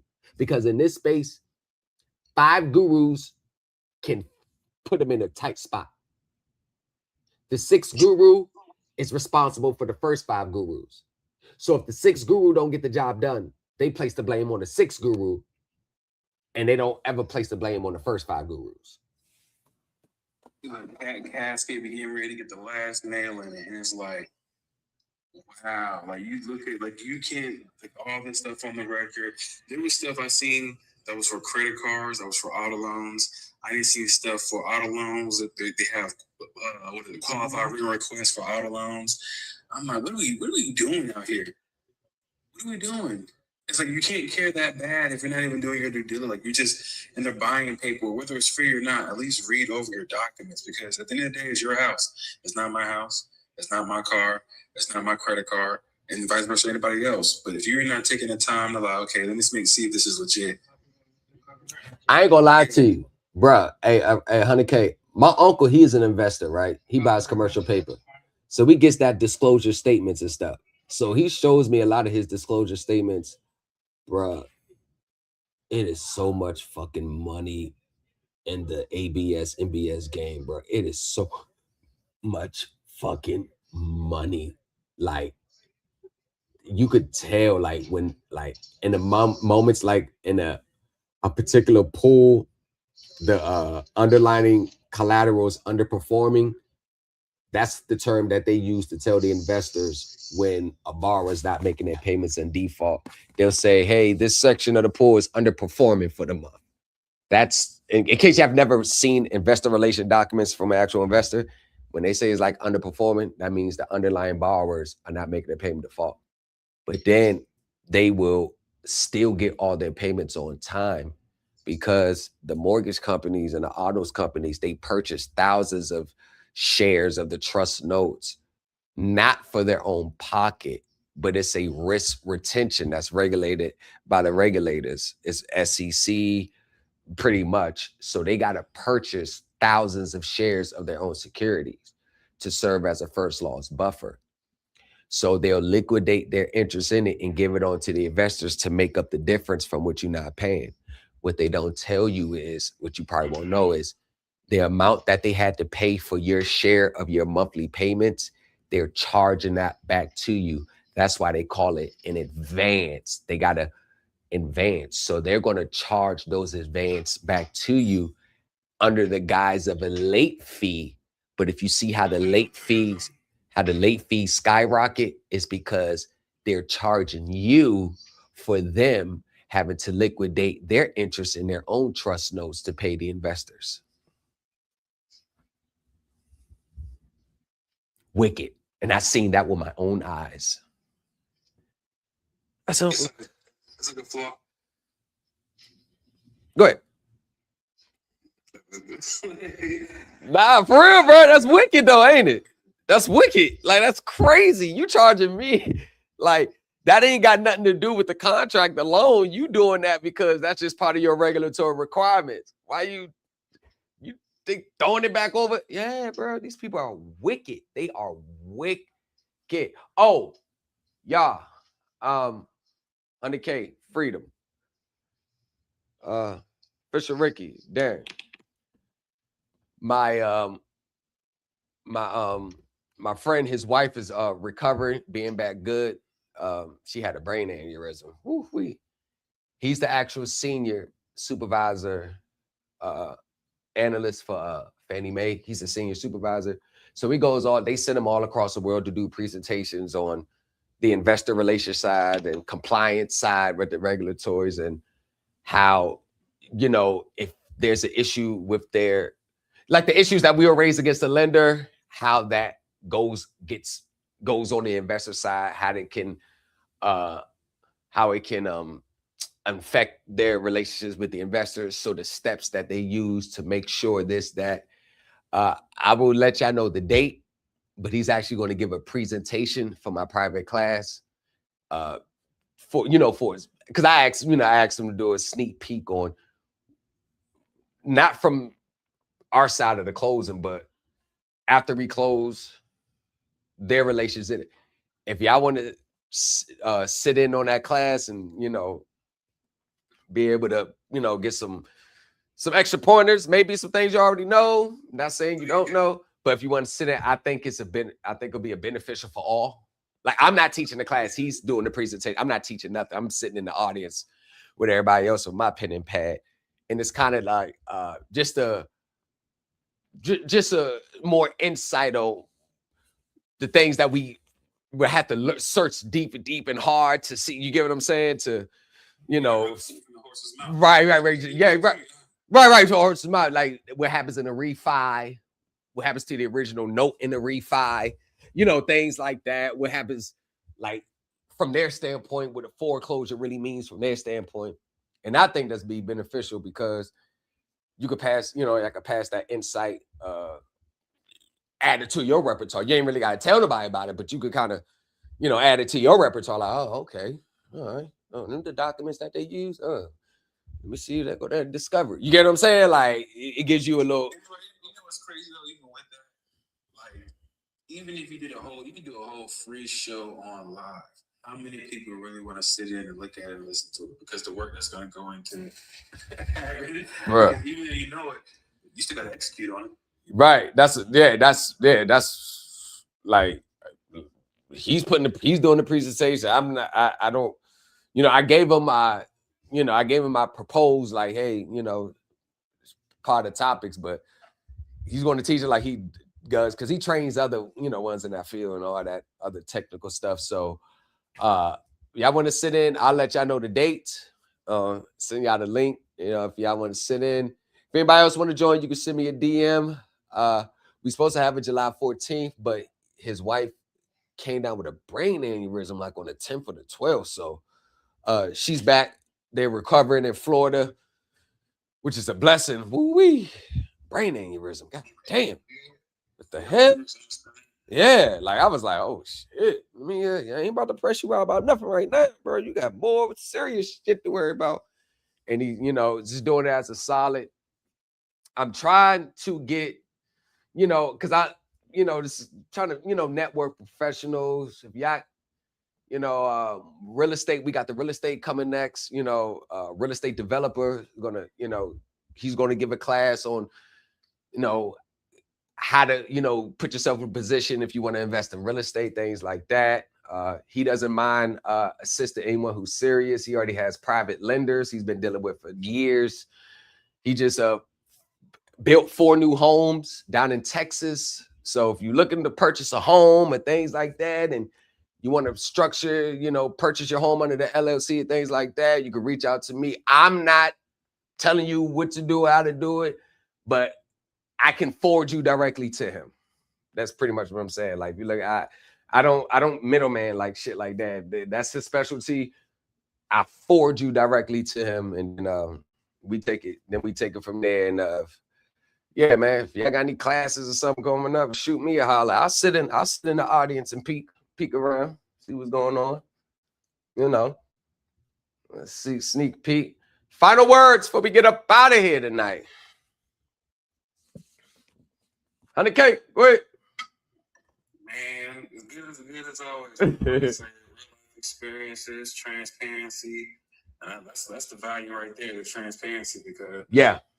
Yeah. hide behind the boogeyman. Yeah. But then it just shows, man, just the skill set. Yeah. And the 10 you were doing it, man. So like I said, keep pushing, bro. Like I said, Yeah, got to. keep pushing. Yeah, motherfucker. Yeah.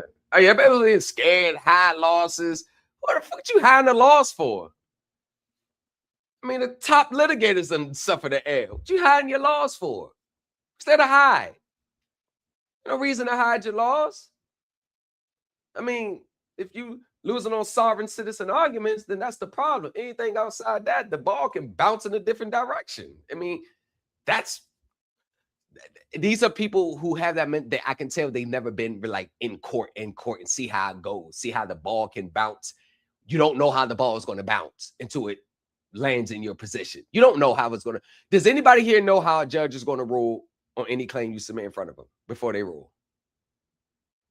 It's possible. It's impossible. Even if you got the rules, procedure, all that, it's still impossible to know. Because it can always go outside the guidelines. Right. I mean, yeah. See, that's plan A. Even on the flip side, you go into a plan like, right. Get my right. You can't call it. Nah, you can't call that shit. Hell nah. You could be confident, I believe, but you can't call it. And that's the thing that I want to, if I could eliminate from these spaces people promising, guaranteeing shit that they have no control over. Like we really, our control is how we prepare for court. That's it. You don't know how the judge is going to rule. You can get an idea and gauge based on your substantive law, and you can put yourself in the best position to win, and that's all you can do. The object is not the L's, it's how you lose and how you respond to it, because it takes courage to do this. Knowing going in that we don't know how the judge is going to rule, you don't know, there's a lot of variables that you don't have control over, and still having the courage to do it, that's a victory within itself. It takes courage to do this. Knowing that going in, you're either going to win or you're going to lose or you settle. So if you have the opportunity to settle. You have nothing to prove. If you have the opportunity to settle. Don't roll the dice, because you don't know what the outcome would be. A settlement is a guaranteed outcome under a binding contract that you sign under the settlement agreement. That's a guaranteed outcome. Don't be greedy. And don't be greedy. Don't be greedy. That's such a bar. Right. The settlement is guaranteed. That's a binding contract. If they breach it, you can get that contract enforced. Like if Credit Acceptance wouldn't never sent that title to me, I would have sued them and they would have to pay me more now. You get what I'm saying? Like that. I have a binding agreement. If I try to bring a claim against them ever again in life, they'd be like, he's signed. He can never, ever bring a claim against us ever again in any capacity. You get what I'm saying? It goes both ways. Not me, not computer shit, not a third parties, not administrators, not anybody that's connected to Credit Acceptance. I am barred from ever bringing a claim against them ever. Cool. You honor yours, I honor mine. Cool. Ladies and gentlemen, if you have a chance to settle with these people, get out of these people's way and settle. You don't have to prove nothing. If they're offering you a nice, decent settlement, take it, talk about it, celebrate it, and go about your way. Anybody that's telling you different, like Ellis Raspberry, oh, you settle, I'm going for the judgment. No, you're going to be working on your 5th amendment complaint. That's what you. If anybody listens to that right now, I'm telling you, you're doing yourself a disservice. Right. I'm telling you, they're going to test your temperature. I mean, the first offer, I'm saying I'll be greedy. Like, yeah, you can, if it's not something that's reasonable, yeah, you can do a counter. Right. But as soon as you put some ridiculous number on the table, It's it. They're going to bring the whole table down and say, okay, we can be. No, they're fighting now. They're fighting. Get in blood. Right. Getting in blood. Now, that's what we're going to say. Getting in blood. Yeah, there were some negotiations during the settlement. I'm like, nah, I want the language to look like this. They'd be like, hey, is this sufficient enough for you? I'm like, nah, change that I to it. Nah, I want this here. Okay, does this look sufficient to you? I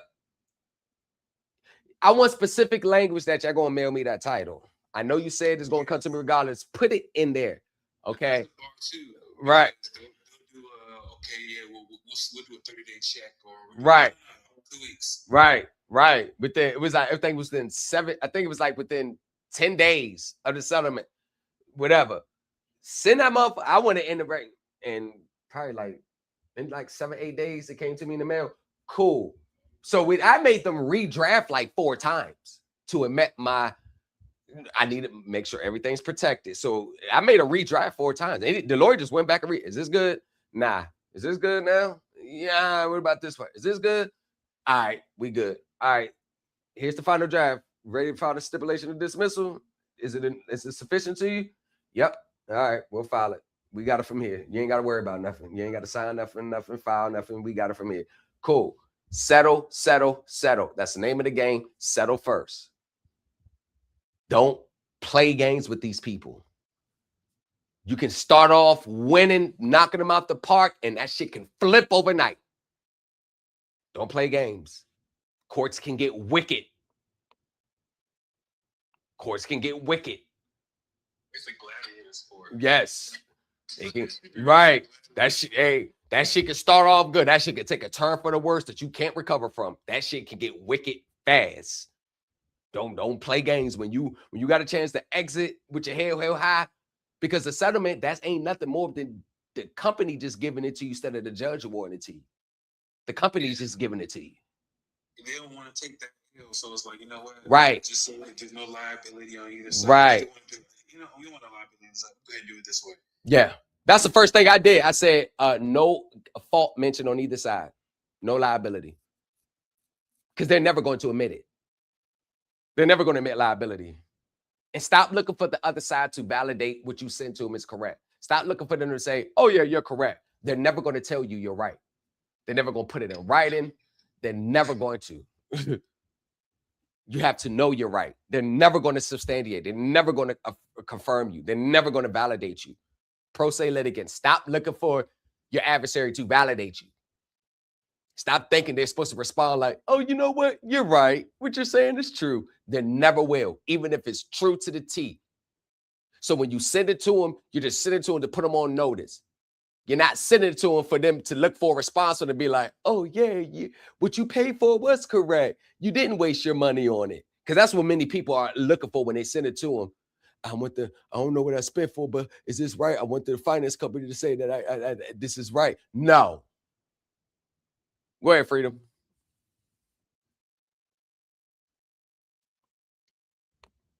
No. Got anything to say? Final thought? For 1635. Doesn't work. Oh God. They're still doing that. Oh, and here's the big one. 15 USC 1602L. When it says credit card, it does not mean license plate. You guys should have known. Yes, sir. Real estate development. Put me on. Max Lee. Send me a DM, and I will put you in contact with him. I will put you in contact. Y'all can take it from there. Official Ricky. Any final words? Yes, sir. I enjoyed the live today. The only thing I would want to say is coming from more of the student side or a client side, that probably be more of a client of you guys, is what you have to realize when you go into these courts, when you're talking about take the settlement, is that those judges, lawyers, and people in that courtroom, they have mortgages, they have car payments, and you're in there trying to get relief from that, and they're looking at it like, hey, I got to pay mine. Why do they think they don't got to pay theirs? So you know, they already have that in their head as well. So that's another reason, you know, you have to think about that when you go into these courts, and understanding that, hey, they're regular people and they pay mortgages and they pay car payments and things like that. They have credit cards that they're paying every month. So they're looking at you like, hey, what makes him think that he can get out of this? So, you know, you have that already working against you. So yeah, so if you get in there and you do your thing on the procedural side and you get settlement, I consider it a win.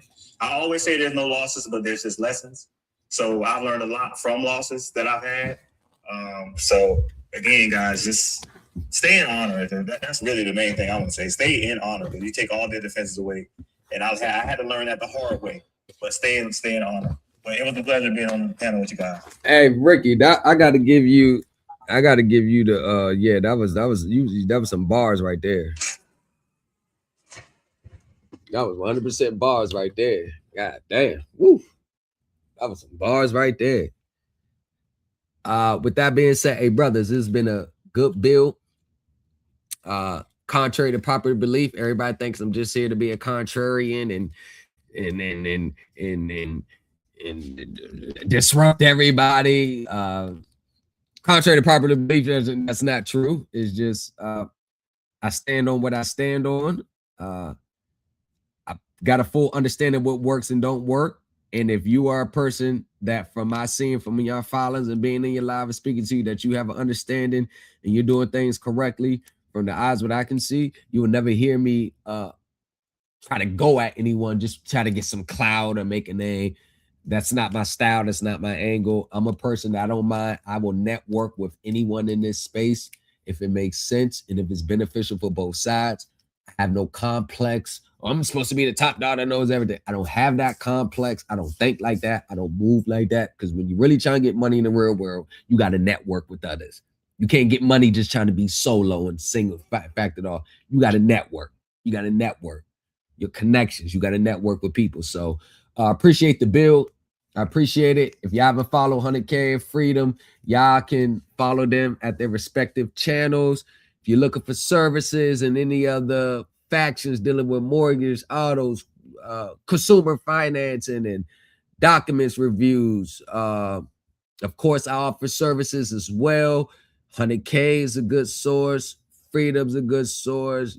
Another thing, y'all never see nobody promote nobody else on their channel. But like I said, I come from a different breed, different cloth. But yes, y'all can reach any one of the three. If you need combined help, hey, we gotta combine together. You got a super highly complex case, you can do that as well. But these brothers are knowledgeable, and I'm pretty sure that they will have you at least not getting rejected under a Rule 12b6 motion for failure to state a claim because they brought sovereign citizen claims. Anyone that's in my circle, anyone's in my circle, we pretty much think alike. We pretty much got the same mindset. We pretty much understand court the same way. So hit them in the DMs, hit me in the DMs, continue to grow, continue to prosper, take it one day at a time. With that being said, ladies and gentlemen, I'm going to end this live. TikTok has been real. Appreciate y'all, fellas. Peace and love, family. All right. YouTube, it's been real. You're rocking with the best. If you need assistance with your mortgage, if you are current right now, reach out. If you're in default, it's not the end of the world. We got to make them prove those balances. You can reach out. Autos, you can reach out. Even if you just need to look over your contract, audit those numbers, audit the record, all inquiries, thomaslegacy603@gmail.com. I want to thank you all for tuning in. It's been a good live. It's been a good productive day, productive night. And tomorrow, we wake up, put our feet to the pavement, and strive for greatness. I will catch y'all on the next one.